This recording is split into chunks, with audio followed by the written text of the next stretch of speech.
ਸਤਨਾਮ ਸ੍ਰੀ ਵਾਹਿਗੁਰੂ ਸਾਹਿਬ ਜੀ। ਅਮੁੱਲ ਗੁਣ ਅਮੁੱਲ ਵਾਪਾਰ, ਅਮੁੱਲ ਵਾਪਾਰੀਏ ਅਮੁੱਲ ਭੰਡਾਰ। ਅਮੁੱਲ ਗੁਣ ਅਮੁੱਲ ਵਾਪਾਰ, ਅਮੁੱਲ ਵਾਪਾਰੀਏ ਅਮੁੱਲ ਭੰਡਾਰ। ਅਮੁੱਲ ਆਵਹਿ ਅਮੁੱਲ ਲੈ ਜਾਹਿ, ਅਮੁੱਲ ਭਾਇ ਅਮੁੱਲਾ ਸਮਾਹਿ। ਅਮੁੱਲ ਧਰਮ ਅਮੁੱਲ ਦੀਵਾਨ, ਅਮੁੱਲ ਤੁਲ ਅਮੁੱਲ ਪਰਵਾਨ। ਅਮੁੱਲ ਬਖਸ਼ੀਸ ਅਮੁੱਲ ਨੀਸਾਨ, ਅਮੁੱਲ ਕਰਮ ਅਮੁੱਲ ਫੁਰਮਾਨ। ਅਮੁੱਲੋ ਅਮੁੱਲ ਆਖਿਆ ਨ ਜਾਇ, ਆਖ ਆਖ ਰਹੇ ਲਿਵ ਲਾਇ। ਆਖਹਿ ਵੇਦ ਪਾਠ ਪੁਰਾਣ, ਆਖਹਿ ਪੜ੍ਹੇ ਕਰਹਿ ਵਖਿਆਣ। ਆਖਹਿ ਬਰਮੇ ਆਖਹਿ ਇੰਦ, ਆਖਹਿ ਗੋਪੀ ਤੈ ਗੋਵਿੰਦ। ਆਖਹਿ ਈਸਰ ਆਖਹਿ ਸਿੱਧ, ਆਖਹਿ ਕੇਤੇ ਕੀਤੇ ਬੁੱਧ। ਆਖਹਿ ਦਾਨਵ ਆਖਹਿ ਦੇਵ, ਆਖਹਿ ਸੁਰ ਨਰ ਮੁਨ ਜਨ ਸੇਵ। ਕੇਤੇ ਆਖਹਿ ਆਖਣ ਪਾਹਿ, ਕੇਤੇ ਕਹਿ ਕਹਿ ਉਠ ਉਠ ਜਾਹਿ। ਏਤੇ ਕੀਤੇ ਹੋਰ ਕਰੇ, ਤਾ ਆਖ ਨ ਸਕਹਿ ਕੇਈ ਕੇ। ਜੇਵੜ ਭਾਵੈ ਤੇਵੜ ਹੋਇ, ਨਾਨਕ ਜਾਣੈ ਸਾਚਾ ਸੋਇ। ਜੇ ਕੋ ਆਖੈ ਬੋਲ ਵਿਗਾੜ, ਤਾ ਲਿਖੀਐ ਸਿਰ ਗਾਵਾਰਾ ਗਾਵਾਰ। ਜੇ ਕੋ ਆਖੈ ਬੋਲ ਵਿਗਾੜ, ਤਾ ਲਿਖੀਐ ਸਿਰ ਗਾਵਾਰਾ ਗਾਵਾਰ। ਵਾਹਿਗੁਰੂ ਜੀ ਕਾ ਖਾਲਸਾ, ਵਾਹਿਗੁਰੂ ਜੀ ਕੀ ਫਤਿਹ। ਸਤਿਗੁਰਾਂ ਦੀ ਅਪਾਰ ਕਿਰਪਾ ਹੋਈ। ਸੱਚੇ ਪਾਤਸ਼ਾਹ ਜੀ ਨੇ ਸਾਨੂੰ ਫਿਰ ਤੋਂ ਸਮਾਂ ਬਖਸ਼ਿਆ ਕਿ ਭਾਈ ਜਿਤਨਾ ਸਮਾਂ ਤੈਨੂੰ ਸਵਾਸ ਬਖਸ਼ੇ ਹਨ, ਤੂੰ ਭਗਤੀ ਕਰ ਸਕਦਾ ਹੈ। ਜਿਤਨਾ ਸਮਾਂ ਤੂੰ ਜੀਵਤ ਹੈ, ਤੂੰ ਭਗਤੀ ਕਰ ਸਕਦਾ ਹੈ। ਮੁਬਾਰਕ ਹੈ ਮਨੁੱਖਾ ਜਨਮ, ਇਹ ਮਨੁੱਖਾ ਸਰੀਰ ਤੂੰ ਭਗਤੀ ਕਰ ਸਕਦਾ ਹੈ। ਸਰੀਰ ਤਾਂ ਸਾਨੂੰ ਅਨੇਕਾਂ ਜਨਮਾਂ ਦੇ ਵਿੱਚ ਮਿਲਦੇ ਰਹੇ। ਕਦੀ ਸੱਪ ਦਾ ਸਰੀਰ ਮਿਲਿਆ, ਕਦੀ ਪਹਾੜਾਂ ਦਾ ਸਰੀਰ ਮਿਲਿਆ, ਕਦੀ ਪੰਛੀਆਂ ਦਾ ਸਰੀਰ ਮਿਲਿਆ। ਅਨੇਕਾਂ ਤਰ੍ਹਾਂ ਦੇ ਅਸੀਂ ਸਰੀਰ ਪ੍ਰਾਪਤ ਕੀਤੇ, ਪਰ ਉਹਨਾਂ ਸਰੀਰਾਂ ਵਿੱਚ ਭਗਤੀ ਨਹੀਂ ਹੋ ਸਕਦੀ। ਭਗਤੀ ਸਿਰਫ ਪਰਮੇਸ਼ਵਰ ਦੀ ਇਸ ਮਨੁੱਖਾ ਜਨਮ ਦੇ ਵਿੱਚ, ਇਸ ਕਾਇਆ ਵਿੱਚ ਹੋ ਸਕਦੀ ਹੈ। ਇਸ ਕਰਕੇ ਇਸ ਸਰੀਰ ਨੂੰ ਧੰਨ ਧੰਨ ਗੁਰੂ ਗ੍ਰੰਥ ਸਾਹਿਬ ਮਹਾਰਾਜ ਜੀ ਅਨੇਕਾਂ ਤਰ੍ਹਾਂ ਦੇ ਪ੍ਰਮਾਣਾਂ ਦੇ ਨਾਲ ਸੰਬੋਧਨ ਕਰਦੇ ਨੇ।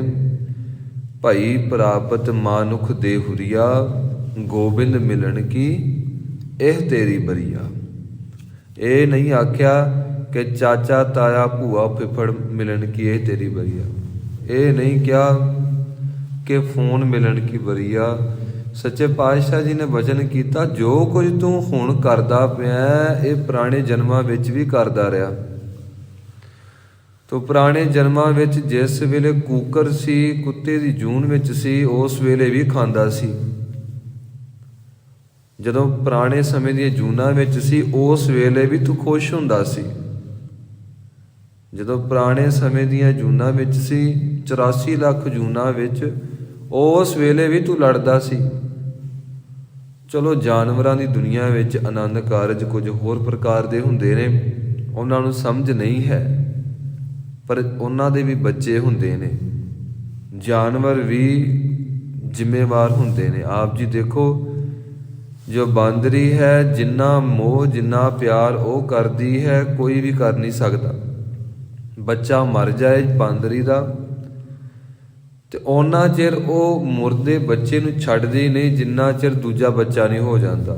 ਕੀ ਕੋਈ ਬੰਦਾ, ਕੀ ਕੋਈ ਮਨੁੱਖ ਐਵੇਂ ਕਰ ਸਕਦਾ?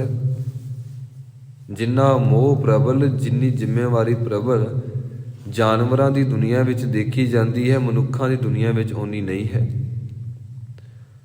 ਪਰ ਸੱਚੇ ਪਾਤਸ਼ਾਹ ਜੀ ਕਹਿੰਦੇ ਨੇ, ਪੁਰਾਣੇ ਸਮੇਂ ਵਿੱਚ ਤੂੰ ਜੋ ਕਰਦਾ ਰਿਹਾ ਉਹੀ ਹੁਣ ਕਰੀ ਜਾਂਦਾ, ਜੋ ਪਹਿਲਾਂ ਮੰਗਦਾ ਰਿਹਾ ਉਹੀ ਹੁਣ ਮੰਗੀ ਜਾਂਦਾ। ਹੁਣ ਤੂੰ ਰੱਬ ਦੇ ਘਰ ਦੇ ਵਿੱਚੋਂ ਪਰਮੇਸ਼ਵਰ ਦੀ ਭਗਤੀ ਦੀ ਦਾਤ ਮੰਗ। ਐ ਮਨਾ, ਜੇ ਤੂੰ ਰੋਟੀਆਂ ਹੀ ਮੰਗੀ ਗਿਆ, ਜੇ ਤੂੰ ਪੈਸਾ ਹੀ ਮੰਗੀ ਗਿਆ, ਜੇ ਤੂੰ ਸੁੱਖ ਸੁਵਿਧਾ ਹੀ ਮੰਗੀ ਗਿਆ, ਝਾਤ ਮਾਰ। ਅਨੇਕਾਂ ਐਸੇ ਕੁੱਤੇ ਨੇ, ਅਨੇਕਾਂ ਐਸੀਆਂ ਬਿੱਲੀਆਂ ਨੇ। ਅਮਰੀਕਾ ਦੇ ਵਿੱਚ ਕਹਿੰਦੇ ਨੇ ਇੱਕ ਕੁੱਤਾ ਹੈ ਜਿਹਦੇ ਨਾਂ ਦੇ ਉੱਤੇ $1.5 ਬਿਲੀਅਨ ਦੀ ਜਾਇਦਾਦ ਹੈ।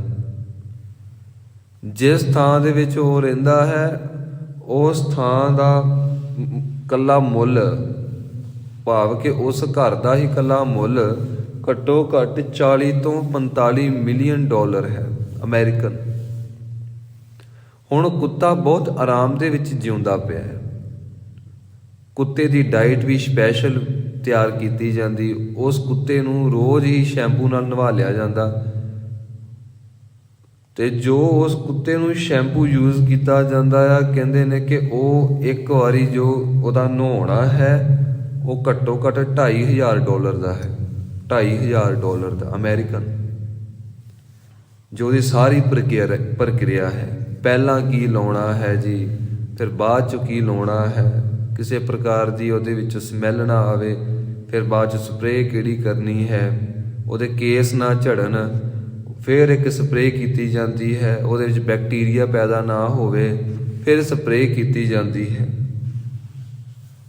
ਪਰ ਭਾਈ ਗੁਰਦਾਸ ਜੀ ਕਹਿੰਦੇ ਨੇ, ਕੁੱਤਾ ਭਾਵੇਂ ਕੱਟੇ ਤੇ ਭਾਵੇਂ ਚੱਟੇ, ਦੋਵਾਂ ਹਾਲਤਾਂ ਵਿੱਚ ਮਾੜਾ ਹੀ ਹੁੰਦਾ।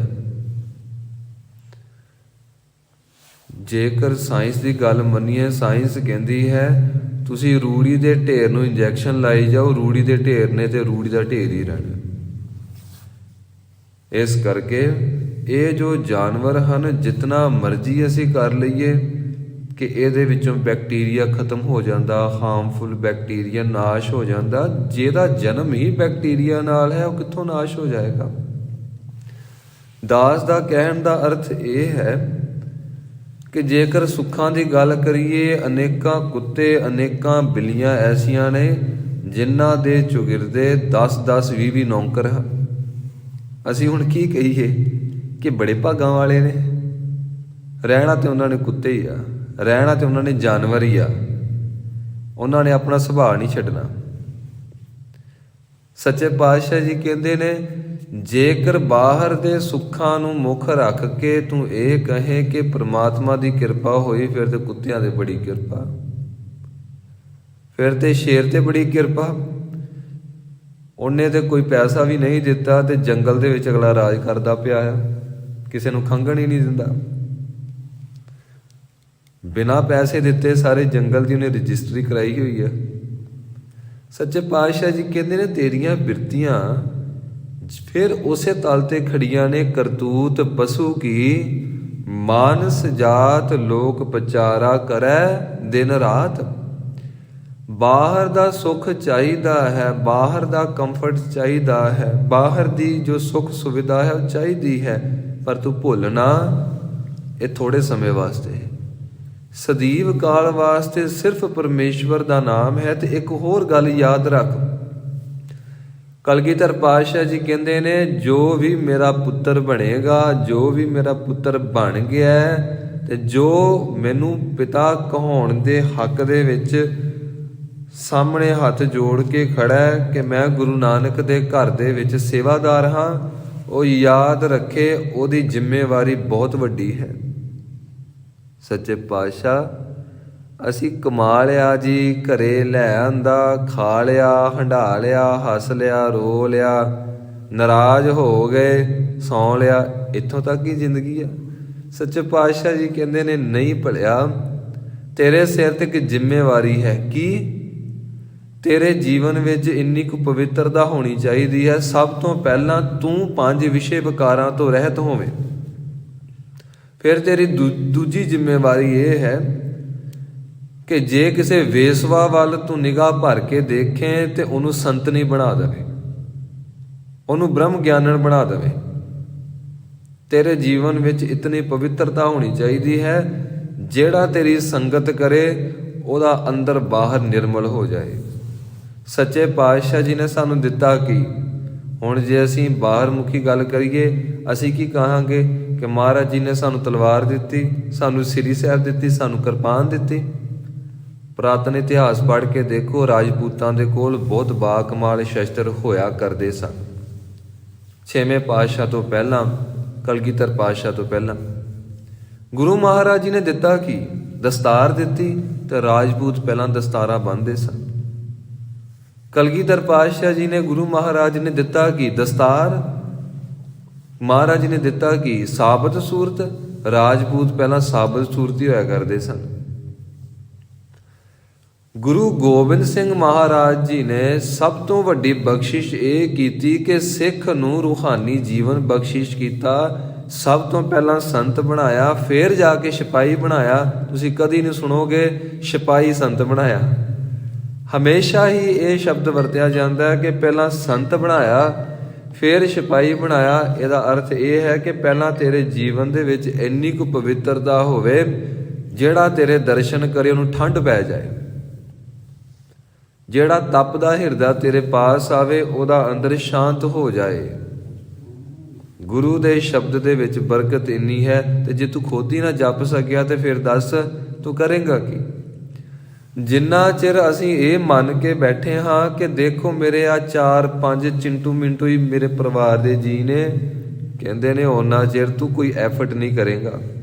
ਜਦੋਂ ਤੈਨੂੰ ਪਤਾ ਲੱਗੇਗਾ ਕਿ ਤੇਰਾ ਗੁਰੂ ਤੇਰੇ ਸਿਰ ਦੇ ਉੱਤੇ, ਤੇਰੇ ਮੋਢਿਆਂ ਦੇ ਬੜੀ ਵੱਡੀ ਜ਼ਿੰਮੇਵਾਰੀ ਛੱਡ ਕੇ ਗਿਆ, ਜਿਤਨੀ ਸਿੱਖ ਕੌਮ ਹੈ, ਜਿਤਨੀ ਸ੍ਰਿਸ਼ਟੀ ਹੈ, ਤੂੰ ਸਾਰਿਆਂ ਦਾ ਭਲਾ ਮੰਗਣਾ ਹੈ, ਤੇ ਜਿਹੜਾ ਆਪਣੀ ਰਸਨਾ ਤੋਂ ਕਦੀ ਭੁੱਲ ਕੇ ਵਾਹਿਗੁਰੂ ਨਹੀਂ ਕਹਿੰਦਾ, ਉਹਦੀ ਅਰਦਾਸ ਕਿਵੇਂ ਸੁਣੀ ਜਾਏਗੀ ਕਿ ਤੇਰੇ ਭਾਣੇ ਸਰਬੱਤ ਦਾ ਭਲਾ। ਇਹ ਬਾਤ ਇਸ ਤਰ੍ਹਾਂ ਹੈ, ਅਸੀਂ ਸੌਖੇ ਢੰਗ ਨਾਲ ਸਮਝ ਲਈਏ। ਜਿਸ ਤਰ੍ਹਾਂ ਕੋਈ ਗੁਰਮੁਖ ਪਿਆਰਾ ਆਪਣੇ ਘਰ ਤੋਂ ਬਾਹਰ ਨਿਕਲੇ ਤੇ ਬਾਹਰ ਕਰੋੜਾਂ ਹੀ ਲੋਕ ਨੇ, ਸਾਰੇ ਕਹਿੰਦੇ ਨੇ ਭੁੱਖ ਲੱਗੀ ਹੈ, ਭੁੱਖ ਲੱਗੀ ਹੈ। ਤੇ ਹੁਣ ਜਿਹੜਾ ਬੰਦਾ ਅੰਦਰੋਂ ਬਾਹਰ ਨਿਕਲਿਆ, ਜਿਹਦੇ ਉੱਤੇ ਆਸਰਾ ਸਾਰਿਆਂ ਨੇ ਰੱਖਿਆ, ਉਹ ਬਾਹਰ ਨਿਕਲ ਕੇ ਇਹ ਕਹੇ ਤੇਰੇ ਭਾਣੇ ਸਰਬੱਤ ਦਾ ਭਲਾ, ਚੰਗਾ ਜੀ ਅਸੀਂ ਚੱਲੇ ਹਾਂ। ਤੇ ਅਗਲਿਆਂ ਨੇ ਰੋਕ ਲੈਣਾ ਕਿ ਭਾਈ ਕੁਝ ਨਾ ਕੁਝ ਖਾਣ ਨੂੰ ਦੇ, ਭੁੱਖੇ ਆਏ ਹਾਂ ਤੇਰੇ ਦਰ ਤੇ, ਤੂੰ ਗੁਰੂ ਨਾਨਕ ਦਾ ਸਿੱਖ ਹੈ। ਤੇ ਕਹਿੰਦੇ ਨੇ ਉਸ ਵੇਲੇ ਬੰਦੇ ਨੇ ਕਹਿਣਾ ਮੈਂ ਤੇ ਆਪ ਭੁੱਖਾ ਮਰਦਾ ਪਿਆ, ਮੈਂ ਤੁਹਾਨੂੰ ਕੀ ਦੇਵਾਂ, ਮੇਰੀ ਤੇ ਆਪਣੀ ਭੁੱਖ ਸ਼ਾਂਤ ਨਹੀਂ ਹੋਈ। ਕਹਿਣ ਦਾ ਅਰਥ ਇਹ ਹੈ, ਜੇ ਅਸੀਂ ਕਮਾਵਾਂਗੇ, ਜੇਬ ਦੇ ਵਿੱਚ 4 ਕੁ ਟਕੇ ਹੋਣਗੇ, 4 ਕੁ ਛਿੱਲੜ ਹੋਣਗੇ, ਅਸੀਂ ਪਦਾਰਥ ਲਿਆਵਾਂਗੇ, ਫੇਰ ਹੀ ਦੂਜੇ ਨੂੰ ਛਕਾਵਾਂਗੇ। ਤੇ ਸੱਚੇ ਪਾਤਸ਼ਾਹ ਜੀ ਬਖਸ਼ਿਸ਼ ਕਰਦੇ ਪਏ ਨੇ ਕਿ ਭਾਈ ਤੂੰ ਖੁਦ ਭਗਤੀ ਕਰੇਂਗਾ, ਖੁਦ ਜਪ ਤਪ ਕਰੇਂਗਾ, ਖੁਦ ਸਿਮਰਨ ਕਰੇਂਗਾ, ਖੁਦ ਗੁਰੂ ਦੇ ਉੱਤੇ ਭਰੋਸਾ ਕਾਇਮ ਕਰੇਂਗਾ, ਫੇਰ ਜਿਸ ਵੇਲੇ ਤੂੰ ਅਰਦਾਸ ਕਰੇਂਗਾ ਤੇਰੇ ਭਾਣੇ ਸਰਬੱਤ ਦਾ ਭਲਾ, ਫੇਰ ਕਿਸੇ ਦਾ ਭਲਾ ਹੋ ਸਕਦਾ ਹੈ। ਜਿਹਦਾ ਆਪਣਾ ਨਹੀਂ ਭਲਾ ਹੋਇਆ, ਦੂਜੇ ਦਾ ਭਲਾ ਕੀ ਕਰੇਗਾ? ਪਰ ਇਹ ਵੀ ਸੱਚ ਹੈ ਕਿ ਕਲਗੀਧਰ ਪਾਤਸ਼ਾਹ ਜੀ ਨੇ ਬਖਸ਼ਿਸ਼ ਐਸੀ ਕੀਤੀ, ਕੋਈ ਨਿਤਨੇਮ ਦੇ ਵਿੱਚ ਪਰਪਕਤਾ ਦੇ ਵਿੱਚ ਆ ਜਾਏ, ਅੰਮ੍ਰਿਤ ਵੇਲੇ ਨੂੰ, ਸ਼੍ਰੀ ਰਹਿਰਾਸ ਸਾਹਿਬ ਜੀ ਦੇ ਸਮੇਂ ਨੂੰ, ਆਰਾਮ ਵੇਲੇ ਦੇ ਸਮੇਂ 'ਚ 7 ਬਾਣੀਆਂ ਦਾ ਨਿਤਨੇਮ ਪਰਤ ਕੇ ਵਾਹਿਗੁਰੂ ਵਾਹਿਗੁਰੂ ਸ਼ਬਦ ਦਾ ਜਾਪ ਕਰੇ। ਮਹਾਰਾਜ ਜੀ ਬਖਸ਼ਿਸ਼ ਕਰਦੇ ਨੇ ਕਿ ਜਿਸ ਵੇਲੇ ਉਸ ਸਿੱਖ ਨੂੰ ਮੇਰੀ ਲੋੜ ਹੋਏਗੀ, ਆਵਾਜ਼ ਮਾਰੇ, ਉਹਦੀ ਆਵਾਜ਼ ਅਜੇ ਸੰਪੂਰਨ ਨਹੀਂ ਹੋਏਗੀ, ਮੈਂ ਸਾਹਮਣੇ ਸੇਵਾ ਵਿੱਚ ਹਾਜ਼ਰ ਹੋ ਜਾਵਾਂਗਾ, ਮੈਂ ਉਸੇ ਵੇਲੇ ਆਵਾਂਗਾ। ਤੇ ਸੱਚ ਇਹ ਹੈ, ਗੁਰੂ ਤਾਂ ਹਰ ਵੇਲੇ ਹਾਜ਼ਰ ਹੈ, ਅਸੀਂ ਹੀ ਹਾਜ਼ਰ ਨਹੀਂ ਹੁੰਦੇ। ਅਸੀਂ ਦੌੜੇ ਫਿਰਦੇ ਹਾਂ, ਕਦੀ ਕਿਤੇ ਕਦੀ ਕਿਤੇ। ਜਿਸ ਤਰ੍ਹਾਂ ਸਾਡੇ ਘਰ ਦੇ ਵਿੱਚ ਕੋਈ ਪਹੁੰਚ ਜਾਵੇ ਤੇ ਸਾਨੂੰ ਫੋਨ ਕਰਕੇ ਇਹ ਕਹੇ ਕਿ ਮੈਂ ਤਾਂ ਤੁਹਾਡੇ ਘਰ ਵਿੱਚ ਪਹੁੰਚਿਆ ਹਾਂ, ਤੁਸੀਂ ਕਿੱਥੇ ਹੋ? ਤੇ ਅਸੀਂ ਇਹ ਕਹਿਣਾ ਕਿ ਮੈਂ ਜੀ 10 ਕਿਲੋਮੀਟਰ ਦੂਰ ਗਿਆ, ਮੈਂ 20 ਕਿਲੋਮੀਟਰ ਦੂਰ ਗਿਆ, ਮੈਂ ਖੱਬੇ ਗਿਆ, ਮੈਂ ਸੱਜੇ ਗਿਆ। ਫਿਰ ਜੋ ਘਰ ਵਿੱਚ ਪਹੁੰਚਿਆ ਉਹਨੇ ਕਹਿਣਾ ਇਹ ਕਸੂਰ ਤੁਹਾਡਾ ਹੈ, ਮੈਂ ਤਾਂ ਤੁਹਾਡੇ ਘਰ ਵਿੱਚ ਕਈ ਘੰਟਿਆਂ ਤੋਂ ਖੜਾ ਹਾਂ, ਮੈਂ ਤੁਹਾਡੀ ਵੇਟ ਕਰਦਾ ਪਿਆ ਹਾਂ। ਇਸੇ ਤਰ੍ਹਾਂ ਗੁਰੂ ਮਹਾਰਾਜ ਜੀ ਘਟ ਘਟ ਮੈਂ ਹਰਜੂ ਬਸੈ, ਸੰਤਨ ਕਹਿਓ ਪੁਕਾਰ। ਮਹਾਰਾਜ ਜੀ ਕਹਿੰਦੇ ਨੇ ਉਹ ਜਲ ਥਲ ਮਹੀਲ ਪੂਰਿਆ, ਉਹ ਤਾਂ ਇੱਕ ਇੱਕ ਕਣ ਵਿੱਚ ਵਸਿਆ ਹੋਇਆ ਹੈ। ਤੇ ਗੁਰੂ ਨੇ ਤੇ ਤੈਨੂੰ ਵਚਨ ਕੀਤਾ ਹੈ ਕਿ ਭਲਿਆ ਜਿਸ ਵੇਲੇ ਤੂੰ ਫਤਿਹ ਬੁਲਾਵੇਂਗਾ ਮੈਂ ਆਵਾਂਗਾ ਸਾਹਮਣੇ, ਜਿਸ ਵੇਲੇ ਤੂੰ ਵਾਹਿਗੁਰੂ ਕਹੇਂਗਾ, ਮੈਨੂੰ ਯਾਦ ਕਰੇਂਗਾ, ਮੈਂ ਆਵਾਂਗਾ ਸਾਹਮਣੇ। ਇਹਦਾ ਅਰਥ ਇਹ ਹੈ ਕਿ ਤੇਰੇ ਨੇਤਰਾਂ ਅੱਗੇ ਜਿਹੜਾ ਪਰਦਾ ਪਿਆ ਹੈ ਉਹ ਪਰਦਾ ਪਾਸੇ ਹੋ ਜਾਏਗਾ। ਉਹ ਪਰਦਾ ਜਿਸ ਵੇਲੇ ਪਾਸੇ ਹੋਵੇਗਾ ਤੇ ਉਸੇ ਵੇਲੇ ਪਤਾ ਲੱਗੇਗਾ ਕਿ ਮਨਾ ਜਿਹਨੂੰ ਤੂੰ ਆਵਾਜ਼ ਦਿੰਦਾ ਪਿਆ ਸੀ ਉਹਨੇ ਤਾਂ ਤੈਨੂੰ ਗੋਦ ਵਿੱਚ ਚੁੱਕਿਆ ਹੋਇਆ, ਵੇਖ ਤੈਨੂੰ ਕਿੱਥੋਂ ਕਿੱਥੋਂ ਬਚਾਇਆ ਹੈ। ਸੱਚੇ ਪਾਤਸ਼ਾਹ ਜੀ ਬਖਸ਼ਿਸ਼ ਕਰਦੇ ਹਨ ਜੋ ਅਸਾਂ ਨੇ ਪੌੜੀ ਸਰਵਣ ਕੀਤੀ ਹੈ ਨਾ ਜੀ। ਮਹਾਰਾਜ ਜੀ ਬਖਸ਼ਿਸ਼ ਕਰਦੇ ਨੇ ਕਿ ਜੇਕਰ ਅਸੀਂ ਪਰਮੇਸ਼ਵਰ ਦੇ ਗੁਣਾਂ ਦੀ ਕੀਮਤ ਪਾਈਏ, ਅਮੁੱਲ ਗੁਣ ਅਮੁੱਲ ਵਪਾਰ। ਵੇਖੋ ਅਸੀਂ ਇਹ ਪੰਕਤੀ ਕਿੰਨੀ ਵਾਰੀ ਪੜ੍ਹੀ, ਤਕਰੀਬਨ ਹਰ ਇੱਕ ਸਿੱਖ ਨੂੰ ਇਹ ਸ਼੍ਰੀ ਜਪਜੀ ਸਾਹਿਬ ਜੀ ਦੀ ਬਾਣੀ ਕੰਠ ਹੈ। ਤੇ ਸ਼੍ਰੀ ਗੁਰੂ ਅਮਰਦਾਸ ਮਹਾਰਾਜ ਜੀ ਨੇ ਬਚਨ ਕੀਤਾ, ਜਿਸ ਸਿੱਖ ਨੂੰ ਸ਼੍ਰੀ ਜਪਜੀ ਸਾਹਿਬ ਦੀ ਬਾਣੀ ਕੰਠ ਨਹੀਂ, ਉਹ ਸਿੱਖ ਜਿਉਂਦਾ ਕਿਉਂ ਹੈ। ਜਿਸ ਨੂੰ ਸ਼੍ਰੀ ਜਪਜੀ ਸਾਹਿਬ ਦੀ ਬਾਣੀ ਯਾਦ ਨਹੀਂ, ਜੇ ਉਹ ਜਿਉਂਦਾ ਪਿਆ ਹੈ ਇਹਦੇ ਨਾਲੋਂ ਚੰਗਾ ਮਰ ਜਾਂਦਾ। ਕਿਉਂ ਜੀ, ਤੁਸੀਂ ਮਾਰ ਕੇ ਹੀ ਖੁਸ਼ ਜੇ ਮਹਾਰਾਜ। ਸੱਚੇ ਪਾਤਸ਼ਾਹ ਜੀ ਕਹਿੰਦੇ ਨੇ ਸਾਰੀ ਸੱਚਖੰਡ ਦੀ ਤਾਕਤ, ਖੰਡਾਂ ਬ੍ਰਹਿਮੰਡਾਂ ਨੂੰ ਚਲਾਉਣ ਵਾਲੀ ਸ਼ਕਤੀ ਧੰਨ ਸ਼੍ਰੀ ਗੁਰੂ ਨਾਨਕ ਦੇਵ ਮਹਾਰਾਜ ਜੀ ਨੇ ਆਪਣੀ ਸਾਰੀ ਦੀ ਸਾਰੀ ਕਮਾਈ ਸ਼੍ਰੀ ਜਪਜੀ ਸਾਹਿਬ ਵਿੱਚ ਟਿਕਾ ਦਿੱਤੀ। ਤੇ ਸਿੱਖ ਹੁਣ 5-10 ਮਿੰਟ ਕੱਢ ਕੇ ਜਪਜੀ ਸਾਹਿਬ ਪੜ੍ਹ ਵੀ ਨਹੀਂ ਸਕਦਾ। ਇਹ ਇੰਨਾ ਨਾ ਸ਼ੁਕਰ ਹੈ, ਇਹਦੇ ਗੁਰੂ ਨੇ ਤੇ ਸਾਰਾ ਆਪਣਾ ਜੀਵਨ ਕਈ ਯੁੱਗਾਂ ਦੀ ਤਪੱਸਿਆ ਇਹਦੇ ਤੋਂ ਕੁਰਬਾਨ ਕੀਤੀ, ਇਹਦੀ ਝੋਲੀ ਵਿੱਚ ਪਾਈ। ਤੇ ਇਹ ਇੰਨਾ ਐਫਰਟ ਕਰਕੇ ਰਾਜ਼ੀ ਨਹੀਂ ਜਿਸ ਤਰ੍ਹਾਂ ਸਾਡੀ ਝੋਲੀ ਵਿੱਚ ਨਾ ਕੋਈ ਵਸਤੂ ਪਈ ਹੋਵੇ ਨਾ, ਫੋਰ ਐਗਜ਼ਾਮਪਲ ਸਾਡੀ ਝੋਲੀ ਵਿੱਚ ਸੇਬ ਹੀ ਪਿਆ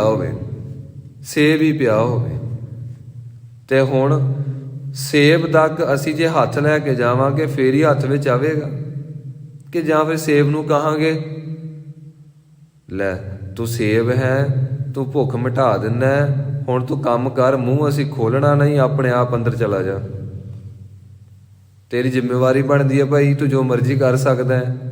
ਹੇ ਐਪਲ, ਤੂੰ ਢਿੱਡ 'ਚ ਆਪਣੇ ਆਪ ਚਲਾ ਜਾ, ਪੇਟ ਵਿੱਚ ਆਪਣੇ ਆਪ ਚਲਾ ਜਾ, ਕਿਉਂਕਿ ਅਸੀਂ ਕੁਝ ਨਹੀਂ ਕਰਨਾ। ਸਾਡੇ ਕੋਲ ਹੁਣ ਕਿਹੜਾ ਬੰਦਾ ਇੰਨੀ ਸ਼ਕਤੀ ਦੇਵੇ ਕਿ ਅਸੀਂ ਪਹਿਲਾਂ ਹੱਥ ਦੇ ਨਾਲ ਐਪਲ ਫੜੀਏ, ਬੜੀ ਮਿਹਨਤ ਕਰਨੀ ਪੈਂਦੀ ਹੈ। ਫਿਰ ਅਸੀਂ ਮੂੰਹ ਦੇ ਵਿੱਚ ਪਾਈਏ, ਮੂੰਹ ਖੋਲ੍ਹਣਾ ਪੈਣਾ, ਫਿਰ ਚਬਾਉਣਾ ਪੈਣਾ, ਫਿਰ ਲੰਘਾਉਣਾ ਪੈਣਾ। ਕਿਹੜਾ ਬੰਦਾ ਇੰਨੀ ਮੁਸ਼ੱਕਤ ਕਰੇ, ਇੰਨਾ ਐਫਰਟ ਕਰੇ। ਸੇਬ ਲੋੜ ਤੈਨੂੰ ਆ ਤੇ ਤੂੰ ਆਪਣੇ ਆਪ ਹੀ ਅੰਦਰ ਚਲਾ ਜਾ। ਸੇਬ ਨੇ ਕਹਿਣਾ ਮੈਨੂੰ ਕੀ ਲੋੜ, ਮੈਂ ਤੇ ਚੰਗਾ ਭਲਾ ਦਰਖਤ ਨਾਲ ਲੱਗਾ ਸੀ, ਬ੍ਰਿਕਸ਼ ਨਾਲ ਲੱਗਾ ਸੀ, ਤੇਰੇ ਸੁੱਖ ਵਾਸਤੇ ਮੈਂ ਉਸ ਬ੍ਰਿਕਸ਼ ਨਾਲੋਂ ਟੁੱਟਿਆ ਤੇ ਤੂੰ ਇੰਨੀ ਵੀ ਮਿਹਨਤ ਕਰਕੇ ਰਾਜੀ ਨਹੀਂ। ਸਾਡਾ ਹਾਲ ਐਸਾ ਹੀ ਹੈ। ਸਾਡੇ ਗੁਰੂ ਮਹਾਰਾਜ ਨੇ ਸਾਡੀ ਝੋਲੀ ਵਿੱਚ ਦੀਨ ਦੁਨੀਆ ਦੀਆਂ ਬਖਸ਼ਿਸ਼ਾਂ ਪਾਈਆਂ, ਅਸੀਂ ਬਸ ਹੱਥ ਅੱਗੇ ਕਰਕੇ ਤੇ ਉਸ ਭੋਜਨ ਨੂੰ ਛਕਣ ਵਾਸਤੇ ਹਲਕਾ ਜਿਹਾ ਵੀ ਐਫਰਟ ਨਹੀਂ ਕਰਦੇ। ਜਿਸ ਘਰ ਦੇ ਵਿੱਚ ਬੱਚਿਆਂ ਨੂੰ ਸ਼੍ਰੀ ਜਪਜੀ ਸਾਹਿਬ ਕੰਠ ਹੋਏਗਾ, ਜਿਸ ਘਰ ਦੇ ਵਿੱਚ ਇੱਕ ਸਵਾਣੀ ਨੂੰ ਜਪਜੀ ਸਾਹਿਬ ਕੰਠ ਹੋਏਗਾ, ਤੇ ਉਸ ਘਰ ਦੇ ਵਿੱਚ ਤੇ ਗੁਰੂ ਨਾਨਕ ਦੇਵ ਸੱਚੇ ਪਾਤਸ਼ਾਹ ਜੀ ਪ੍ਰਤੱਖ ਹੀ ਪ੍ਰਗਟ ਹੋਣਗੇ। ਉੱਥੇ ਗੁਰੂ ਮਹਾਰਾਜ ਜੀ ਦੀ ਬਖਸ਼ਿਸ਼ ਵਰਤੇਗੀ। ਤੇ ਜੇਕਰ ਸਿੱਖ ਨੂੰ ਜਪਜੀ ਸਾਹਿਬ ਹੀ ਨਹੀਂ ਕੰਠ ਹੈ ਤੇ ਫਿਰ ਤੇ ਸੋਚਣਾ ਪਏਗਾ ਕਿ ਉਹ ਸਿੱਖ ਹੈ। ਜੇ ਆਪਾਂ ਨੂੰ ਹੋਰ ਚੀਜ਼ਾਂ ਕੰਠ ਹੋ ਸਕਦੀਆਂ ਨੇ, ਆਪਾਂ ਨੂੰ ਗੱਲਾਂ ਬਾਤਾਂ ਕੰਠ ਹੋ ਜਾਂਦੀਆਂ ਨੇ। ਫਲਾਣੇ ਨੇ ਮੈਨੂੰ ਗਾਲ ਕੱਢੀ, ਮੈਂ ਪਾਰਟੀ ਵਿੱਚ ਗਿਆ, ਉਹਨੇ ਮੇਰੇ ਕੱਪੜਿਆਂ ਤੇ ਤੰਜ ਕੱਸਿਆ, ਉਹਨੇ ਮੈਨੂੰ ਕਮੈਂਟ ਕੀਤਾ ਤੇ ਮੈਨੂੰ ਇਹਦੀ ਗੱਲ ਸਾਰੀ ਜ਼ਿੰਦਗੀ ਨਹੀਂ ਭੁੱਲਣੀ। ਅੱਛਾ, ਇੰਨੀ ਇਕਾਗਰਤਾ, ਇੰਨਾ ਧਿਆਨ ਤੂੰ ਉਹਦੇ ਉੱਤੇ ਪਰਪੱਕਤਾ ਦੇ ਨਾਲ ਦਿੱਤਾ, ਇੰਨੀ ਤੂੰ ਆਪਣੀ ਇਕਾਗਰਤਾ ਇੱਕ ਸੰਸਾਰੀ ਬੰਦੇ ਦੇ ਬੈਡ ਬਿਹੇਵੀਅਰ ਉੱਤੇ ਦਿੱਤੀ, ਗਲਤ ਵਿਵਹਾਰ ਤੇ ਦਿੱਤੀ। ਜੇ ਹਲਕੀ ਜਿਹੀ ਤੂੰ ਇਕਾਗਰਤਾ ਗੁਰੂ ਦੀ ਬਾਣੀ ਵਾਲੇ ਪਾਸੇ ਲਾਉਂਦਾ ਤੇ ਹੁਣ ਨੂੰ ਤੂੰ ਗੁਰੂ ਦਾ ਰੂਪ ਹੋਇਆ ਹੋਣਾ ਸੀ। ਸੱਚੇ ਪਾਤਸ਼ਾਹ ਜੀ ਕਹਿੰਦੇ ਨੇ, ਭਲਿਆ ਸੰਸਾਰੀ ਸੁੱਖ ਕਦੀ ਸੰਸਾਰੀ ਚੀਜ਼ਾਂ ਦੇ ਨਾਲ ਰੱਬ ਦੀਆਂ ਬਖਸ਼ਿਸ਼ਾਂ ਨਹੀਂ ਨਾਜ਼ਲ ਹੁੰਦੀਆਂ, ਤੇ ਜਦ ਕਿ ਇਹ ਸੁੱਖ ਵੀ ਤੇ ਰੱਬ ਦੇ ਦਿੱਤੇ ਨੇ। ਤੇ ਜੇ ਉਹਦੀਆਂ ਦਾਤਾਂ ਨੂੰ ਦੇਖ ਕੇ ਕੋਈ ਦਾਤੇ ਦੀ ਭਗਤੀ ਵਿੱਚ ਜੁੜੇ ਨਾ, ਤੇ ਉਹਦੇ ਤੋਂ ਵੱਡਾ ਅਕਿਰਤ ਘਣ ਕੋਈ ਨਹੀਂ। ਮਹਾਰਾਜ ਜੀ ਨੇ ਬਖਸ਼ਿਸ਼ ਕੀਤੀ, ਕਹੋ ਨਾਨਕ ਹਮ ਲੂਣ ਹਰਾਮੀ, ਬਖਸ਼ ਲੇਹੋ ਰੱਬ ਅੰਤਰਜਾਮੀ। ਕਹਿਣ ਦਾ ਅਰਥ ਅਸੀਂ ਲੂਣ ਹਰਾਮੀ ਆ ਜੀ, ਅਸੀਂ ਗੁਰੂਆਂ ਦਾ ਲੂਣ ਖਾ ਕੇ ਹਰਾਮ ਕੀਤਾ। ਕਹਿਣਾ ਪਏਗਾ। ਜੇ ਅਸੀਂ ਕਹੀਏ ਜੀ ਲੈ ਅਸੀਂ ਤਾਂ ਮਹਾਰਾਜ ਨੂੰ ਮੰਨਦੇ ਹਾਂ, ਅਸੀਂ ਕਦੇ ਪੀਰਾਂ ਪੂਰਾਂ ਦੀ ਜਗ੍ਹਾ ਤੇ ਨਹੀਂ ਜਾਂਦੇ, ਅਸੀਂ ਟੱਲ ਨਹੀਂ ਖੜਕਾਉਂਦੇ ਜੀ, ਅਸੀਂ ਕਦੀ ਗੁਰੂ ਮਹਾਰਾਜ ਤੋਂ ਬਿਨਾਂ ਕਿਸੇ ਨੂੰ ਮੱਥਾ ਨਹੀਂ ਟੇਕਿਆ। ਉਹ ਜੇ ਟੇਕਿਆ ਹੁੰਦਾ ਤੇ ਭਗਤੀ ਨਾ ਕਰਦਾ। ਜੇ ਕਿਤੇ ਤੂੰ ਮੱਥਾ ਟੇਕਿਆ ਹੁੰਦਾ ਤੇ ਸ਼੍ਰੀ ਜਪਜੀ ਸਾਹਿਬ ਜੀ ਦੇ ਪਾਠ ਕਰਦਾ। ਜੇ ਕਿਤੇ ਮੱਥਾ ਟੇਕਿਆ ਹੁੰਦਾ ਤੇ ਗੁਰੂ ਮਹਾਰਾਜ ਜੀ ਦੇ ਪ੍ਰਤੀ ਆਪਣਾ ਜੀਵਨ ਸਮਰਪਿਤ ਕਰ ਲੈਂਦਾ। ਸੱਚੇ ਪਾਤਸ਼ਾਹ ਜੀ ਭਲੀ ਕਰਨ, ਦਾਸ ਕਥਾ ਨਹੀਂ ਕਰਦਾ ਪਿਆ, ਕਿਉਂਕਿ ਦਾਸ ਨੂੰ ਲੋੜ ਹੀ ਨਹੀਂ ਹੈ, ਕਿਉਂਕਿ ਕਥਾ ਹੁੰਦੀ ਹੈ ਆਪਣੇ ਵਾਸਤੇ।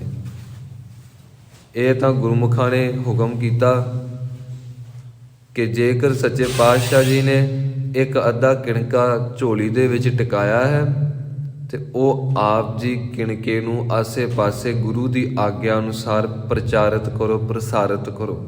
ਇਹ ਤਾਂ ਸੱਚ ਇਹ ਹੈ, ਕਈ ਵਾਰ ਬੋਲਣ ਨੂੰ ਚਿੱਤ ਨਹੀਂ ਕਰਦਾ ਤੇ ਇੰਜ ਚਿੱਤ ਕਰਦਾ ਕਿ ਕੋਈ ਮੇਰੇ ਕੋਲ ਆਵੇ ਵੀ ਨਾ। ਅਸੀਂ ਫੋਨ ਬੰਦ ਕਰਕੇ ਤੇ ਅਸੀਂ ਆਪਣੇ ਕਮਰੇ ਦੇ ਵਿੱਚ ਬੈਠੀਏ, ਈਵਨ ਕਿ ਇੱਥੋਂ ਤੱਕ ਕਿ ਘਰ ਦਾ ਕੋਈ ਜੀਅ ਵੀ ਨਾ ਬੁਲਾਵੇ, ਕਿਉਂਕਿ ਗੁਰੂ ਦੀ ਬਾਣੀ 'ਚ ਤਾਕਤ ਹੀ ਇੰਨੀ ਹੈ, ਸ਼ਕਤੀ ਇੰਨੀ ਹੈ। ਗੁਰੂ ਦੀ ਮਹਾਰਾਜ ਜੀ ਦੀ ਜਿਸ ਵੇਲੇ ਅੰਦਰ ਦੀ ਸ਼ਕਤੀ ਪ੍ਰਗਟ ਹੁੰਦੀ ਹੈ, ਬਾਹਰ ਦੀਆਂ ਚੀਜ਼ਾਂ ਵਾਲੇ ਪਾਸੇ ਤੇ ਅੱਖਾਂ ਖੁੱਲ੍ਹਦੀਆਂ ਹੀ ਨਹੀਂ, ਅੰਦਰ ਦੇ ਰਸ ਦੇ ਨਾਲ ਜੁੜ ਜਾਂਦੀਆਂ ਨੇ। ਜੋ ਜ਼ੁਬਾਨ ਹੈ ਇਹ ਵੀ ਅੰਤਰਮੁਖੀ ਹੋ ਜਾਂਦੀ ਹੈ, ਤੇ ਜੋ ਨੇਤਰ ਨੇ ਇਹ ਅੰਤਰਮੁਖੀ ਹੋ ਕੇ ਉਸ ਮਾਲਕ ਦੇ ਦਰਸ਼ਨ ਦੀਦਾਰਿਆਂ ਦੇ ਵਿੱਚ ਆਪਣਾ ਆਪ ਕੁਰਬਾਨ ਕਰ ਦਿੰਦੀਆਂ ਹਨ। ਤੇ ਜੇਕਰ ਅਸੀਂ ਕਹੀਏ ਜੀ ਇਹ ਕਥਾਵਾਚਕ ਨੇ, ਇਹ ਗਿਆਨੀ ਨੇ, ਇਹਨਾਂ ਨੂੰ ਬੜੀ ਸੂਝ ਸਮਝ ਹੈ, ਜਿੰਨਾ ਚਿਰ ਭਗਤੀ ਨਹੀਂ, ਜਿੰਨਾ ਚਿਰ ਜਪ ਤਪ ਨਹੀਂ, ਜਿੰਨਾ ਚਿਰ ਸੇਵਾ ਸਿਮਰਨ ਨਹੀਂ, ਜਿੰਨਾ ਚਿਰ ਅੰਦਰ ਦਾ ਰਸ ਨਹੀਂ, ਹਰ ਇੱਕ ਕੀਤੀ ਹੋਈ ਧਰਮ ਦੀ ਕਿਰਿਆ ਪਖੰਡ ਬਣ ਜਾਂਦੀ ਹੈ। ਇਸ ਕਰਕੇ ਦਾਸ ਕਥਾ ਨਹੀਂ ਕਰਦਾ ਪਿਆ, ਦਾਸ ਤਾਂ ਆਪਣੇ ਹਿਰਦੇ ਨੂੰ, ਆਪਣੀ ਅੰਤਰ ਆਤਮਾ ਨੂੰ ਤਰਲਾ ਕਰਦਾ ਪਿਆ ਹੈ ਕਿ ਐ ਮਨਾ ਜਿੰਨਾ ਚਿਰ ਸਾਹ ਹਨ ਤੂੰ ਬੰਦਗੀ ਦੇ ਵਿੱਚ ਹੀ ਰਹਿ, ਤੂੰ ਸੇਵਾ ਸਿਮਰਨ ਵਿੱਚ ਹੀ ਰਹਿ, ਪਤਾ ਨਹੀਂ ਕਿਹੜੇ ਵੇਲੇ ਸਵਾਸਾਂ ਦਾ ਭੋਗ ਪੈ ਜਾਣਾ ਹੈ। ਤੇ ਸੱਚੇ ਪਾਤਸ਼ਾਹ ਜੀ ਦੀ ਬਾਣੀ ਵੱਲ ਆਈਏ। ਮਹਾਰਾਜ ਜੀ ਨੇ ਅੱਜ 26ਵੀਂ ਪੌੜੀ ਦੇ ਵਿੱਚ ਬਖਸ਼ਿਸ਼ ਕੀਤੀ, ਅਮੁੱਲ ਗੁਣ। ਭਾਈ ਪਰਮੇਸ਼ਵਰ ਦੇ ਜੋ ਗੁਣ ਹਨ, ਜੋ ਸਾਨੂੰ ਉਹਨੇ ਬਖਸ਼ੇ ਹਨ, ਉਹਨਾਂ ਦਾ ਮੁੱਲ ਨਹੀਂ ਪੈ ਸਕਦਾ। ਅਸੀਂ ਕਹਾਂਗੇ ਜੀ ਸਾਨੂੰ ਕਿਹੜਾ ਗੁਣ ਬਖਸ਼ ਦਿੱਤਾ। ਹੁਣ ਦਾਸ ਗੁਰੂ ਦੀ ਆਗਿਆ ਵਿੱਚ, ਗੁਰੂ ਦੀ ਬਖਸ਼ਿਸ਼ ਨਾਲ ਰਸਨਾ ਤੋਂ ਕੁਝ ਨਾ ਕੁਝ ਬੋਲਦਾ ਪਿਆ ਹੈ, ਤੇ ਅਸੀਂ ਰੱਬ ਨੂੰ ਕੋਈ ਇਹਦਾ ਮੁੱਲ ਤਾਰਿਆ ਹੈ ਕਿ ਮੈਂ ਜੀ 5 ਦਿਨਾਂ ਦੇ ਵਿੱਚ ਇੰਨੇ ਅੱਖਰ ਬੋਲਣੇ ਨੇ ਤੇ ਤੁਸੀਂ ਦੱਸੋ ਵੀ ਮੈਂ ਤੁਹਾਨੂੰ ਕਿੰਨੇ ਕੁ ਪੈਸੇ ਦੇਵਾਂ, ਮੈਂ ਤੁਹਾਡੀ ਕੀ ਸੇਵਾ ਕਰਾਂ। ਸਾਡਾ ਬੋਲਣਾ ਸਾਨੂੰ ਫ੍ਰੀ ਮਿਲਿਆ ਹੈ, ਇਸੇ ਕਰਕੇ ਸਾਨੂੰ ਕਦਰ ਨਹੀਂ ਹੈ। ਜਦੋਂ ਕੋਈ ਚੀਜ਼ ਫ੍ਰੀ ਮਿਲ ਜਾਏ ਨਾ, ਬੰਦੇ ਨੂੰ ਕਦਰ ਨਹੀਂ ਹੁੰਦੀ, ਤੇ ਜਦੋਂ ਬੰਦਾ ਮਿਹਨਤ ਕਰਦਾ ਹੈ, ਇੱਕ ਇੱਕ ਸੈਂਟ ਇੰਜ ਲੱਗਦਾ ਹੈ ਕਿ ਇਹ ਬਹੁਤ ਕੀਮਤੀ ਹੈ। ਤੇ ਸੱਚੇ ਪਾਤਸ਼ਾਹ ਜੀ ਕਹਿੰਦੇ ਨੇ ਤੂੰ ਸੁਣਦਾ ਪਿਆ ਕਿ ਤੂੰ ਪਰਮਾਤਮਾ ਜੀ ਦੇ ਅੱਗੇ ਪੈਸੇ ਰੱਖ ਕੇ ਆਖਿਆ ਜੀ ਮੈਂ ਨਾ 10,000 ਅੱਖਰ ਸੁਣਨੇ ਨੇ, ਤੇ ਇਸ ਕਰਕੇ 10,000 ਅੱਖਰ, 10,000 ਸ਼ਬਦ ਸੁਣਨ ਦੀ ਦੱਸੋ ਜੀ ਕਿੰਨੀ ਕੁ ਕੀਮਤ ਹੈ। ਸਾਨੂੰ ਸਭ ਕੁਝ ਮਿਲਿਆ ਹੀ ਫ੍ਰੀ ਹੈ। ਆਪ ਜੀ ਨੂੰ ਪਤਾ ਹੋਏਗਾ, ਜੋ ਕੈਮਰਾ ਹੁੰਦਾ ਹੈ ਤੁਸੀਂ ਉਹਨੂੰ ਕੰਟੀਨਿਊਟੀ ਦੇ ਨਾਲ ਜੇ 50 ਤੋਂ 60 ਘੰਟੇ ਚਲਾਓ ਤੇ ਉਸ ਵੇਲੇ ਬਲਾਸਟ ਹੋ ਜਾਂਦਾ ਹੈ, ਸੜ ਜਾਂਦਾ ਹੈ, ਉਹਨੂੰ ਵੀ ਆਰਾਮ ਚਾਹੀਦਾ। ਤੇ ਸੱਚੇ ਪਾਤਸ਼ਾਹ ਜੀ ਨੇ ਐਸੀ ਬਖਸ਼ਿਸ਼ ਕੀਤੀ, ਜੇ ਅੰਦਰ ਦਾ ਰਸ ਮਿਲ ਜਾਏ, ਸਾਲਾਂ ਬੱਧੀ ਤੁਸੀਂ ਅੱਖ ਬੰਦ ਨਾ ਵੀ ਕਰੋ ਤੇ ਤਾਂ ਵੀ ਖੇਡ ਵਰਤਦੀ ਰਹਿੰਦੀ ਹੈ। ਅੱਖਾਂ ਦਾ ਲੈਂਸ ਕਦੀ ਖਰਾਬ ਨਹੀਂ ਹੋਇਆ। ਤੇ ਜਿੰਨੀ ਵਾਰੀ ਅਸੀਂ ਅੱਖਾਂ ਚਮਕਾਉਂਦੇ ਹਾਂ, ਅਸੀਂ ਬਲਿੰਕ ਕਰਦੇ ਹਾਂ, ਸਾਡੀਆਂ ਅੱਖਾਂ ਬਲਿੰਕਿੰਗ ਕਰਦੀਆਂ ਨੇ। ਇੰਨੀ ਵਾਰੀ ਤੁਸੀਂ ਕਿਸੇ ਵੀ ਪੇਚ ਨੂੰ ਬਾਰ-ਬਾਰ ਤੁਸੀਂ ਲਾਓ, ਸਕਰੂ ਡਰਾਈਵਰ ਦੇ ਨਾਲ ਤੁਸੀਂ ਕਦੀ ਉਹਨੂੰ ਫਿਕਸ ਕਰੋ, ਕਦੀ ਬਾਹਰ ਕੱਢੋ, ਉਹਦੀਆਂ ਚੂੜੀਆਂ ਮਰ ਜਾਣਗੀਆਂ। ਮਹਾਰਾਜ ਜੀ ਕਹਿੰਦੇ ਨੇ ਦੇਖ ਉਹਦੇ ਗੁਣ ਕਿੰਨੇ ਨੇ, ਤੈਨੂੰ ਬਖਸ਼ਿਆ ਕੀ ਤੂੰ ਨਾ ਸ਼ੁਕਰਿਆ ਅਜੇ ਤੱਕ ਤੂੰ ਧੰਨਵਾਦ ਨਹੀਂ ਕਰਦਾ। ਧੰਨਵਾਦ ਕਰ ਭਗਤੀ ਕਰਕੇ, ਧੰਨਵਾਦ ਕਰ ਆਪਣੇ ਗੁਰੂ ਦੇ ਬਚਨਾਂ ਨੂੰ ਜਪ ਕੇ। ਹੁਣ ਤੁਸੀਂ ਕੋਈ ਵੀ ਕੈਮਰਾ ਫੜੋ, ਉਹਦਾ ਸ਼ਟਰ ਤੁਸੀਂ ਹਜ਼ਾਰਾਂ ਵਾਰ ਇੱਕ ਦਿਨ ਦੇ ਵਿੱਚ ਕਦੀ ਖੋਲੋ ਕਦੀ ਬੰਦ ਕਰੋ, ਕਦੀ ਖੋਲੋ ਕਦੀ ਬੰਦ ਕਰੋ। ਅਸੀਂ ਅੱਖਾਂ ਨੂੰ ਵੇਖੋ ਸਾਫ਼ ਕਰਦੇ ਹਾਂ ਨਾ ਜੀ। ਜੇ ਅੱਖਾਂ ਥੱਕ ਗਈਆਂ ਤੇ ਅਸੀਂ ਅੱਖਾਂ 'ਤੇ ਹੱਥ ਰੱਖ ਕੇ ਤੇ ਜੋ ਅੰਦਰ ਫਲੂਇਡ ਹੁੰਦਾ ਹੈ ਤੇ ਉਹਦੇ ਉੱਤੇ ਜਦੋਂ ਅੱਖਾਂ ਦੇ ਉੱਤੇ ਸਾਡੇ ਹੱਥ ਜਾਂਦੇ ਨੇ ਤੇ ਉਸੇ ਵੇਲੇ ਸਾਨੂੰ ਆਰਾਮ ਮਹਿਸੂਸ ਹੋਣਾ ਸ਼ੁਰੂ ਹੋ ਜਾਂਦਾ ਹੈ, ਕਿਉਂਕਿ ਹੱਥਾਂ ਵਿੱਚ ਵਾਈਬ੍ਰੇਸ਼ਨ ਹੈ। ਸਾਡੇ ਹੱਥਾਂ ਦੇ ਵਿੱਚ ਅਗੰਮੀ ਸ਼ਕਤੀ ਹੈ, ਪੂਰੇ ਸਰੀਰ ਵਿੱਚ ਸ਼ਕਤੀ ਭਰੀ ਹੋਈ ਹੈ। ਅਸੀਂ ਅੱਖਾਂ ਨੂੰ ਮਲ ਵੀ ਲੈਂਦੇ ਹਾਂ, ਅਸੀਂ ਅੱਖਾਂ ਨੂੰ ਕੱਪੜੇ ਨਾਲ ਵੀ ਸਾਫ਼ ਕਰ ਲੈਂਦੇ ਹਾਂ ਤੇ ਬਾਰ-ਬਾਰ ਅਸੀਂ ਅੱਖਾਂ ਨੂੰ ਮਲੀ ਵੀ ਜਾਈਏ ਤਾਂ ਵੀ ਇਹਦੇ ਅੰਤਰਮੁਖੀ ਝਰੀਟਾਂ ਨਹੀਂ ਪੈਂਦੀਆਂ।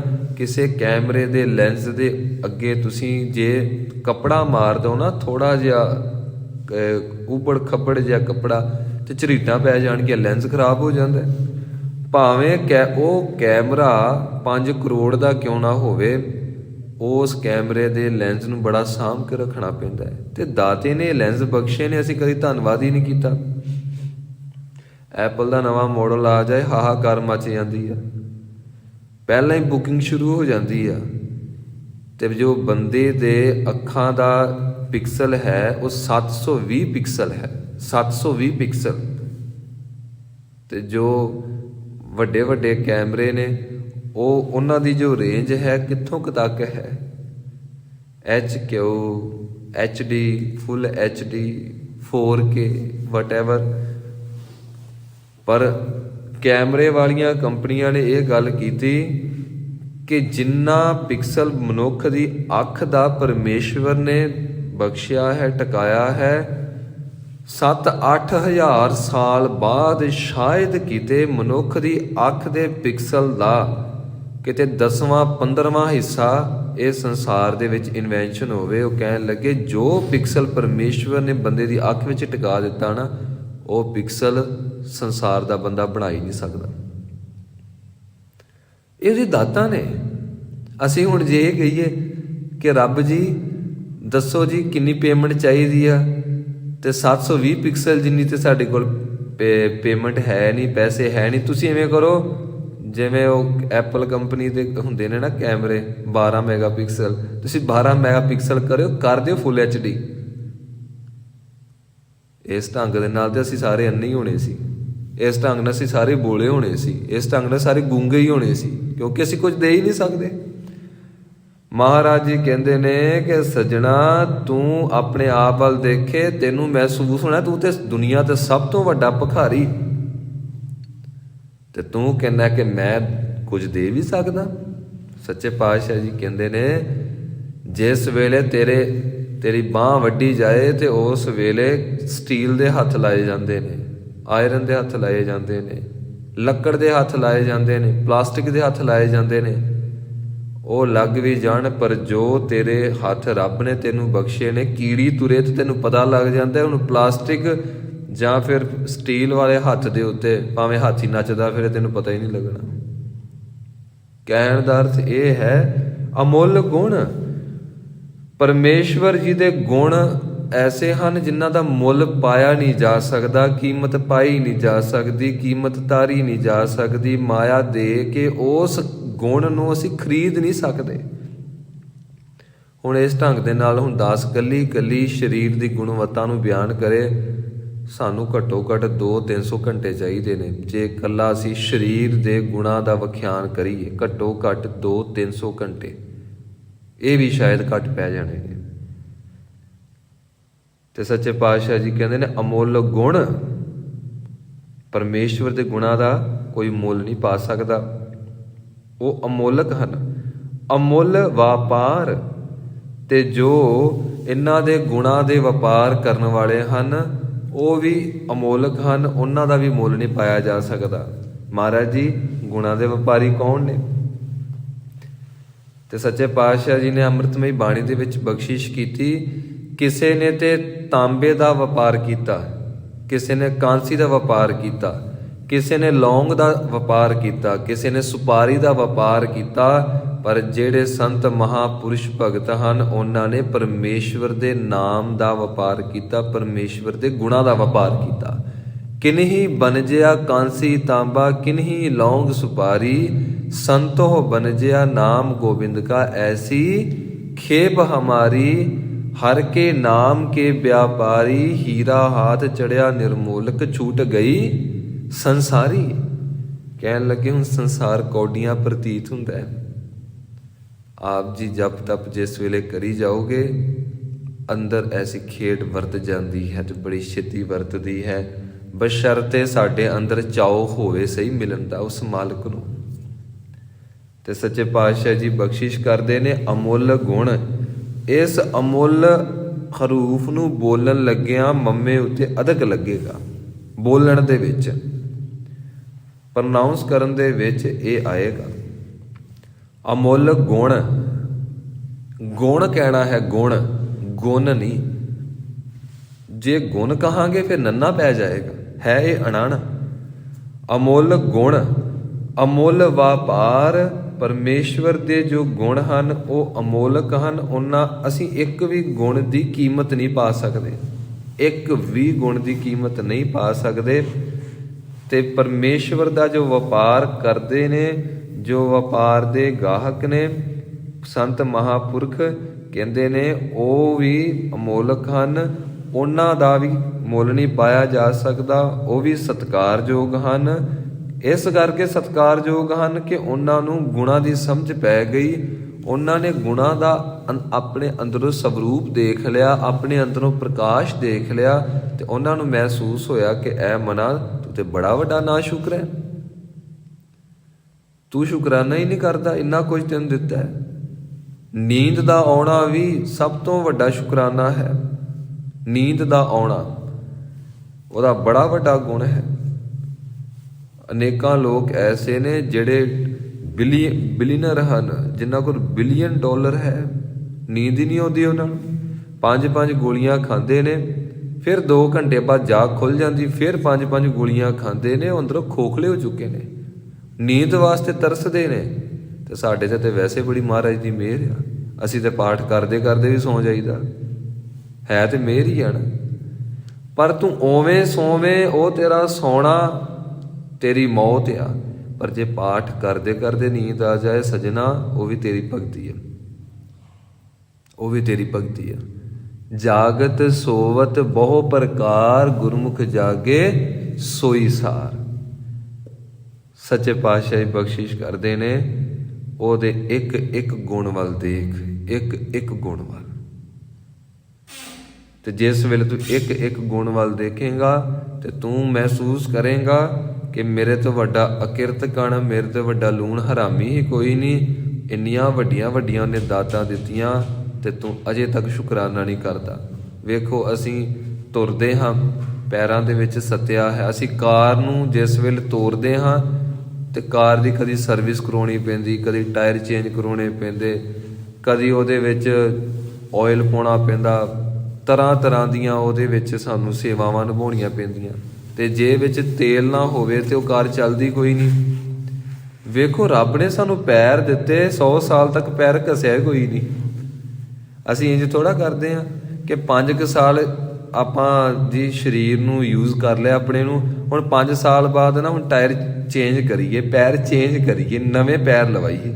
ਅਸੀਂ ਕਦੀ ਕਹਿੰਦੇ ਹਾਂ, ਅਸੀਂ ਕਦੀ ਕਹਿੰਦੇ ਹਾਂ ਕਿ ਨਾਸਾਂ ਚੇਂਜ ਕਰਾ ਲਈਏ ਹੁਣ ਆਪਣੀਆਂ, ਅਫੀਨੀਆਂ ਤੋਂ ਤਿੱਖੀਆਂ ਕਰ ਲਈਏ, ਤਿੱਖੀਆਂ ਤੋਂ ਫੀਨੀਆਂ ਕਰ ਲਈਏ। ਆਖੇ ਜੀ 30 ਸਾਲ ਹੋ ਗਏ ਨੇ, ਹੁਣ ਹੱਥ ਹੀ ਚੇਂਜ ਕਰ ਲਈਏ, ਐਕਸਪਾਇਰ ਹੋ ਗਿਆ। ਵੇਖੋ ਪਰਮੇਸ਼ਵਰ ਨੇ ਕਿੰਨੀ ਵੱਡੀ ਬਖਸ਼ਿਸ਼ ਕੀਤੀ ਸਾਡੇ ਤੇ, ਜਦ ਕਿ ਬੰਦਾ ਉਹਦੀਆਂ ਦਾਤਾਂ ਨੂੰ ਕਤਲ ਕਰਦਾ ਹੈ, ਕੱਟਦਾ ਵੱਢਦਾ ਹੈ। ਉਹ ਕਰਦੇ ਨੇ ਨਾ ਜੀ ਆਪਣੇ ਭਰਵੱਟਿਆਂ ਨੂੰ, ਜਿਹਨੂੰ ਆਈਬਰੋ ਕਹਿੰਦੇ ਆ, ਉਹ ਕਤਲ ਥ੍ਰੈਡ ਦੇ ਨਾਲ ਕਤਲ ਕੀਤਾ ਜਾਂਦਾ ਹੈ। ਤੇ ਜੋ ਸੱਜਣ ਦਾੜੀ ਕਤਲ ਕਰਦੇ ਨੇ, ਪਰਮੇਸ਼ਵਰ ਦੀ ਜੋ ਬਖਸ਼ਿਸ਼ ਹੈ, ਵੇਖੋ ਪਰਮੇਸ਼ਵਰ ਬਖਸ਼ਿਸ਼ ਕਰ ਰਿਹਾ, ਕਤਲ ਕਰੀ ਜਾਂਦੇ ਨੇ। ਤੇ ਅੱਗੋਂ ਪਰਮੇਸ਼ਵਰ ਪਤਾ ਕੀ ਕਹਿੰਦਾ, ਲਾਲਾ ਜ਼ੋਰ ਜਿੰਨਾ ਲੋੜਾ, ਤੂੰ ਜਿੰਨਾ ਮਰਜ਼ੀ ਜ਼ੋਰ ਲਾਈ ਜਾ, ਇਹ ਕੇਸ ਆਉਂਦੇ ਆਉਂਦੇ ਥੱਕਣਗੇ ਨਹੀਂ, ਤੇਰੀਆਂ ਕੈਂਚੀਆਂ ਖੁੰਡੀਆਂ ਹੋ ਜਾਣਗੀਆਂ। ਲਾਲਾ ਤੂੰ ਜ਼ੋਰ ਜਿੰਨਾ ਲਾਉਣਾ। ਤੇ ਜੇਕਰ ਅਸੀਂ ਕੇਸ ਕਤਲ ਨਾ ਕਰੀਏ, ਪਰਮੇਸ਼ਵਰ ਦੀ ਆਗਿਆ ਦੇ ਵਿੱਚ ਰਹੀਏ, ਤੇ ਫਿਰ ਕੇਸ ਇਤਨੇ ਨਹੀਂ ਵੱਧਦੇ ਜਿਤਨੇ ਇੱਕ ਕੱਟਣ ਵਾਲੇ ਦੇ ਵੱਧਦੇ ਨੇ।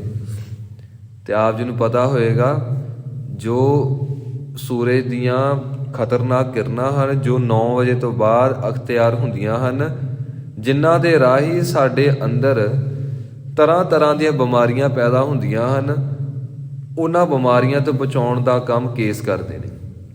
ਇਸੇ ਕਰਕੇ ਪਿੱਛੇ ਜੇ ਅਮਰੀਕਾ ਦੇ ਕਾਲਿਆਂ ਨੇ ਇੱਕ ਕੰਮ ਕੀਤਾ ਸੀ। ਉਹਨਾਂ ਨੂੰ ਜਿਸ ਵੇਲੇ ਸਾਇੰਸ ਦੇ ਵਿੱਚ ਇਹ ਖੋਜ ਹੋਈ ਕਿ ਭਾਈ ਜਿਹੜੀਆਂ ਦਾੜੀ ਤੇ ਮੁੱਛਾਂ ਹਨ, ਇਹ ਜੇਕਰ ਅਸੀਂ ਰੱਖੀਏ ਤੇ ਅਸੀਂ ਕੈਂਸਰ ਤੋਂ ਬਚ ਸਕਦੇ ਹਾਂ, ਅਸੀਂ ਸਕਿਨ ਦੀਆਂ ਪ੍ਰੋਬਲਮਸ ਤੋਂ ਬਚ ਸਕਦੇ ਹਾਂ, ਤਰ੍ਹਾਂ ਤਰ੍ਹਾਂ ਦੀਆਂ ਬਿਮਾਰੀਆਂ ਤੋਂ ਬਚ ਸਕਦੇ ਹਾਂ। ਕਾਲਿਆਂ ਨੇ ਦਾੜੀਆਂ ਰੱਖ ਲਈਆਂ ਜੀ, ਕਾਲਿਆਂ ਨੇ ਦਾੜੇ ਰੱਖ ਲਏ, ਕਾਲਿਆਂ ਨੇ ਮੁਸ਼ਹਿਰੇ ਰੱਖ ਲਏ, ਮੁੱਛਾਂ ਰੱਖ ਲਈਆਂ। ਤੇ ਸਾਡੇ ਬੰਦੇ ਕਹਿੰਦੇ ਆ, ਨਹੀਂ ਮਹਾਰਾਜ ਅਸੀਂ ਤੁਹਾਡੀ ਨਹੀਂ ਗੱਲ ਮੰਨਣੀ, ਚਲਾਉਣੀ ਅਸੀਂ ਆਪਣੀ ਹੋਈ ਆ। ਫਿਰ ਮਹਾਰਾਜ ਕਹਿੰਦੇ, ਫਿਰ ਚੱਕ ਫਿਰ ਬਿਮਾਰੀਆਂ, ਚੱਕ ਫਿਰ ਤਕਲੀਫਾਂ। ਕਿਉਂ? ਕਿਉਂਕਿ ਅਸੀਂ ਸ਼ਬਦ ਪੜ੍ਹਦੇ ਨਾ, ਆਪੇ ਬੀਜ ਆਪੇ ਹੀ ਖਾਓ। ਇਸ ਪੰਕਤੀ ਦੀ ਵਿਆਖਿਆ 100 ਸਾਲ ਕੀਤੀ ਜਾ ਸਕਦੀ ਹੈ, 100 ਸਾਲ, ਕਿਉਂਕਿ ਬੰਦੇ ਦਾ ਸਾਰਾ ਜੀਵਨ ਹੀ ਇਹਦੇ ਤੇ ਖੜਾ ਹੈ। ਜੇ ਤੂੰ ਸ਼੍ਰੀ ਜਪਜੀ ਸਾਹਿਬ ਬੀਜਿਆ ਹੋਏਗਾ, ਉਹਦੇ ਵਿੱਚੋਂ ਗੁਰੂ ਨਾਨਕ ਦਾ ਪ੍ਰਕਾਸ਼ ਹੋਏਗਾ, ਪਰਮ ਪ੍ਰਕਾਸ਼ ਪਰਮੇਸ਼ਵਰ ਦਾ ਪ੍ਰਕਾਸ਼ ਹੋਏਗਾ। ਜੇ ਤੂੰ ਬੀਜਿਆ ਹੀ ਲੈਗ ਪੀਸ ਹੋਏਗਾ ਤੇ ਉਹਦੇ ਵਿੱਚੋਂ ਦੂਜੇ ਨੂੰ ਤਕਲੀਫ ਦਿੱਤੀ, ਦੂਜੇ ਦਾ ਮਾਸ ਖਾਧਾ, ਹੁਣ ਜਦੋਂ ਤੈਨੂੰ ਘਰ 'ਚ ਤਕਲੀਫ ਹੋਏਗੀ ਤੇ ਫਿਰ ਤੈਨੂੰ ਪਤਾ ਲੱਗੇਗਾ ਕਿ ਦੂਜੇ ਨੂੰ ਦੁੱਖ ਦੇਣਾ ਕੀ ਹੁੰਦਾ ਹੈ। ਮਹਾਰਾਜ ਜੀ ਕਹਿੰਦੇ ਨੇ, ਜੈਸਾ ਬੀਜੇਗਾ ਵੈਸਾ ਹੀ ਵੱਢੇਗਾ। ਹੁਣ ਅਸੀਂ ਆਪਣੇ ਘਰ ਵਿੱਚ ਕਿੱਕਰ ਬੀਜ ਲਈਏ, ਕਿੱਕਰ ਦਾ ਦਰਖਤ, ਤੇ ਅਸੀਂ ਗੁਆਂਢੀਆਂ ਨੂੰ ਹੋਕਾ ਦਈਏ, ਹੋ ਜਾਓ ਤਿਆਰ, ਬੀਜ ਦਿੱਤਾ ਜੇ ਕਿੱਕਰ। ਲੜੇ ਸੀ ਨਾ ਤੁਸੀਂ ਪਿੱਛੇ ਜੇ ਮੇਰੇ ਨਾਲ, ਕੰਡੇ ਤੁਹਾਨੂੰ ਹੀ ਵੱਜਣੇ ਆ। ਤੇ ਗੁਆਂਢੀਆਂ ਨੇ ਕਹਿਣਾ, ਸੱਜਣਾ ਬੀਜਿਆ ਤੂੰ, ਬੀਜਿਆ ਆਪਣੇ ਘਰ ਦੇ ਵਿਹੜੇ ਵਿੱਚ, ਤੇ ਜਦੋਂ ਹਨੇਰੀ ਆਏਗੀ ਟਾਹਣੀਆਂ ਟੁੱਟਣਗੀਆਂ ਤੇ ਕੰਡੇ ਵੀ ਤੈਨੂੰ ਹੀ ਵੱਜਣੇ ਆ, ਕਿਉਂਕਿ ਬੀਜਿਆ ਤੂੰ। ਸੋਚਦੇ ਅਸੀਂ ਇਹੀ ਹਾਂ ਕਿ ਮਾੜਾ ਕਰਮ ਸਾਡੇ ਕੋਲੋਂ ਹੋ ਗਿਆ, ਚਲੋ ਮਹਾਰਾਜ ਮਾਫ ਕਰੀ, ਤੇ ਦੂਜੇ ਕੋਲੋਂ ਹੋ ਗਿਆ, ਇਹਨੂੰ ਰੱਬ ਸਜ਼ਾ ਦੇਗਾ। ਇਹ ਰੱਬ ਨੇ ਵੇਖੇ ਨੂੰ ਬਖਸ਼ਣਾ ਨਹੀਂ। ਉਹ ਰੱਬ ਤੇ ਸੁਭਾਅ ਹੀ ਇਹ ਬਖਸ਼ਿੰਦ ਲੈ ਕੇ ਬੈਠਾ ਹੈ। ਤੂੰ ਆਪਣੇ ਗੁਰੂ ਤੋਂ ਦੂਰ ਚਲਾ ਗਿਆ, ਤੂੰ ਕਿੱਕਰ ਬੀਜਿਆ ਤੇ ਕੰਡੇ ਵੀ ਤੈਨੂੰ ਹੀ ਖਾਣੇ ਪੈਣੇ ਨੇ। ਜੇ ਤੂੰ ਅੰਬ ਦਾ ਬ੍ਰਿਕਸ਼ ਬੀਜਿਆ ਹੁੰਦਾ ਤੇ ਫਿਰ ਜਾ ਕੇ ਫਲ ਮਿਲਣਾ ਸੀ। ਗੁਰੂ ਕੀ ਬਾਣੀ ਹਿਰਦੇ ਵਿੱਚ ਬੀਜੇਗਾ ਤੇ ਬਖਸ਼ਿਸ਼ ਤਾਂ ਹੀ ਹੋਣੀ ਆ। ਮਹਾਰਾਜ ਜੀ ਬਖਸ਼ਿਸ਼ ਕਰਦੇ ਨੇ, ਅਨੇਕਾਂ ਹੀ ਪਰਮੇਸ਼ਵਰ ਦੇ ਗੁਣ ਹਨ ਤੇ ਉਹਨਾਂ ਦੀ ਕੀਮਤ ਨਹੀਂ ਪਾਈ ਜਾ ਸਕਦੀ। ਤੇ ਆਪ ਜੀ ਨੂੰ ਦਾਸ ਬੇਨਤੀ ਕਰੇ, ਜੋ ਭਰਵੱਟੇ ਕਤਲ ਕਰਦੇ ਨੇ ਨਾ,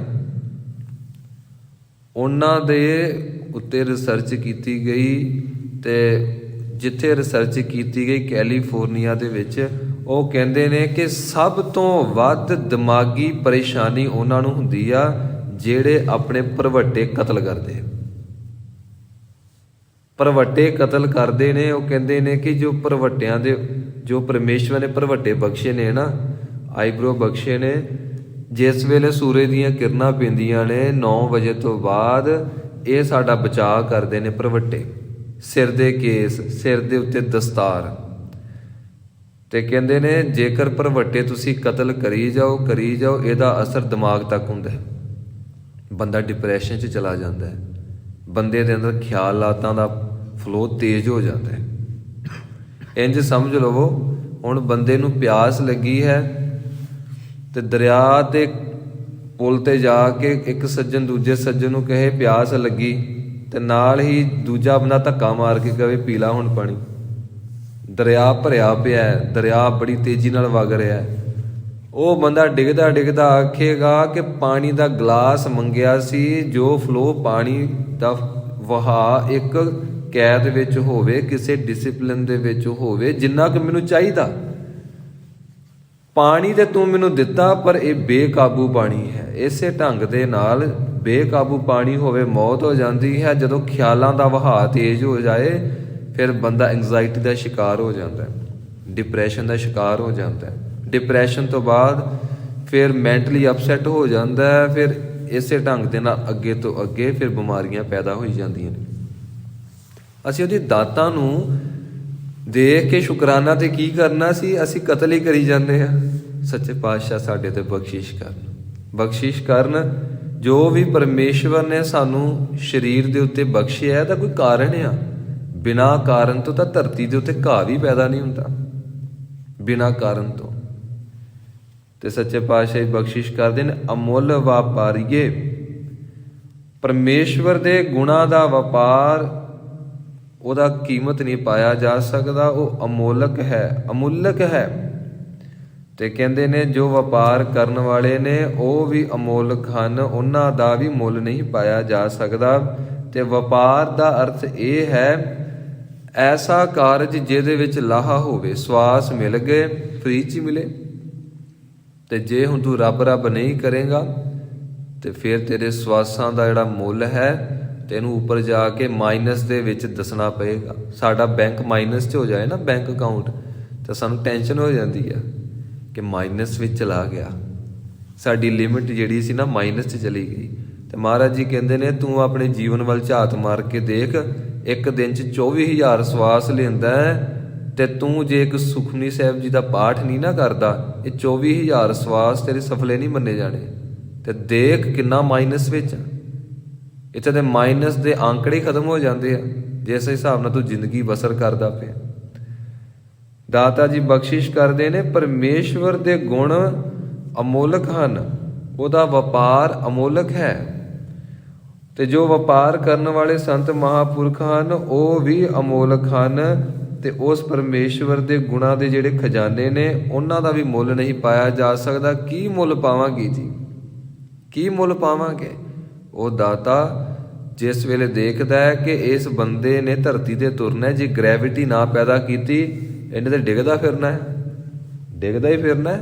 ਇੱਕ ਕਦਮ ਜਦੋਂ ਚੁੱਕ ਕੇ ਰੱਖਣਾ ਆ ਤੇ ਨਾਲ ਹੀ ਹਵਾ ਵਿੱਚ ਇਹਨੇ ਕਦੀ ਸੱਜੇ ਜਾਣਾ, ਕਦੀ ਖੱਬੇ ਜਾਣਾ। ਪਰਮੇਸ਼ਵਰ ਨੇ ਗ੍ਰੈਵਿਟੀ ਪੈਦਾ ਕੀਤੀ, ਬ੍ਰਹਿਮੰਡ ਨੂੰ ਇੱਕ ਸ਼ਕਤੀ ਬਖਸ਼ਿਸ਼ ਕੀਤੀ, ਬ੍ਰਹਿਮੰਡ ਦੇ ਵਿੱਚੋਂ ਹਵਾ ਪੈਦਾ ਕੀਤੀ ਜੀ।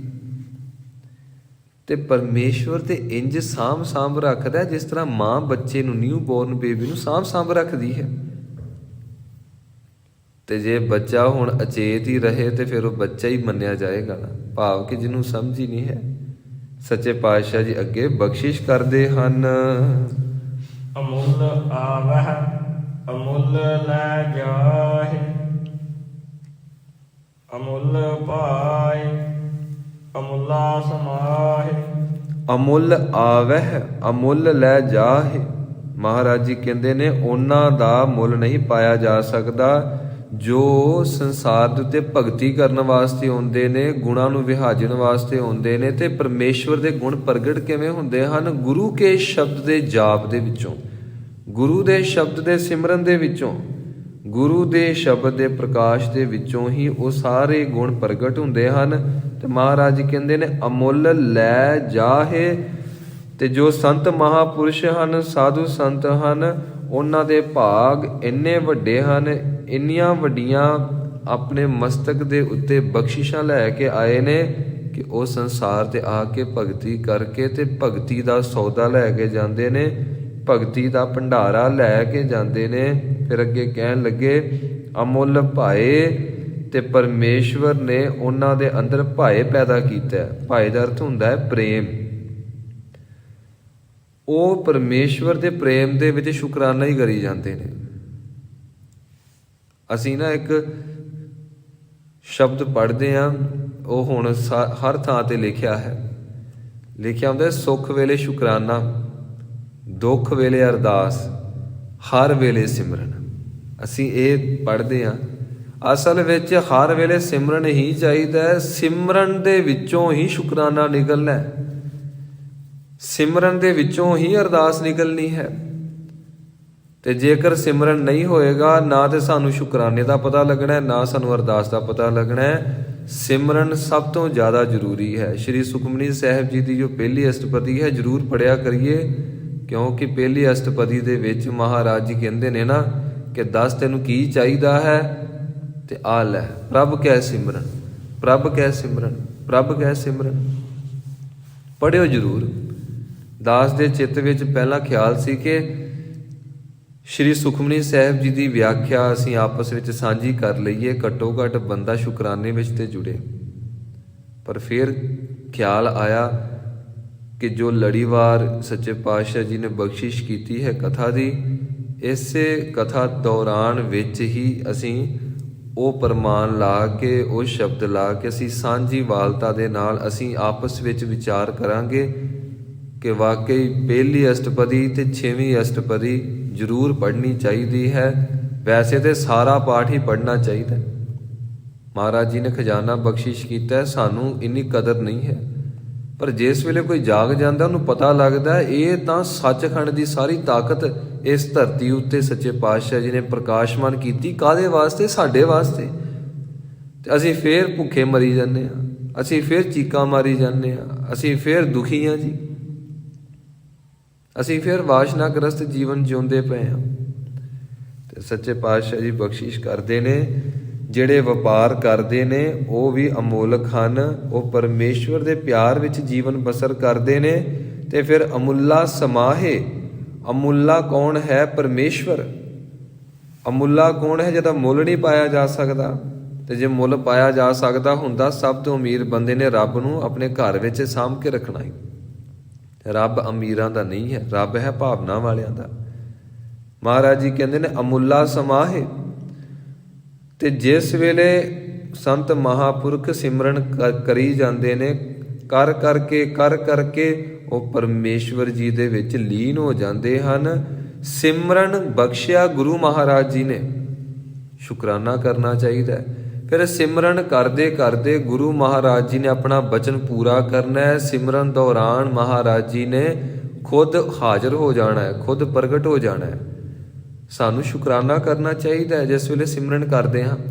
ਫਿਰ ਬਾਅਦ ਵਿੱਚ ਗੁਰੂ ਦੇ ਸ਼ਬਦ ਦੇ ਵਿੱਚੋਂ ਗੁਣਾਂ ਦਾ ਪ੍ਰਕਾਸ਼ ਹੁੰਦਾ ਹੈ, ਸਾਨੂੰ ਸ਼ੁਕਰਾਨਾ ਕਰਨਾ ਚਾਹੀਦਾ ਹੈ। ਗੁਣਾਂ ਦੇ ਪ੍ਰਕਾਸ਼ ਦੇ ਵਿੱਚੋਂ ਸਾਨੂੰ ਆਤਮਿਕ ਬਲ ਮਿਲਦਾ ਹੈ, ਫਿਰ ਸ਼ੁਕਰਾਨਾ ਕਰਨਾ ਚਾਹੀਦਾ ਹੈ। ਫਿਰ ਆਤਮਿਕ ਬਲ ਜਿਸ ਵੇਲੇ ਪ੍ਰਬਲ ਹੁੰਦਾ ਹੈ, ਫਿਰ ਆਤਮਾ ਪਰਮਾਤਮਾ ਵਿੱਚ ਲੀਨ ਹੋ ਜਾਂਦੀ ਹੈ। ਤੇ ਜੇ ਕੋਈ ਲੀਨ ਨਹੀਂ ਹੋਇਆ, ਇਹਦਾ ਅਰਥ ਇਹ ਹੈ ਅੰਦਰ ਵੀਕਨੈਸ ਬਹੁਤ ਪ੍ਰਬਲ ਹੈ, ਅੰਦਰ ਬਹੁਤ ਕਮਜ਼ੋਰ ਹੋ ਚੁੱਕਾ ਹੈ। ਜਿਸ ਵੇਲੇ ਕੋਈ ਬੰਦਾ ਬਹੁਤ ਜ਼ਿਆਦਾ ਵੀਕ ਹੋ ਜਾਏ ਨਾ, ਤੇ ਆਖਿਆ ਜਾਂਦਾ ਹੈ ਇਹਨੂੰ ਪਨੀਰ ਨਾ ਖਵਾ ਦਿਓ, ਇਹਨੇ ਸਾਰਾ ਪਨੀਰ ਬਾਹਰ ਆ ਜਾਣਾ, ਵੋਮਿਟਿੰਗ ਕਰ ਦੇਣੀ, ਉਲਟੀ ਕਰ ਦੇਣੀ। ਕਿਉਂ? ਇਹਦਾ ਅੰਦਰ ਉਸ ਚੀਜ਼ ਨੂੰ ਮੰਨ ਨਹੀਂ ਰਿਹਾ, ਇਹਦਾ ਅੰਦਰ ਭੋਜਨ ਨੂੰ ਅੰਦਰ ਟਿਕਾ ਨਹੀਂ ਰਿਹਾ, ਪਚਾ ਨਹੀਂ ਰਿਹਾ, ਐਕਸੈਪਟ ਨਹੀਂ ਕਰ ਰਿਹਾ। ਕਿਉਂ ਨਹੀਂ ਕਰ ਰਿਹਾ? ਬਿਮਾਰ ਆ ਜੀ, ਬੜਾ ਭਿਅੰਕਰ ਬਿਮਾਰ, ਭਿਆਨਕ ਬਿਮਾਰੀ ਲੱਗੀ। ਤੇ ਕੀ ਕੀਤਾ ਜਾਏ?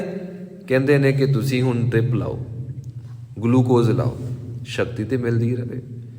ਇਸ ਕਰਕੇ ਸਾਡੇ ਅੰਦਰ ਗੁਰੂ ਕੀ ਬਾਣੀ ਨਹੀਂ ਟਿਕਦੀ। ਇਹਦਾ ਅਰਥ ਇਹ ਹੈ ਕਿ ਅਸੀਂ ਭਿਅੰਕਰ ਬਿਮਾਰ ਹਾਂ ਤੇ ਸਿਮਰਨ ਕਰਦੇ ਰਹੀਏ। ਸ਼੍ਰੀਮਾਨ ਸੰਤ ਬਾਬਾ ਸੁੰਦਰ ਸਿੰਘ ਜੀ ਭਿੰਡਰਾਂ ਵਾਲਿਆਂ ਮਹਾਂਪੁਰਖਾਂ ਨੂੰ ਪੁੱਛਿਆ ਸੀ ਕਿ ਬਾਬਾ ਜੀ ਕਿਰਪਾ ਕਰਕੇ ਦੱਸੋ ਵੀ ਸਿਮਰਨ ਕਿਵੇਂ ਕਰੀਦਾ? ਕੀ ਇੰਜ ਕਰੀਦਾ? ਵਾਹਿਗੁਰੂ ਇੰਜ ਕਰੀਦਾ? ਵਾਹਿਗੁਰੂ ਵਾਹਿਗੁਰੂ ਵਾਹਿਗੁਰੂ ਵਾਹਿਗੁਰੂ। ਕਿੰਜ ਕਰੀਦਾ? ਵਾਹ ਗੁਰੂ ਇੰਜ ਕਰੀਦਾ। ਤੇ ਸ਼੍ਰੀਮਾਨ ਸੰਤ ਬਾਬਾ ਸੁੰਦਰ ਸਿੰਘ ਜੀ ਭਿੰਡਰਾਂ ਵਾਲੇ ਮਹਾਂਪੁਰਖਾਂ ਨੇ ਬਚਨ ਕੀਤਾ, ਭਾਈ ਇੱਕ ਗੱਲ ਦੱਸ, ਜਿਸ ਵੇਲੇ ਤੈਨੂੰ ਭੁੱਖ ਲੱਗਦੀ ਹੈ ਤੂੰ ਪ੍ਰਸ਼ਾਦਾ ਕਿਵੇਂ ਛਕਦਾ?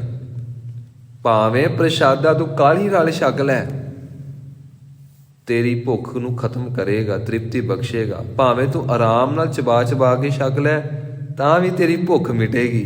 ਭਾਵੇਂ ਤੂੰ ਤੁਰਦਾ ਛਕ, ਤੁਰਦਾ ਹੋਇਆ ਤੇਰੇ ਕੋਲ ਸਮਾਂ ਨਹੀਂ ਹੈ, ਤਾਂ ਵੀ ਭੁੱਖ ਮਿਟੇਗੀ। ਭਾਵੇਂ ਚੌਂਕੜਾ ਮਾਰ ਕੇ ਛਕ, ਤਾਂ ਵੀ ਭੁੱਖ ਮਿਟੇਗੀ। ਇੱਥੋਂ ਤੱਕ ਕਹਿੰਦੇ ਨੇ ਕਿ ਜੇਕਰ ਤੂੰ ਬੈਲ ਗੱਡੀ ਦੇ ਵਿੱਚ ਜਾਵੇਂ, ਕਾਰ ਵਿੱਚ ਜਾਵੇਂ, ਤਾਂ ਵੀ ਭੁੱਖ ਮਿਟੇਗੀ। ਹੁਣ ਬਾਹਰ ਦਾ ਲਾਈਫ ਸਟਾਈਲ, ਕਾਰ ਦੇ ਵਿੱਚ ਹੀ ਸਾਰਾ ਕੁਝ ਖਾਈ ਪੀ ਜਾਂਦੇ ਨੇ। ਤੇ ਕਦੀ ਕਿਸੇ ਨੇ ਇਹ ਸ਼ਬਦ ਕਹੇ, ਭੁੱਖ ਲੱਗੀ ਆ, ਹੁਣ ਚੌਂਕੜਾ ਮਾਰਨਾ ਪੈਣਾ, ਤੇ ਚੌਂਕੜਾ ਮਾਰ ਕੇ ਤੇ ਪੂਰਾ ਧਿਆਨ ਇਕਾਗਰ ਕਰਨਾ ਪੈਣਾ। ਧਿਆਨ ਇਕਾਗਰ ਕਰਕੇ ਫਿਰ ਕੋਈ ਚੀਜ਼ ਛਕਾਂਗੇ ਤੇ ਫਿਰ ਭੁੱਖ ਮਿਟੇਗੀ। ਸੱਜਣਾ, ਭਾਵੇਂ ਤੇਰਾ ਧਿਆਨ ਪ੍ਰਸ਼ਾਦੇ 'ਚ ਹੋਵੇ ਨਾ ਹੋਵੇ, ਭੁੱਖ ਤਾਂ ਵੀ ਮਿਟੇਗੀ। ਤੂੰ ਵਾਹਿਗੁਰੂ ਵਾਹਿਗੁਰੂ ਜਪੀ ਜਾ, ਭਾਵੇਂ ਕਾਲੀ ਕਾਲੀ ਜਪ, ਭਾਵੇਂ ਆਰਾਮ ਨਾਲ ਜਪ, ਪਰ ਤੇਰੀ ਰਸਨਾ ਜਪੇ, ਤੇਰੇ ਕੰਨ ਸੁਣਨ, ਅੰਦਰ ਤੇਰੇ ਤ੍ਰਿਪਤੀ ਆਏਗੀ ਹੀ ਆਏਗੀ। ਤੂੰ ਸੰਸਾਰੀ ਕੋਈ ਕੱਦੂ ਦਾ ਬੀਜ ਬੀਜੇ, ਸੰਸਾਰੀ ਤੌਰ ਤੇ ਤੂੰ ਲੌਕੀ ਦਾ ਬੀਜ ਬੀਜੇ, ਤਰਾਂ ਦਾ ਬੀਜ ਬੀਜੇ, ਤੇ ਜੇਕਰ ਸੰਸਾਰੀ ਬੀਜ ਪ੍ਰਫੁੱਲਤ ਹੋ ਜਾਂਦੇ ਨੇ, ਇਹ ਤਾਂ ਗੁਰੂ ਕੀ ਬਾਣੀ, ਇਲਾਹੀ ਬਾਣੀ, ਕੀ ਇਹ ਨਹੀਂ ਪ੍ਰਫੁੱਲਤ ਹੋਏਗੀ? ਕੀ ਗੁਰੂ ਮੰਤਰ ਅੰਦਰੋਂ ਪ੍ਰਗਟ ਨਹੀਂ ਹੋਏਗਾ? ਇਸ ਕਰਕੇ ਇਹਨਾਂ ਚੱਕਰਾਂ ਦੇ ਵਿੱਚ ਨਹੀਂ ਪੈਣਾ ਚਾਹੀਦਾ। ਕਿਵੇਂ ਕਰਨਾ ਹੈ ਜੀ, ਇਹਦਾ ਤਰੀਕਾ ਦੱਸੋ, ਤਰੀਕਾ ਦੱਸੋ। ਕਦੀ ਅਸੀਂ ਇਹ ਕਿਹਾ ਸਾਹ ਕਿਵੇਂ ਲੈਣਾ, ਖੱਬੇ ਪਾਸਿਓਂ ਲੈਣਾ ਕਿ ਸੱਜੇ ਪਾਸਿਓਂ ਲੈਣਾ, ਕਿ ਇਕੱਠਾ ਹੀ ਖਿੱਚ ਲੈਣਾ? ਤੇ ਸਾਹ ਖਿੱਚਣ ਤੋਂ ਬਾਅਦ ਕਿੰਨੇ ਸੈਕਿੰਡ ਬਾਅਦ ਫਿਰ ਛੱਡਣਾ ਹੈ? ਕਿਤੇ ਇੰਝ ਹੀ ਨਾ ਹੋਵੇ ਕਿ ਢਿੱਡ ਪਕਾਨੇ ਵਾਂਗ ਫੁੱਲ ਜੇ ਤੇ ਸਾਡਾ ਢਿੱਡ ਹੀ ਪਾੜ ਜੇ। ਹੱਦ ਹੋ ਗਈ। ਤੂੰ ਬਾਕੀ ਸਾਰੇ ਸੰਸਾਰੀ ਕੰਮਾਂ 'ਚ ਬੜਾ ਸਿਆਣਾ ਆ ਤੇ ਬਹਾਨੇ ਲੱਭਦਾ ਆ। ਤਰੀਕਾ ਕੀ ਹੈ, ਢੰਗ ਕੀ ਹੈ? ਤੈਨੂੰ ਉਬਾਸੀ ਆਈ ਹੈ, ਦੱਸ। ਤੂੰ ਕਦੀ ਪੁੱਛਿਆ ਕਿ ਉਬਾਸੀ ਆਈ ਹੈ, ਕਿਵੇਂ ਅਸੀਂ ਉਬਾਸੀ ਲੈਣੀ ਜੀ? ਸੱਚੇ ਪਾਤਸ਼ਾਹ ਜੀ ਕਹਿੰਦੇ ਨੇ, ਜਪ ਮਨ ਸਤਨਾਮ, ਸਦਾ ਸਤਨਾਮ, ਹਲਤ ਪਲਤ ਮੁਖ ਉਜਲ ਹੋਈ ਹੈ, ਨਿਤ ਧਿਆਈਐ ਹਰ ਪੁਰਖ ਨਿਰੰਜਨਾ। ਇਹਦੇ ਵਿੱਚ ਇਹ ਨਹੀਂ ਆਖਿਆ ਕਿ ਸਤਨਾਮ ਜਪ ਸਲੋ ਸਲੋ ਜਪ, ਸਤਨਾਮ ਜਪ ਫਾਸਟ ਫਾਸਟ ਜਪ। ਕਹਿੰਦੇ ਬਸ ਤੂੰ ਜਪ। ਹੁਣ ਮਾਂ ਭਾਵੇਂ ਗੁੱਸੇ 'ਚ ਬੋਲੇ, ਆਪਣੇ ਬੱਚੇ ਨੂੰ ਆਵਾਜ਼ ਮਾਰੇ, ਭਾਵੇਂ ਪਿਆਰ 'ਚ ਬੋਲੇ, ਆਵਾਜ਼ ਮਾਰੇ, ਭਾਵੇਂ ਖਿੱਚ ਕੇ ਬੋਲੇ, ਆਵਾਜ਼ ਮਾਰੇ, ਬੱਚੇ ਨੂੰ ਪਤਾ ਲੱਗ ਜਾਂਦਾ ਕਿ ਮੇਰੀ ਮਾਂ ਆਵਾਜ਼ ਮਾਰਦੀ ਪਈ। ਕਈ ਵਾਰੀ ਮਾਂ ਆਵਾਜ਼ ਨਾ ਵੀ ਮਾਰੇ ਤੇ ਤਾਂ ਵੀ ਮਾਂ ਦੀ ਅੱਖ ਦੀ ਘੂਰ ਦੇ ਨਾਲ ਹੀ ਬੱਚਾ ਸਮਝ ਜਾਂਦਾ ਕਿ ਮਾਂ ਪਿਆਰ ਵਿੱਚ ਹੈ ਕਿ ਗੁੱਸੇ ਵਿੱਚ ਆ। ਤੇ ਜੇ ਸੰਸਾਰੀ ਮਾਂ ਆਵਾਜ਼ ਮਾਰੇ, ਇੱਕ ਬੱਚਾ ਆਵਾਜ਼ ਮਾਰੇ, ਰੋ ਕੇ ਮਾਰੇ, ਹੱਸ ਕੇ ਮਾਰੇ, ਖੁਸ਼ੀ 'ਚ ਮਾਰੇ, ਤੇ ਜੇ ਮਾਂ ਨੂੰ ਸਮਝ ਲੱਗ ਜਾਂਦੀ ਆ, ਅਸੀਂ ਇੱਥੇ ਗੁਰੂ ਮਹਾਰਾਜ ਨੂੰ ਆਵਾਜ਼ ਮਾਰਾਂਗੇ ਕਿ ਗੁਰੂ ਮਹਾਰਾਜ ਨੂੰ ਪਤਾ ਨਹੀਂ ਲੱਗੇਗਾ? ਸੱਚੇ ਪਾਤਸ਼ਾਹ ਜੀ ਬਖਸ਼ਿਸ਼ ਕਰਦੇ ਨੇ, ਭਾਈ ਤੂੰ ਨਾਮ ਜਪ, ਅਮੁੱਲ ਭਾਏ, ਅੰਦਰੋਂ ਪ੍ਰੇਮ ਪ੍ਰਗਟ ਹੋਏਗਾ ਜਿਹਦਾ ਮੁੱਲ ਕੋਈ ਨਹੀਂ। ਤੇ ਅਮੁੱਲਾ ਸਮਾਹੇ ਉਸ ਪਰਮੇਸ਼ਵਰ ਅਮੋਲਕ ਦੇ ਵਿੱਚ ਤੂੰ ਸਮਾ ਜਾਏਗਾ। ਤੇ ਉਹ ਸਮਾਉਣ ਵਾਲੀ ਜੋ ਬਿਰਤੀ, ਸਮਾਉਣ ਵਾਲੀ ਜੋ ਕੰਡੀਸ਼ਨ ਅਵਸਥਾ ਹੈ, ਉਹਦਾ ਵੀ ਮੁੱਲ ਕੋਈ ਨਹੀਂ। ਇਸ ਕਰਕੇ ਹੱਥ ਜੋੜ ਕੇ ਸ਼ੁਕਰਾਨਾ ਹੀ ਕਰੀ ਜਾ, ਸ਼ੁਕਰਾਨਾ ਹੀ ਕਰੀ ਜਾ। ਤੇਰੇ ਕੋਲ ਲੱਖਾਂ ਹੀ ਐਸੇ ਰੀਜ਼ਨ ਹਨ, ਲੱਖਾਂ ਹੀ ਐਸੇ ਕਾਰਨ ਹਨ ਜਿਹਦੇ ਕਰਕੇ ਤੂੰ ਸ਼ੁਕਰਾਨਾ ਕਰੇ।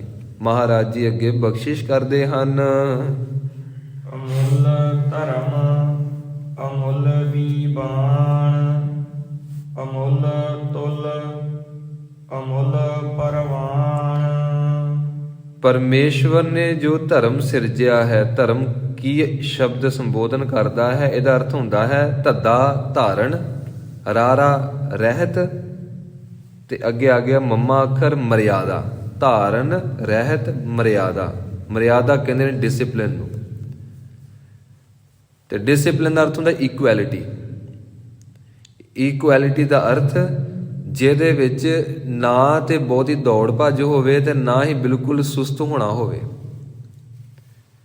ਕਹਿੰਦੇ ਨੇ ਕਿ ਪਰਮੇਸ਼ਵਰ ਨੇ ਜੋ ਧਰਮ ਸਿਰਜਿਆ ਹੈ, ਜੋ ਕਾਨੂੰਨ ਸਿਰਜਿਆ ਹੈ, ਬਾ ਕਮਾਲ ਹੈ। ਜੇ ਸੂਰਜ ਅੱਧਾ ਇੰਚ ਆਪਣੀ ਥਾਂ ਤੋਂ ਥੋੜਾ ਜਿਹਾ ਧਰਤੀ ਵੱਲ ਹੋਵੇ, ਸਾਇੰਟਿਸਟ ਕਹਿੰਦੇ ਨੇ ਧਰਤੀ ਸੁਆਹ ਹੋ ਸਕਦੀ ਹੈ, ਅੱਧਾ ਇੰਚ। ਤੇ ਜੇ 1 ਇੰਚ ਥੋੜਾ ਅੱਗੇ ਹੋਵੇ, ਧਰਤੀ ਠੰਡੀ ਪੈ ਸਕਦੀ ਹੈ। ਕਿਹੜੀ ਸ਼ਕਤੀ ਹੈ ਕਿ ਸੂਰਜ ਨੂੰ ਟਿਕਾਇਆ ਹੋਇਆ? ਕਿਹੜੀ ਸ਼ਕਤੀ ਹੈ? ਸੱਚੇ ਪਾਤਸ਼ਾਹ ਜੀ ਨੇ ਬਖਸ਼ਿਸ਼ ਕੀਤੀ, ਤੂੰ ਆਪਣੇ ਘਰਾਂ ਨੂੰ ਵੇਖ, ਪਿੱਲਰ ਦੇ ਦੇ ਕੇ ਖੜਾ ਕਰਦਾ, 10-15 ਮਰਲੇ ਦਾ ਘਰ ਹੁੰਦਾ ਹੈ, ਤੂੰ ਕਹਿੰਦਾ ਹੈ ਕਿ ਇੱਥੇ ਡਾਊਨ ਬੀਮ ਦੇ ਦਿਓ, ਇੱਥੇ ਪਿੱਲਰ ਦੇ ਦਿਓ, ਇਹ 2 ਫੁੱਟ ਦਾ ਚਾਹੀਦਾ, ਘਰ ਦੇ ਚਾਰੇ ਕਾਰਨਰ ਦੇ ਉੱਤੇ ਚਾਹੀਦਾ, ਵਿਚਕਾਰ ਚਾਹੀਦਾ, ਸਾਰੇ ਪਾਸੇ ਚਾਹੀਦਾ। ਉਹ ਦੇਖ ਰੱਬ ਦੀ ਸ਼ਕਤੀ ਨੂੰ ਭਰੋਸਾ ਕਰ ਸਜਣਾ, ਜਿਹੜੇ ਅਸਮਾਨ ਥੱਲੇ ਤੂੰ ਜਿਉਂਦਾ ਪਿਆ ਹੈ, ਇਹਨੂੰ ਕੋਈ ਪਿੱਲਰ ਨਹੀਂ ਹੈ, ਇਹਨੂੰ ਕੋਈ ਥੰਬ ਨਹੀਂ ਹੈ। ਇਸ ਨੂੰ ਕਿੰਨੇ ਟਿਕਾਇਆ? ਪਰਮੇਸ਼ਵਰ ਦੀ ਸ਼ਕਤੀ ਨੇ। ਤੇ ਸ਼ਕਤੀ ਕੀ ਹੈ? ਸ਼ਕਤੀ ਹੈ ਧਰਮ। ਧਰਮ ਕੀ ਹੈ? ਧਰਮ ਹੈ ਡਿਸਿਪਲਿਨ। ਡਿਸਿਪਲਿਨ ਕੀ ਹੈ? ਇਕੁਐਲਿਟੀ। ਤੇ ਸੱਚੇ ਪਾਤਸ਼ਾਹ ਜੀ ਕਹਿੰਦੇ ਨੇ, ਬਿਨ ਥੰਮਾਂ ਤੋਂ ਜੇਕਰ ਪਰਮੇਸ਼ਵਰ ਨੇ ਗਗਨ ਨੂੰ ਟਿਕਾਇਆ ਹੋਇਆ, ਤੂੰ ਭਰੋਸਾ ਕਰ, ਜਿੰਨੇ ਵੀ ਪਲੈਨਟ ਹਨ, ਜਿੰਨੇ ਵੀ ਗ੍ਰਹਿ ਨਕਸ਼ਤਰ ਹਨ, ਉਹਨਾਂ ਉੱਤੇ ਵੀ ਕੋਈ ਪਿੱਲਰ ਨਹੀਂ ਹੈ। 27 ਸਾਲ ਪਹਿਲਾਂ ਨਾਸਾ ਨੇ ਇਹ ਸਾਹਮਣੇ ਗੱਲ ਰੱਖੀ ਕਿ ਦੇਖੋ ਜੋ ਮੰਗਲ ਗ੍ਰਹਿ ਹੈ, ਇਹਨੂੰ ਕੋਈ ਸਪੋਰਟ ਨਹੀਂ, ਕਿਸੇ ਤਰ੍ਹਾਂ ਦਾ ਇਹਨੂੰ ਆਸਰਾ ਨਹੀਂ, ਬਸ ਇੱਕ ਊਰਜਾ ਹੈ ਜੋ ਇਸ ਨੂੰ ਟਿਕਾ ਕੇ ਬੈਠੀ ਹੈ। ਪੁੱਛਣ ਵਾਲਾ ਹੋਵੇ ਕਿ ਭਾਈ ਤੂੰ ਇਕੱਲਾ ਇਹਦੀ ਗੱਲ ਕਰਦਾ, ਇਸ ਸ੍ਰਿਸ਼ਟੀ ਵਿੱਚ ਹਰ ਇੱਕ ਚੀਜ਼ ਉਹਦੀ ਊਰਜਾ, ਉਹਦੀ ਸ਼ਕਤੀ ਨਾਲ ਟਿਕੀ ਹੋਈ ਹੈ। ਉਹਦੀ ਸ਼ਕਤੀ ਤੋਂ ਬਿਨਾਂ ਕੋਈ ਚੀਜ਼ ਟਿਕ ਹੀ ਨਹੀਂ ਸਕਦੀ। ਧਰਤੀ ਤੇ ਰੇਂਗਣ ਵਾਲੀ ਕੀੜੀ ਵੀ ਉਹਦੀ ਸ਼ਕਤੀ ਦੇ ਨਾਲ ਰੇਂਗਦੀ ਪਈ ਹੈ। ਧਰਤੀ ਦੇ ਉੱਤੇ ਚੱਲਣ ਵਾਲੀ ਕੀੜੀ, ਧਰਤੀ ਉੱਤੇ ਚੱਲਣ ਵਾਲੇ ਸਾਰੇ ਜੀਵ, ਪਾਣੀ ਵਿੱਚ ਚੱਲਣ ਵਾਲੇ ਜੀਵ, ਉਹ ਪਰਮੇਸ਼ਵਰ ਦੀ ਸ਼ਕਤੀ ਦੇ ਨਾਲ ਚੱਲਦੇ ਪਏ ਹਨ। ਆਪਣੀ ਸ਼ਕਤੀ ਨਾਲ ਕੋਈ ਨਹੀਂ ਚੱਲ ਸਕਦਾ। ਤੇ ਸੱਚੇ ਪਾਤਸ਼ਾਹ ਜੀ ਬਖਸ਼ਿਸ਼ ਕਰਦੇ ਨੇ, ਪਰਮੇਸ਼ਵਰ ਦਾ ਜੋ ਧਰਮ ਦਾ ਨਿਯਮ ਹੈ, ਉਹਦਾ ਵੀ ਮੁੱਲ ਕੋਈ ਨਹੀਂ, ਕਿਉਂਕਿ ਸਮਝ ਹੀ ਨਹੀਂ ਆਉਂਦਾ। ਅਮੁੱਲ ਦੀਵਾਨ। ਤੇ ਪਰਮੇਸ਼ਵਰ ਨੇ ਇੱਕ ਦਰਬਾਰ ਲਾਇਆ ਹੈ, ਪਰਮੇਸ਼ਵਰ ਨੇ ਕਚਹਿਰੀ ਲਾਈ ਹੈ। ਪਰਮੇਸ਼ਵਰ ਨਿਆਂ ਪੂਰਾ ਕਰਦਾ। ਇੰਜ ਨਹੀਂ ਕਰਦਾ ਕਿ ਕਿਸੇ ਕੋਲ ਪੈਸੇ ਵੱਧ ਨੇ ਤੇ ਉਹਨੇ ਰੱਬ ਨੂੰ ਰਿਸ਼ਵਤ ਦਿੱਤੀ ਤੇ ਰੱਬ ਨੇ ਕਹਿਣਾ ਓਕੇ ਵੀ ਆਪਣੀ ਯਾਰੀ ਪੈ ਗਈ ਆ, ਹੁਣ ਟੈਨਸ਼ਨ ਕੋਈ ਨਹੀਂ, ਕਰੀ ਜਾ ਪਾਪ ਜਿੰਨੇ ਕਰਨੇ। ਤੇ ਗਰੀਬ ਬੰਦਾ ਵਿਚਾਰਾ ਜਿਹੜਾ ਆਪ ਸੁੱਕਾ ਪ੍ਰਸ਼ਾਦਾ ਛਕਦਾ, ਤੇ ਰੱਬ ਨੇ ਕਹਿਣਾ ਕਿ ਮੇਰਾ ਜੀ ਕਰਦਾ ਤੈਨੂੰ ਭਸਮ ਹੀ ਕਰ ਦਿਆਂ, ਤੂੰ ਤੇ ਮੈਨੂੰ ਰਿਸ਼ਵਤ ਹੀ ਨਹੀਂ ਦਿੰਦਾ, ਰਿਸ਼ਵਤ ਦੇ ਮੈਨੂੰ। ਪਰਮੇਸ਼ਵਰ ਦੀ ਜੋ ਕਚਹਿਰੀ ਹੈ, ਪਰਮੇਸ਼ਵਰ ਦਾ ਜੋ ਦਰਬਾਰ ਹੈ, ਪਰਮੇਸ਼ਵਰ ਦੀ ਜੋ ਦਰਗਾਹ ਹੈ, ਪਰਮੇਸ਼ਵਰ ਦੀ ਜੋ ਕੋਰਟ ਹੈ, ਉਸ ਕੋਰਟ ਦੇ ਵਿੱਚ ਸਾਰਿਆਂ ਵਾਸਤੇ ਨਿਆਂ ਇੱਕ ਬਰਾਬਰ ਹੈ। ਪਰਮੇਸ਼ਵਰ ਦੀ ਕਚਹਿਰੀ, ਉਹਦੀ ਕੋਈ ਕੀਮਤ ਨਹੀਂ, ਉਹਦੀ ਕੋਈ ਸਿਫਤ ਨਹੀਂ ਕਰ ਸਕਦਾ, ਉਹ ਮੁੱਲ ਤੋਂ ਰਹਿਤ ਹੈ। ਤੇ ਕਹਿੰਦੇ ਨੇ ਮੁੱਲ ਤੋਂ ਰਹਿਤ ਇਕੱਲੀ ਕਚਹਿਰੀ ਨਹੀਂ, ਅਮੁੱਲ ਤੁੱਲ। ਤੇ ਪਰਮੇਸ਼ਵਰ ਨੇ ਹੱਥ ਵਿੱਚ ਤੱਕੜੀ ਫੜੀ ਹੋਈ ਹੈ। ਤੁੱਲ ਦਾ ਅਰਥ ਹੁੰਦਾ ਹੈ ਤੋਲਣ ਵਾਲੀ ਕੋਈ ਵੀ ਐਸੀ ਚੀਜ਼ ਜਿਹਦੇ ਨਾਲ ਬਰਾਬਰਤਾ ਤੋਲੀ ਜਾਵੇ, ਵਾਧ ਘਾਟ ਤੋਲੀ ਜਾਵੇ, ਉਹਨੂੰ ਆਖਿਆ ਜਾਂਦਾ ਹੈ ਤੱਕੜੀ। ਅਮੁੱਲ ਤੁੱਲ ਜੋ ਪਰਮੇਸ਼ਵਰ ਸਾਡੇ ਜੀਵਾਂ ਦਾ ਲੇਖਾ ਜੋਖਾ ਕਰਦੇ ਨੇ, ਕਹਿੰਦੇ ਨੇ ਕਿ ਉਹਦੀ ਕੋਈ ਕੀਮਤ ਨਹੀਂ ਪਾ ਸਕਦਾ, ਕੋਈ ਵਡਿਆਈ ਨਹੀਂ ਕਰ ਸਕਦਾ। ਅਮੁੱਲ ਪ੍ਰਵਾਨ। ਤੇ ਪਰਮੇਸ਼ਵਰ ਜਿਸ ਸ਼ਕਤੀ ਦੇ ਨਾਲ ਉਹਨਾਂ ਦੇ ਲੇਖੇ ਜੋਖੇ ਨੂੰ ਕਰਦਾ ਹੈ, ਸਾਰਿਆਂ ਨੂੰ ਉਹਨਾਂ ਦੇ ਕਰਮਾਂ ਅਨੁਸਾਰ ਉਹਨਾਂ ਨੂੰ ਪਿਆਰ ਕਰਦਾ ਹੈ, ਉਹਨਾਂ ਨੂੰ ਉਸ ਢੰਗ ਦੇ ਨਾਲ ਅੱਗੇ ਹੋਰ ਜੂਨਾਂ 'ਚ ਪਾ ਦਿੰਦਾ ਹੈ। ਕਹਿੰਦੇ ਨੇ ਕਿ ਉਹ ਵੀ ਤੋਲਣ ਵਾਲੀ ਕਿਰਿਆ ਵੀ ਕਿਸੇ ਕੀਮਤ ਵਿੱਚ ਨਹੀਂ ਆਉਂਦੀ, ਉਹਦੀ ਕੋਈ ਕੀਮਤ ਨਹੀਂ ਪਾ ਸਕਦਾ, ਉਹਦੀ ਕੋਈ ਸਿਫਤ ਨਹੀਂ ਕਰ ਸਕਦਾ, ਉਹਨੂੰ ਸਹੀ ਢੰਗ ਨਾਲ ਸਮਝ ਨਹੀਂ ਸਕਦਾ, ਕਿਉਂਕਿ ਪਰਮੇਸ਼ਵਰ ਜਿੰਨਾ ਵੱਡਾ ਹੈ ਓਨੀ ਹੀ ਵੱਡੀ ਉਹਦੀ ਕਚਹਿਰੀ ਹੈ। ਜਿੰਨੀ ਵੱਡੀ ਕਚਹਿਰੀ ਹੈ ਓਨੀ ਹੀ ਵੱਡੀ ਉਹਦੀ ਤੱਕੜੀ ਹੈ, ਜਿੰਨੀ ਵੱਡੀ ਉਹਦੀ ਤੱਕੜੀ ਹੈ ਓਨਾ ਹੀ ਵੱਡਾ ਉਹਦਾ ਵੱਟਾ ਹੈ। ਇੱਥੇ ਪ੍ਰਵਾਨ ਦਾ ਅਰਥ ਹੁੰਦਾ ਹੈ ਜਿਹੜੀ ਚੀਜ਼ ਦੇ ਨਾਲ ਇੱਕ ਤੱਕੜੀ ਨੂੰ ਬੈਲੈਂਸ ਕੀਤਾ ਜਾਂਦਾ ਹੈ। ਪ੍ਰਵਾਨ ਦਾ ਅਰਥ ਹੈ ਕੋਈ ਵੀ ਪਦਾਰਥ ਜੋ ਦੂਸਰੀ ਚੀਜ਼ ਨੂੰ ਬੈਲੈਂਸ ਕਰੇ ਤੇ ਇਹ ਦੱਸੇ ਕਿ ਇਹ ਚੀਜ਼ ਦਾ weight ਇੰਨਾ ਹੈ। ਪ੍ਰਵਾਨ ਦਾ ਅਰਥ ਹੈ ਵੱਟਾ, ਪ੍ਰਵਾਨ ਦਾ ਅਰਥ ਹੈ ਐਸੀ ਮਾਪਦੰਡ ਦੀ ਇਕਾਈ ਜਿਹਦੇ ਨਾਲ ਦੂਸਰੇ ਪਦਾਰਥ ਦੀ ਜਾਣਕਾਰੀ ਹੋ ਸਕੇ ਕਿ ਇਹ ਪਾਈਆ ਹੈ, ਕਿਲੋ ਹੈ, 2 ਕਿਲੋ ਹੈ। ਕਹਿੰਦੇ ਨੇ ਪਰਮੇਸ਼ਵਰ ਦਾ ਜੋ ਨਿਯਮ ਦਾ ਵੱਟਾ ਹੈ ਉਹ ਵੀ ਅਮੋਲਕ ਹੈ, ਉਹਦਾ ਵੀ ਪਾਰ ਨਹੀਂ ਪਾਇਆ ਜਾ ਸਕਦਾ।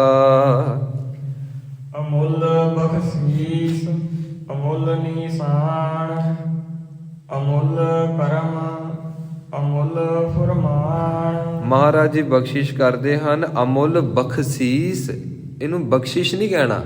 ਕਈ ਕਹਿ ਦਿੰਦੇ ਨੇ ਅਮੁੱਲ ਬਖਸ਼ੀਸ਼, ਸੱਸੇ ਦੇ ਪੈਰ 'ਚ ਬਿੰਦੀ ਨਹੀਂ ਹੈ, ਆਪਾਂ ਬਖਸ਼ੀਸ਼ ਨਹੀਂ ਕਹਿ ਸਕਦੇ। ਅਸੀਂ ਕਦੀ ਕਿਹਾ ਸ਼ੇਰ, ਸ਼ੇਰ ਆ ਗਿਆ, ਸ਼ੇਰ ਬੜਾ ਦਲੇਰ ਹੁੰਦਾ। ਸਾਨੂੰ ਪਤਾ ਹੈ ਕਿ ਸੱਸੇ ਦੇ ਪੈਰ 'ਚ ਬਿੰਦੀ ਹੁੰਦੀ ਆ, ਉਹਨੂੰ ਅਸੀਂ ਸ਼ੇਰ ਹੀ ਕਹਿੰਦੇ ਹਾਂ। ਤੇ ਅਸੀਂ ਕਦੀ ਕਹਿੰਦੇ ਹਾਂ ਸ਼ੇਬ, ਸ਼ੇਬ ਕਹਿੰਦੇ, ਸ਼ੇਬ ਖਾਣਾ, ਸ਼ੇਬ। ਅਸੀਂ ਬੜੇ ਸਿਆਣੇ ਆ, ਅਸੀਂ ਕਹਿੰਦੇ ਸੇਬ ਹੁੰਦਾ ਹੈ ਜੀ, ਇਹ ਐਪਲ ਹੁੰਦਾ, ਇਹ ਸੇਬ ਹੁੰਦਾ। ਤੇ ਅਸੀਂ ਜਦੋਂ ਸੇਬ ਦੇਖੀ ਉਹਨੂੰ ਸ਼ੇਬ ਨਹੀਂ ਕਹਿੰਦੇ, ਜਦੋਂ ਅਸੀਂ ਸ਼ੇਰ ਦੇਖੀ ਉਹਨੂੰ ਸ਼ੇਰ ਨਹੀਂ ਕਹਿੰਦੇ। ਜਦੋਂ ਗੁਰੂ ਕੀ ਬਾਣੀ ਦੇਖੀ, ਅਸੀਂ ਆਪਣੀ ਮਰਜ਼ੀ ਨਾਲ ਨਾ, ਅਸੀਂ ਆਪਣੇ ਝੋਲੇ ਭਰੇ ਪਏ ਨੇ ਬਿੰਦੀਆਂ ਦੇ, ਤੇ ਬਿੰਦੀਆਂ ਦੇ ਝੋਲੇ ਫੜ ਕੇ ਆਪਣੀ ਮਰਜ਼ੀ ਨਾਲ ਲਾ ਦਿੰਦੇ ਆ। ਮਹਾਰਾਜ ਜੀ ਇੱਥੇ ਵੀ ਬਿੰਦੀ ਚਾਹੀਦੀ ਸੀ, ਇੱਥੇ ਵੀ ਚਾਹੀਦੀ ਸੀ, ਤੁਹਾਨੂੰ ਨਹੀਂ ਸੀ ਪਤਾ, ਸੀ ਤੁਹਾਨੂੰ ਦੱਸਦੇ। ਇਸ ਕਰਕੇ ਇੱਥੇ ਬਖਸ਼ਿਸ਼ ਨਹੀਂ ਕਹਿਣਾ, ਅਮੁੱਲ ਬਖਸ਼ੀਸ। ਖੱਖਾ ਕਲੀਅਰ ਹੋਵੇ, ਅਮੁੱਲ ਬਖਸ਼ੀਸ। ਪਰਮੇਸ਼ਵਰ ਦੀ ਜੋ ਬਖਸ਼ਿਸ਼ ਹੈ, ਜੋ ਉਹਦੀ ਦਇਆ ਹੈ, ਉਹਦੀ ਰਹਿਮਤ ਹੈ, ਉਹਦਾ ਸਾਡੇ ਤੇ ਤਰਸ ਹੈ, ਕਹਿੰਦੇ ਉਹਦੀ ਕੋਈ ਕੀਮਤ ਨਹੀਂ। ਤਰਸ ਵਿੱਚ ਆ ਕੇ ਉਹਨੇ ਸਾਨੂੰ ਸਾਰਾ ਕੁਝ ਦਿੱਤਾ ਜੀ। ਆਪ ਜੀ ਕਿਤੇ ਸਾਹ ਲੈਣ ਦੀ ਪ੍ਰਕਿਰਿਆ ਨੂੰ ਸਾਇੰਸ ਦੇ ਹਿਸਾਬ ਨਾਲ ਤੇ ਯੋਗ ਮਤ ਦੇ ਹਿਸਾਬ ਨਾਲ ਦੇਖੋ ਨਾ, ਤੇ ਸਿਰਫ ਸਾਹ ਲੈਣ ਦੀ ਪ੍ਰਕਿਰਿਆ ਵਿੱਚ ਹੀ ਹੈਰਾਨਗੀ ਹੋ ਜਾਂਦੀ ਹੈ ਕਿ ਪਰਮੇਸ਼ਵਰ ਨੇ ਕਿੰਨੀ ਕਿਰਪਾ ਕੀਤੀ ਹੈ, ਕਿੰਨੀ ਕਿਰਪਾ ਕੀਤੀ ਹੈ। ਜਦੋਂ ਅਸੀਂ ਚਾਹ ਜਾਂ ਫਿਰ ਕੋਈ ਵੀ ਚੀਜ਼ ਪੀਣ ਵਾਲੀ ਅਸੀਂ ਪੁਣਦੇ ਹਾਂ ਤੇ ਅਸੀਂ ਕਹਿੰਦੇ ਹਾਂ ਜਾਲੀ ਲਿਆਓ। ਉਹ ਜਾਲੀਆਂ ਅਸੀਂ ਸਾਰੀ ਜ਼ਿੰਦਗੀ ਦੇ ਵਿੱਚ ਕਿੰਨੀ ਵਾਰੀ ਟੁੱਟਦੀਆਂ ਨੇ, ਖਰਾਬ ਹੋ ਜਾਂਦੀਆਂ ਨੇ। ਤੇ ਰੱਬ ਨੇ ਸਾਡੇ ਨੱਕ ਦੇ ਵਿੱਚ ਕੇਸਾਂ ਦੀ ਜਾਲੀ ਲਾਈ ਹੈ। ਕਦੀ ਅਸੀਂ ਕਿਹਾ ਸਾਡੀ ਜਾਲੀ ਜਿਹੜੀ ਹੈ ਨਾ, ਇਹ ਟੁੱਟ ਗਈ ਆ ਤੇ ਹੁਣ ਕੇਸ ਲਿਆ ਕੇ ਤੇ ਨੱਕ ਦੇ ਵਿੱਚ ਲਾਈਏ? ਵੇਖੋ, ਸ਼ੁਕਰ ਆ ਰੱਬ ਨੇ ਸਾਡੇ ਤੇ ਅਜੇ ਫੇਰ ਵੀ ਤਰਸ ਕੀਤਾ। ਅਸੀਂ ਭਰਵੱਟੇ ਮੁੰਨ ਛੱਡੇ, ਆਈਬਰੋ ਬਣਾ ਲਏ, ਅਸੀਂ ਦਾੜੀ ਕੇਸ ਉਹ ਵੀ ਕਤਲ ਕਰ ਲਿਆ। ਸ਼ੁਕਰ ਆ ਸਾਨੂੰ ਇੰਨੀ ਸਮਝ ਹੈ ਕਿ ਨੱਕ ਦੇ ਕੇਸ ਜਿਹੜੇ ਆ ਨਾ, ਉਹ ਵੀ ਕਢਾ ਕੇ ਉਹ ਵੀ ਨਾ ਅਸੀਂ ਪੁੱਟ ਦਈਏ। ਜੇ ਕੋਈ ਇਸ ਤਰ੍ਹਾਂ ਨੱਕ ਦੇ ਕੇਸਾਂ ਦੀ ਜੋ ਜਾਲੀ ਹੈ ਨਾ ਜੀ, ਕੋਈ ਉਹ ਉਖਾੜ ਦੇਗਾ ਨਾ ਤੇ ਪੂਰਾ ਸਰੀਰ ਮਿੱਟੀ ਨਾਲ ਭਰ ਜਾਏਗਾ। ਤੁਹਾਨੂੰ ਪਤਾ ਹੋਏਗਾ, ਪੂਰਾ ਸਰੀਰ ਮਿੱਟੀ ਨਾਲ ਭਰ ਜਾਏਗਾ ਤੇ ਬੰਦੇ ਦੀ ਮੌਤ ਹੋ ਸਕਦੀ ਹੈ। ਕਿਉਂਕਿ ਸਾਡੀ ਜੋ ਅਸੀਂ ਸਾਹ ਲੈਣ ਦੀ ਪ੍ਰਕਿਰਿਆ ਹੈ, ਉਹਦੇ ਵਿੱਚ ਜਦੋਂ ਅਸੀਂ ਸਾਹ ਖਿੱਚਦੇ ਹਾਂ ਤੇ ਕਹਿੰਦੇ ਨੇ ਇੱਕੋ ਵਾਰ ਜੋ ਬੰਦਾ ਨੋਰਮਲ ਸਾਹ ਲੈਂਦਾ ਆ, ਉਹਦੇ ਵਿੱਚ ਜੋ ਛੋਟੇ ਛੋਟੇ ਡਸਟ ਦੇ ਪਾਰਟੀਕਲ ਹੁੰਦੇ ਨੇ ਨਾ, ਛੋਟੇ ਛੋਟੇ ਕਣ ਹੁੰਦੇ ਨੇ, ਕਹਿੰਦੇ ਉਹ ਘੱਟੋ ਘੱਟ 7 ਅਰਬ ਦੇ ਕਰੀਬ ਹੁੰਦੇ ਨੇ। 7 ਅਰਬ, 7 ਅਰਬ ਦੇ ਕਰੀਬ ਜੋ ਡਸਟ ਦੇ ਕਣ ਹੁੰਦੇ ਨੇ, ਉਹ ਅਸੀਂ ਇੱਕ ਸਾਹ ਵਿੱਚ ਲੈਂਦੇ ਹਾਂ। ਤੇ ਜੇ ਨੱਕ ਦੀ ਜਾਲੀ ਰੱਬ ਨੇ ਨਾ ਲਾਈ ਹੁੰਦੀ ਤੇ ਸਾਡੇ ਸਰੀਰਾਂ ਦੇ ਵਿੱਚ ਮਿੱਟੀ ਨਹੀਂ ਭਰ ਜਾਣੀ ਸੀ। ਅਸੀਂ ਕਹਿਣਾ ਸੀ ਉਹ ਫਿਰ ਇਸ ਤਰ੍ਹਾਂ ਹੋ ਗਿਆ ਨਾ, ਨੱਕ ਦੀ ਜਾਲੀ ਉਹਦੀ ਐਕਸਪਾਇਰ ਹੋ ਗਈ ਸੀ, ਉਹ ਮਿੱਟੀ ਭਰ ਗਈ ਤੇ ਬੰਦੇ ਨੇ ਮਰਨਾ ਹੀ ਸੀ। ਫਿਰ ਪੂਰੇ ਸਰੀਰ 'ਚ ਮਿੱਟੀ ਭਰ ਜਾਣੀ ਸੀ। ਤੇ ਰੱਬ ਦੀ ਇੱਕ ਵੀ ਦਾਤ ਵੱਲ ਧਿਆਨ ਦਈਏ ਤੇ ਅਸੀਂ ਤੇ ਸ਼ੁਕਰਾਨਾ ਹੀ ਕਰੀ ਜਾਣਾ ਹੈ, ਸ਼ੁਕਰਾਨੇ ਦੇ ਵਿੱਚ ਜੁੜ ਜਾਵਾਂਗੇ। ਮਹਾਰਾਜ ਜੀ ਕਹਿੰਦੇ ਨੇ ਭਾਈ ਸ਼ੁਕਰ ਕਰ, ਸ਼ੁਕਰ ਕਰ, ਤੈਨੂੰ ਰੱਬ ਦੀਆਂ ਦਾਤਾਂ ਪ੍ਰਵਾਨ ਨਹੀਂ, ਤੇ ਜੇ ਪ੍ਰਵਾਨ ਨਹੀਂ ਤਾਂ ਫਿਰ ਬਿਮਾਰੀਆਂ ਨੂੰ ਪ੍ਰਵਾਨ ਕਰਨਾ ਸ਼ੁਰੂ ਕਰ ਦੇ। ਕੇਸਾਂ ਨੂੰ ਕਦੀ ਵੀ ਅਸੀਂ ਰੰਗ ਨਾ ਲਾਈਏ। ਤੁਹਾਨੂੰ ਪਤਾ ਹੋਏਗਾ ਜਿਹੜੇ ਬੰਦੇ ਕੇਸਾਂ ਨੂੰ ਜਾਂ ਦਾੜੇ ਨੂੰ ਰੰਗ ਲਾਉਂਦੇ ਨੇ ਨਾ ਜੀ, ਅੱਗੇ ਜਾ ਕੇ ਜਿਸ ਵੇਲੇ 60+ ਹੁੰਦੇ ਨੇ, ਨਾਲ ਹੀ ਕੈਂਸਰ ਦੇ ਕਣ ਅੰਦਰੋਂ ਜਗਣੇ ਸ਼ੁਰੂ ਹੋ ਜਾਂਦੇ ਨੇ। ਕਿਉਂਕਿ ਜਿੰਨੀਆਂ ਵੀ ਡਾਈਆਂ ਹਨ, ਜਿੰਨੇ ਵੀ ਕਲਰ ਕਰਨ ਵਾਲੇ ਪ੍ਰੋਡਕਟ ਹਨ, ਉਹਨਾਂ ਦੇ ਵਿੱਚ ਉਹਨਾਂ ਨੇ ਐਸੇ ਕੈਮੀਕਲ ਪਾਏ ਹੁੰਦੇ ਨੇ, ਜਦੋਂ ਉਸ ਕੇਸਾਂ ਦੇ ਵਿੱਚ ਲਾਈਦਾ ਹੈ। ਆਪ ਜੀ ਨੂੰ ਪਤਾ ਹੋਏਗਾ, ਸਿਰ ਦੇ ਕਿਸੇ ਵੀ ਪਾਸੇ ਦੇ ਵਿੱਚ ਕੇਸ ਦੇ ਉੱਤੇ ਅਸੀਂ ਇੱਕ ਡ੍ਰੌਪ ਸੁੱਟ ਦਈਏ ਨਾ, ਤੇ ਕਹਿੰਦੇ ਨੇ ਕਿ ਉਹ 1 ਮਿਲੀ ਸੈਕਿੰਡ ਨੂੰ 100 ਹਿੱਸਿਆਂ 'ਚ ਡਿਵਾਈਡ ਕਰ ਦਿਓ, ਇੰਨੀ ਤੇਜ਼ੀ ਨਾਲ ਨਾ ਸਾਡੇ ਬ੍ਰੇਨ ਦੇ ਚੁਗਿਰਦੇ ਘੁੰਮ ਜਾਂਦਾ, ਇੰਨੀ ਤੇਜ਼ੀ ਦੇ ਨਾਲ ਸਰੀਰ ਤੇ ਅਸਰ ਕਰਦਾ ਹੈ। ਤੇ ਫਿਰ ਆਉਣ ਵਾਲੇ ਸਮੇਂ 'ਚ ਕੈਂਸਰ ਹੋਣਾ ਹੀ ਹੋਣਾ ਹੈ, ਕਿਉਂਕਿ ਇਮਿਊਨਿਟੀ ਵੀਕ ਹੋ ਜਾਣੀ ਹੈ। ਇਸ ਕਰਕੇ ਇਹਨਾਂ ਚੀਜ਼ਾਂ ਨੂੰ ਲਾਉਣਾ ਨਹੀਂ ਚਾਹੀਦਾ। ਮਹਾਰਾਜ ਜੀ ਕਹਿੰਦੇ ਨੇ ਤੂੰ ਕੇਸ ਤੇ ਕਾਲੇ ਕਰ ਲਏ ਆ, ਤੇ ਹੁਣ ਝੁਰੜੀਆਂ ਕਿਵੇਂ ਠੀਕ ਕਰੇਗਾ, ਰਿੰਕਲਸ ਕਿਵੇਂ ਠੀਕ ਕਰੇਗਾ? ਜੇ ਜਰਵਾਣਾ ਪਰ ਹਰੈ ਜਰ ਵੇਸ ਕਰਿੰਦੀ ਆਈਐ ਕੋ ਰਹਿ ਨਾ ਭਰੀਐ ਪਾਈਐ। ਸੱਚੇ ਪਾਤਸ਼ਾਹ ਜੀ ਕਹਿੰਦੇ ਨੇ ਹੁਣ ਤੂੰ ਬੁਢਾਪੇ ਨੂੰ ਕਿਵੇਂ ਰੋਕੇਂਗਾ? ਬੁਢਾਪੇ ਵਾਸਤੇ ਕਿਹੜੀ ਡਾਈ ਹੈ? ਇਸ ਕਰਕੇ ਤੂੰ ਜੋ ਹੇਅਰ ਕਲਰ ਹੈ ਇਹਨਾਂ ਤੋਂ ਦੂਰੀ ਬਣਾ, ਕਿਉਂਕਿ ਜਦੋਂ ਵੀ ਅਟੈਕ ਹੋਇਆ ਜਾਂ ਤੈਨੂੰ ਕੈਂਸਰ ਹੋਏਗਾ ਜਾਂ ਤੇਰੇ ਅੰਦਰ ਰਸੌਲੀਆਂ ਪੈਦਾ ਸ਼ੁਰੂ ਹੋ ਜਾਣਗੀਆਂ ਜਾਂ ਬ੍ਰੇਨ ਹੈਮਰੇਜ ਹੋ ਜਾਏਗਾ। ਤਕਰੀਬਨ ਅਸੀਂ ਸਾਇੰਸ ਦੇ ਹਿਸਾਬ ਨਾਲ ਚੱਲੀਏ ਤੇ 28 ਬਿਮਾਰੀਆਂ ਲੱਗਦੀਆਂ ਨੇ, ਤੇ ਪਰਮੇਸ਼ਵਰ ਦੀ ਕਿਰਪਾ ਦੇ ਨਾਲ ਬਿਮਾਰੀਆਂ ਐਸੀਆਂ ਚੜ੍ਹਦੀ ਕਲਾ ਵਾਲੀਆਂ ਨੇ ਕਿ ਬਸ ਬੰਦੇ ਦੀ ਮੌਤ ਹੀ ਹੁੰਦੀ ਹੈ, ਮੌਤ ਹੀ ਹੁੰਦੀ ਆ। ਤੇ ਅਸੀਂ ਕਹੀਏ ਰੱਬ ਨੇ ਮੌਤ ਦਿੱਤੀ, ਰੱਬ ਨੇ ਕਿੱਥੋਂ ਦਿੱਤੀ? ਰੱਬ ਨੇ ਤੈਨੂੰ ਕਿਹਾ ਕਿ ਬੇਟਾ ਆ ਲੈ ਕਲਰ, ਤੂੰ ਥੋੜੇ ਜਿਹੇ ਬਰਾਊਨ ਕਰ ਲਾ ਵਾਲ, ਤੂੰ ਥੋੜੇ ਜਿਹੇ ਕੇਸ ਕਾਲੇ ਕਰ ਲਾ। ਰੱਬ ਨੇ ਚਿੱਟੇ ਕੀਤੇ, ਤੈਨੂੰ ਐਕਸੈਪਟ ਹੀ ਨਹੀਂ ਹੈ। ਬੜੀ ਹੈਰਾਨਗੀ ਦੀ ਗੱਲ ਹੈ। ਤੇ ਜੇ ਹੁਣ ਤੂੰ ਚਿੱਟੇ ਨੂੰ ਕਾਲਿਆਂ ਵਾਲੇ ਪਾਸੇ ਤੁਰ ਪਿਆ ਤੇ ਹੁਣ ਅੰਦਰ ਵੀਕਨੈਸ ਇੰਨੀ ਆ ਜਾਏਗੀ ਜਿਹਦਾ ਤੂੰ ਅੰਦਾਜ਼ਾ ਵੀ ਨਹੀਂ ਲਾ ਸਕਦਾ। ਨਰਵਸ ਸਿਸਟਮ ਵੀਕ ਹੋ ਜਾਏਗਾ। ਇਸ ਕਰਕੇ ਜੈਸਾ ਪਰਮੇਸ਼ਵਰ ਤੈਨੂੰ ਹੁਕਮ ਵਿੱਚ ਰੱਖਣਾ ਚਾਹੁੰਦਾ, ਹੁਕਮ ਵਿੱਚ ਆ ਜਾ ਜੀ। ਅਸੀਂ ਕਈ ਵਾਰੀ ਪਤਾ ਕੀ ਕਹਿ ਦਿੰਦੇ ਆ, ਭੋਲੇ ਭਾਅ 'ਚ ਕਹਿੰਦੇ ਆ ਜੀ ਮੈਂ ਅੱਜ ਤੋਂ ਨਾ ਕੇਸ ਰੱਖਣੇ ਸ਼ੁਰੂ ਕਰ ਦਿੱਤੇ ਆ, ਹੁਣ ਮੈਂ ਦਾੜੀ ਨਹੀਂ ਕਟਾਉਂਦਾ। ਤੈਨੂੰ ਰੱਖਣ ਦੀ ਲੋੜ ਨਹੀਂ, ਤੂੰ ਬਸ ਕਟਾਣਾ, ਇਹਨੇ ਆਪੇ ਆਈ ਜਾਣਾ ਹੈ, ਆਪੇ ਹੀ ਆਈ ਜਾਣਾ ਆ, ਕਿਉਂਕਿ ਰੱਬ ਭੇਜ ਰਿਹਾ, ਰੱਬ ਭੇਜ ਰਿਹਾ ਆ। ਤੇ ਜੇ ਭੇਜ ਰਿਹਾ ਆ ਕੋਈ ਬੜਾ ਵੱਡਾ ਰੀਜ਼ਨ ਆ, ਕੋਈ ਬਹੁਤ ਵੱਡਾ ਕਾਰਨ ਆ। ਤੇ ਜੇ ਮਾਈਕਰੋਸਕੋਪ ਦੇ ਨਾਲ ਅਸੀਂ ਆਪਣੇ ਸਰੀਰ ਉੱਤੇ ਦੇਖੀਏ ਨਾ, ਜੋ ਮਾਈਨਸ ਵਿੱਚ ਮਾਈਕਰੋਸਕੋਪ ਹੁੰਦਾ ਹੈ, ਤੇ ਸਾਨੂੰ ਆਪਣੇ ਪੂਰੇ ਸਰੀਰ ਦੇ ਉੱਤੇ ਕੇਸ ਹੀ ਕੇਸ ਦਿਸਣਗੇ ਤੇ ਉਹਨਾਂ ਕੇਸਾਂ ਕਰਕੇ ਬਚੇ ਫਿਰਦੇ ਆ। ਨਹੀਂ ਤਾਂ ਹੁਣ ਨੂੰ ਤੇ ਅਸੀਂ ਇੱਕ ਵੀ ਸੂਰਜ ਦੀ ਕਿਰਨ ਨਹੀਂ ਸੀ ਝੱਲ ਸਕਦੇ। ਖੈਰ ਰਹੋ ਵਿਚਾਰ। ਸੱਚੇ ਪਾਤਸ਼ਾਹ ਜੀ ਬਖਸ਼ਿਸ਼ ਕਰਦੇ ਨੇ, ਅਮੁੱਲ ਬਖਸ਼ੀਸ ਪਰਮੇਸ਼ਵਰ ਦੀਆਂ ਦਾਤਾਂ, ਤਰਸ ਉਹਦਾ ਕੀਮਤ ਪਰੇ ਹੈ, ਕੋਈ ਕੀਮਤ ਨਹੀਂ ਪਾ ਸਕਦਾ। ਅਮੁੱਲ ਨਿਸ਼ਾਨ, ਤੇ ਉਹਦੀਆਂ ਬਖਸ਼ਿਸ਼ਾਂ ਦੇ ਜਿਹੜੇ ਨਿਸ਼ਾਨ ਨੇ ਉਹਨਾਂ ਦੀ ਵੀ ਕੀਮਤ ਕੋਈ ਨਹੀਂ। ਬਖਸ਼ਿਸ਼ਾਂ ਦੇ ਨਿਸ਼ਾਨ ਕਿਹੜੇ ਨੇ ਮਹਾਰਾਜ ਜੀ? ਕਹਿੰਦੇ ਆਪਣੇ ਬੱਚੇ ਨੂੰ ਦੇਖ, ਆਪਣੀ ਧੀ ਨੂੰ ਦੇਖ, ਆਪਣੀ ਪਤਨੀ ਨੂੰ ਦੇਖ, ਆਪਣੇ ਮਾਤਾ ਪਿਤਾ ਨੂੰ ਦੇਖ, ਆਪਣੇ ਆਪ ਨੂੰ ਦੇਖ ਮਿਰਰ ਦੇ ਵਿੱਚ, ਸ਼ੀਸ਼ੇ ਦੇ ਵਿੱਚ। ਫਿਰ ਤੂੰ ਆਪਣੇ ਘਰ ਦੇ ਵਿੱਚ ਹਰ ਇੱਕ ਚੀਜ਼ ਨੂੰ ਦੇਖ। ਗਰਮੀ ਲੱਗੀ, ਤੇਰੇ ਕੋਲ AC ਅਵੇਲੇਬਲ ਆ, ਕੂਲਰ ਅਵੇਲੇਬਲ ਆ, ਠੰਡੀ ਥਾਂ ਅਵੇਲੇਬਲ ਆ, ਠੰਡੇ ਖਾਣ ਵਾਲੇ ਪਦਾਰਥ ਅਵੇਲੇਬਲ ਆ। ਮਹਾਰਾਜ ਜੀ ਕਹਿੰਦੇ ਨੇ ਕਿਸੇ ਵੀ ਚੀਜ਼ ਦੀ ਕੀਮਤ ਨਹੀਂ ਪਾਈ ਜਾ ਸਕਦੀ। ਤੇ ਜੇ ਅਸੀਂ ਕਹੀਏ ਦਾਤਾਂ ਤੇ ਸਾਰੀਆਂ ਨੇ, ਤੇ ਦੇਖੋ ਜੀ ਬੰਦੇ ਦਾ ਮੂੰਹ ਸੀਤਾ ਹੋਇਆ ਹੈ, ਖਾਣ ਵਾਲੇ ਪੀਣ ਵਾਲੇ ਪਦਾਰਥ ਸਾਰੇ ਨੇ, ਤੇ ਰੱਬ ਨੇ ਮੂੰਹ ਸੀਤਾ ਹੋਇਆ। ਪਤਾ ਨਹੀਂ ਉਹਨੇ ਮੂੰਹ ਦੇ ਵਿੱਚ ਕੱਟ ਹੀ ਨਹੀਂ ਮਾਰਿਆ, ਬਸ ਅੱਖਾਂ ਦੇ ਵਿੱਚ ਕੱਟ ਮਾਰਤਾ, ਕੰਨਾਂ ਤੇ ਕੱਟ ਮਾਰਤਾ, ਮੂੰਹ ਨੂੰ ਸੀਤਾ ਹੋਇਆ। ਬੰਦਾ ਖਾ ਹੀ ਕੁਝ ਨਹੀਂ ਸਕਦਾ। ਪਰਮੇਸ਼ਵਰ ਨੇ ਬਖਸ਼ਿਸ਼ ਕੀਤੀ, ਅਸੀਂ ਮੂੰਹ ਖੋਲ ਲੈਂਦੇ ਆ, ਇਹ ਇਹਦੀ ਬੜੀ ਵੱਡੀ ਬਖਸ਼ਿਸ਼ ਆ। ਜੇ ਮੂੰਹ ਨਾ ਖੁੱਲੇ ਅਸੀਂ ਪੀਵਾਂਗੇ ਕੀ, ਖਾਵਾਂਗੇ ਕੀ? ਜੇ ਅਸੀਂ ਬਰੀਕੀ ਵਿੱਚ ਜਾਈਏ ਤਾਂ ਅਸੀਂ ਬਹੁਤ ਬਰੀਕੀ 'ਚ ਪਹੁੰਚ ਜਾਈਏ ਤੇ ਫਿਰ ਸਾਨੂੰ ਲੱਗਣਾ ਅਸੀਂ ਤੇ ਹੈ ਹੀ ਕੁਝ ਨਹੀਂ ਜੀ। ਬੜੀ ਉਹਦੀ ਬਖਸ਼ਿਸ਼ ਹੈ ਦਾਤੇ ਦੀ। ਸੱਚੇ ਪਾਤਸ਼ਾਹ ਜੀ ਬਖਸ਼ਿਸ਼ ਕਰਦੇ ਨੇ, ਉਹਦੀਆਂ ਦਾਤਾਂ ਦੇ ਨਿਸ਼ਾਨ ਅਮੋਲਕ ਨੇ।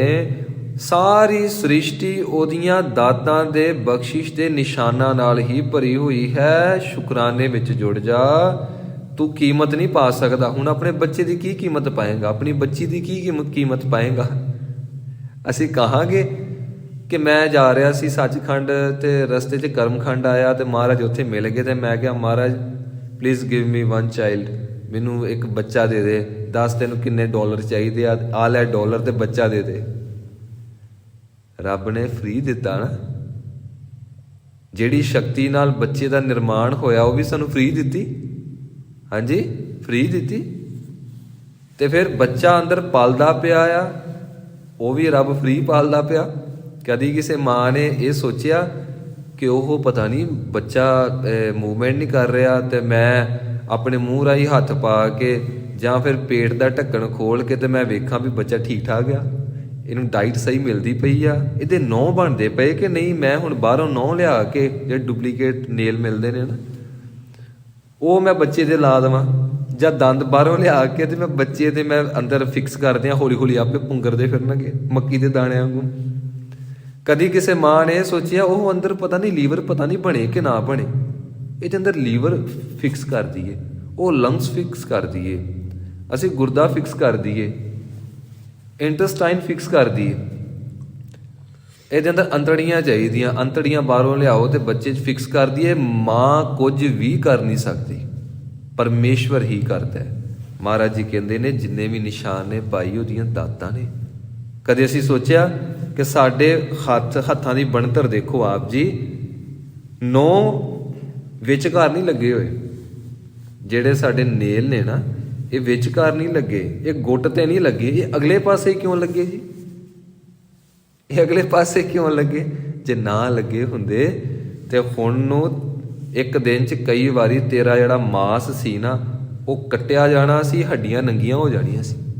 ਜਿਹੜੇ ਨੇਲ ਲੱਗੇ ਨੇ ਨਾ, 9 ਲੱਗੇ ਨੇ, ਇਹਨਾਂ ਨੇ ਤੇ ਤੇਰੇ ਹੱਥਾਂ ਨੂੰ ਸੁਰੱਖਿਅਤ ਰੱਖਿਆ ਆ। ਇੱਕ ਇੱਕ ਚੀਜ਼ ਵੱਲ ਝਾਤ ਮਾਰੋ। ਆਪ ਜੀ ਅੱਖਾਂ ਨੂੰ ਝਮਕੋ ਨਾ, ਤੁਹਾਡੀਆਂ ਅੱਖਾਂ ਡਰਾਈ ਹੋ ਜਾਣਗੀਆਂ। ਇਹ ਝਮਕਣ ਵਾਲੀ ਦਾਤ ਪਰਮੇਸ਼ਵਰ ਨੇ, ਜਿਵੇਂ ਇੱਕ ਹੁੰਦਾ ਨਾ ਜੀ, ਕਾਰਾਂ ਤੇ ਹੁਣ ਚੱਲੀਆਂ ਕਿ ਟੈਸਲਾ ਦੀ ਕਾਰ ਹੈ ਜੀ, ਆਟੋ ਪਾਇਲਟ ਮੋਡ ਤੇ ਲੱਗ ਜਾਂਦੀ ਆ। ਪਰਮੇਸ਼ਵਰ ਨੇ ਸਾਨੂੰ ਆਟੋ ਪਾਇਲਟ ਮੋਡ ਤੇ 24 ਘੰਟੇ ਲਾਇਆ। ਉਹ ਜੇ ਟੈਸਲਾ ਦੀ ਕਾਰ ਤੇ ਇੱਕ ਥਾਂ ਤੇ ਆ ਕੇ ਤੇ ਬੰਦਾ ਰੋਕ ਦਿੰਦਾ ਹੈ, ਰੱਖ ਦਿੰਦਾ ਹੈ, ਤੇ ਇਹ ਪਰਮੇਸ਼ਵਰ ਨੇ ਸਾਡੀ ਸਰੀਰ ਦੀ ਕਾਰ ਐਸੀ ਬਣਾਈ ਹੈ, ਕਦੀ ਰੁਕਦੀ ਨਹੀਂ। ਬੰਦਾ ਸੁੱਤਾ ਹੈ ਫੇਰ ਵੀ ਇਹ ਕਾਰ ਚੱਲੀ ਜਾਂਦੀ ਹੈ ਖਿਆਲਾਂ ਰਾਹੀਂ। ਤੇ ਸੱਚੇ ਪਾਤਸ਼ਾਹ ਜੀ ਕਹਿੰਦੇ ਨੇ ਅੱਖਾਂ ਤੇਰੀਆਂ ਆਪਣੇ ਆਪ ਝਮਕੀਆਂ ਜਾ ਰਹੀਆਂ ਨੇ, ਤਾਂ ਜੋ ਅੰਦਰ ਜੋ ਲਿਕੁਇਡ ਹੈ ਨਾ, ਜੋ ਤਰਲ ਪਦਾਰਥ ਹੈ, ਉਹ ਉਸੇ ਤਰ੍ਹਾਂ ਬਰਕਰਾਰ ਰਹੇ, ਅੱਖਾਂ ਖੁਸ਼ਕ ਨਾ ਹੋਣ, ਅੱਖਾਂ ਚੰਗੀ ਤਰ੍ਹਾਂ ਫਲਰਿਸ਼ ਰਹਿਣ। ਇਹ ਆਟੋ ਪਾਇਲਟ ਮੋਡ ਤੇ ਲੱਗਾ ਹੈ। ਫਿਰ ਜਦੋਂ ਵੀ ਤੈਨੂੰ ਉਬਾਸੀ ਆਉਂਦੀ ਹੈ, ਆਟੋ ਪਾਇਲਟ ਮੋਡ ਤੇ ਆਪਣੇ ਆਪ ਆਉਂਦੀ ਹੈ। ਇਹ ਤੂੰ ਲਿਆਉਂਦਾ ਨਹੀਂ ਕਿ 5-6 ਦਿਨ ਹੋ ਗਏ ਉਬਾਸੀ ਨਹੀਂ ਲਈ, ਲੈ ਲਈਏ। ਮਾੜਾ ਜਿਹਾ ਮੈਸੇਜ ਕਰਨਾ ਪੈਣਾ ਰੱਬ ਨੂੰ, ਪਲੀਜ਼ ਉਬਾਸੀ ਭੇਜੋ ਜੀ, 5-7 ਇਕੱਠੀਆਂ ਹੀ ਲੈ ਲਈਏ। ਵੇਖੋ ਹਰ ਚੀਜ਼ ਆਟੋਮੈਟਿਕਲੀ ਚੱਲ ਰਹੀ ਆ। ਕਦੀ ਅਸੀਂ ਇੰਝ ਸੋਚਿਆ ਵੀ ਉਹ ਕਿਡਨੀ ਵਰਕ ਨਹੀਂ ਕਰ ਰਹੀ ਤੇ ਆਪਾਂ ਮੈਸੇਜ ਕਨਵੇ ਕਰੀਏ ਵੀ ਕਿਡਨੀ ਵਰਕ ਕਿਉਂ ਨਹੀਂ ਕਰਦੀ, ਕੀ ਗੱਲ ਹੋ ਗਈ, ਨਾਰਾਜ਼ ਹੋ ਗਈ? ਪ੍ਰਸ਼ਾਦਾ ਛਕ ਲਿਆ, ਹੁਣ ਟੈਨਸ਼ਨ ਪਈ ਹੋਈ ਹੈ ਕਿ ਅੰਦਰ ਜੇ ਅੰਦਰ ਤੇ ਭੇਜਤਾ, ਹੁਣ ਇਹਨੂੰ ਪਹੁੰਚਾਉਣਾ ਵਾ ਇੰਟੈਸਟਾਈਨ ਤੱਕ, ਇਹਨੂੰ ਕਿਵੇਂ ਪਹੁੰਚਾਉਣਾ ਆ, ਫਿਰ ਇਹਨੂੰ ਕਿਵੇਂ ਨਿਚੋੜਨਾ ਆ, ਫਿਰ ਇਹਨੂੰ ਕਿਵੇਂ ਗਾਲਣਾ ਆ। ਅੰਦਰ ਐਸਿਡ ਜਿਹੜੇ ਇੱਕ ਸਾਈਡ ਤੇ ਹੋਣੇ ਆ, ਇਹ ਚੰਗੀ ਤਰ੍ਹਾਂ ਉਹਨੂੰ ਜਜ਼ਬ ਕਰ ਵੀ ਲੈਣਗੇ ਕਿ ਨਹੀਂ। ਐਸਿਡ ਅਸੀਂ ਪੀ ਕੇ ਅੰਦਰ ਉਹ ਪਹਿਲਾਂ ਪ੍ਰਸ਼ਾਦਾ ਛਕੀਏ, ਬਾਅਦ 'ਚ ਐਸਿਡ ਪੀ ਕੇ ਤੇ ਅਸੀਂ ਇਸ ਪ੍ਰਸ਼ਾਦੇ ਨੂੰ ਪਚਾਈਏ, ਅੰਦਰ ਹੀਟ ਵੀ ਪੈਦਾ ਕਰਨੀ ਆ। ਸੋ ਕਹਿਣ ਦਾ ਅਰਥ ਇਹ ਹੈ ਜੀ, ਪਰਮੇਸ਼ਵਰ ਦੀਆਂ ਦਾਤਾਂ ਬੇਅੰਤ ਨੇ। ਅਸੀਂ ਨਾ ਬੇਹੋਸ਼ੀ ਵਿੱਚ ਹੀ ਜ਼ਿੰਦਗੀ ਬਤੀਤ ਕਰ ਰਹੇ ਹਾਂ। ਮਹਾਰਾਜ ਜੀ ਬਖਸ਼ਿਸ਼ ਕਰਦੇ ਨੇ ਕਿ ਪਰਮੇਸ਼ਵਰ ਦੀਆਂ ਜਿਹੜੀਆਂ ਦਾਤਾਂ ਨੇ, ਉਹਦੀਆਂ ਬਖਸ਼ਿਸ਼ਾਂ, ਉਹਦੀ ਕੀਮਤ ਕੋਈ ਨਹੀਂ ਸੱਜਣਾ।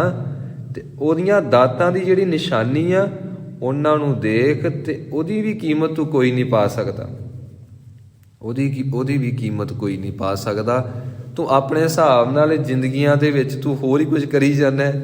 ਨੋਹਾਂ ਦੇ ਘਰਾਂ ਦੇ ਉੱਤੇ ਪੇਂਟ, ਤੇ ਸੁਣਿਆ ਸੀ ਨੋਹਾਂ ਉੱਤੇ ਪੇਂਟ ਸ਼ੁਰੂ ਹੋ ਗਿਆ ਜੀ। ਨਕਲੀ ਨੋਹ, ਜਿਹੜੀ ਚੀਜ਼ ਹੈ ਹੀ ਨਕਲੀ ਆ, ਉਹਨਾਂ ਦੇ ਉੱਤੇ ਇੰਨਾ ਪੈਸਾ ਖਰਚ ਕਰਨ ਦੀ ਲੋੜ ਕੀ ਆ? ਸਗੋਂ ਨੋਹ ਤੇ ਕਤਲ ਕਰਕੇ ਰੱਖਣੇ ਚਾਹੀਦੇ ਆ, ਵੀ ਕੋਈ ਡਸਟ ਵਗੈਰਾ ਫਸ ਨਾ ਜਾਏ। ਪੁਰਾਣੇ ਸਮੇਂ 'ਚ ਬੀਬੀਆਂ ਬਹੁਤ ਸਿਆਣੀਆਂ ਸੀ, ਉਹਨਾਂ ਨੇ ਹਰ ਤੀਜੇ ਦਿਨ ਨਹੁੰ ਕੱਟਣੇ। ਉਹਨਾਂ ਨੇ ਕਹਿਣਾ ਅਸੀਂ ਆਟਾ ਗੁੰਨਦੀਆਂ ਆ, ਤੇ ਕਿਤੇ ਅਸੀਂ ਗੋਹਾ ਕੂੜਾ ਕਰਦੇ, ਕਿਤੇ ਨਹੁੰਆਂ 'ਚ ਫਸ ਨਾ ਜਾਏ, ਤੇ ਅਸੀਂ ਬਾਅਦ 'ਚ ਪ੍ਰਸ਼ਾਦੇ ਦੇ ਵਿੱਚ ਕਿਤੇ ਬੱਚਿਆਂ ਨੂੰ ਉਹੀ ਨਾ ਖਵਾ ਛੱਡੀਏ। ਤੇ ਫਿਰ ਮਾਵਾਂ ਭੈਣਾਂ ਬੱਚੀਆਂ ਨਹੁੰ ਕੱਟਦੀਆਂ ਸਨ ਹਰ ਤੀਜੇ ਦਿਨ। ਹੁਣ ਤੇ ਮਹਾਰਾਜ ਦੀ ਬੜੀ ਚੜ੍ਹਦੀ ਕਲਾ ਸਾਡੀਆਂ ਮਾਵਾਂ ਭੈਣਾਂ ਬੱਚੀਆਂ ਦੀ। ਅੱਬਲ ਤੇ 9 ਵਧਾਏ ਹੁੰਦੇ ਨੇ, ਤੇ ਫਿਰ 9 ਵਧਾਏ ਆ, ਉਸ ਤੋਂ ਬਾਅਦ ਇਹ ਕਹਿੰਦੀਆਂ ਅਸੀਂ ਚੜੇਲਾਂ ਘੱਟ ਲੱਗ ਰਹੀਆਂ, ਇਸ ਕਰਕੇ ਨਾ ਆਪਾਂ ਹੁਣ ਨਕਲੀ 9 ਲਾ ਕੇ ਨਾ ਤੇ ਚੰਗੀ ਤਰ੍ਹਾਂ ਦੱਸੀਏ ਕਿ ਅਸੀਂ ਲੱਗਦੀਆਂ ਡਰਾਵਣੀਆਂ।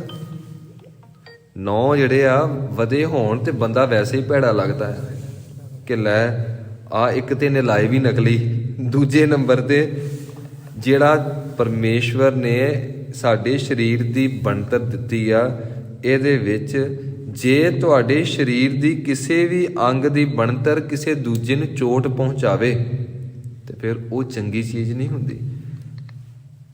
ਤੇ ਪਰ ਅਸੀਂ ਡੁਪਲੀਕੇਟ ਜਿਹਾ ਜੀਵਨ ਜਿਉਂਦੇ ਪਏ ਆ।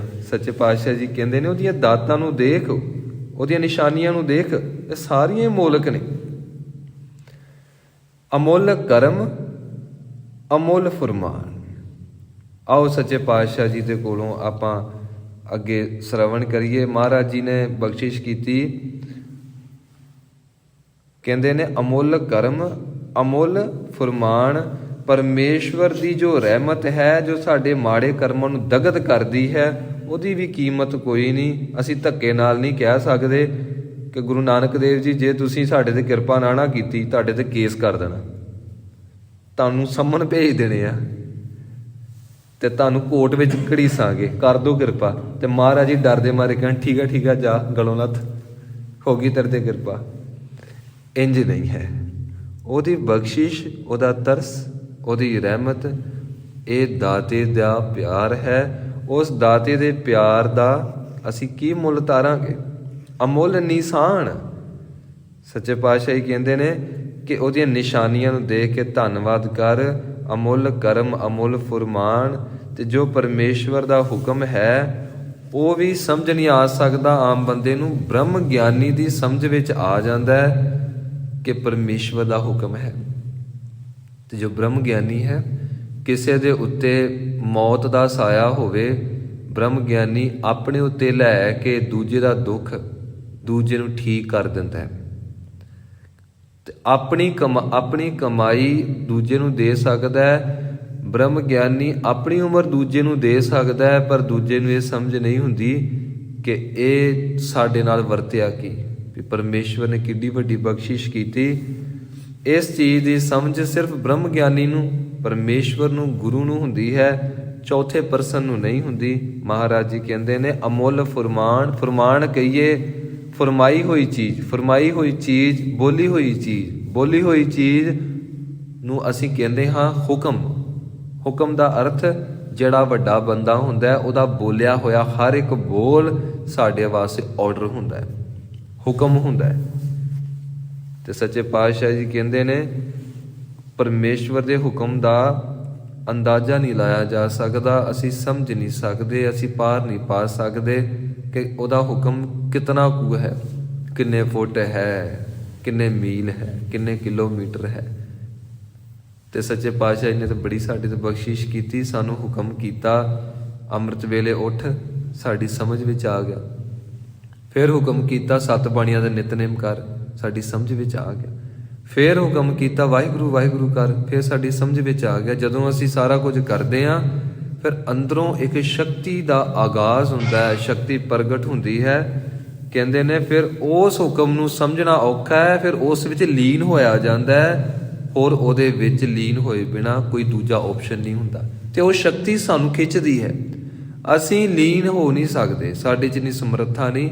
ਜਿਸ ਵੇਲੇ ਪ੍ਰਕਾਸ਼ ਪ੍ਰਗਟ ਹੁੰਦਾ ਹੈ ਉਹ ਸਾਨੂੰ ਆਪਣੇ ਵੱਲ ਖਿੱਚਦਾ ਹੈ, ਅਸੀਂ ਨਾ ਚਾਹੁੰਦੇ ਹੋਏ ਵੀ ਉਹਦੇ ਵੱਲ ਜਾਂਦੇ ਹਾਂ।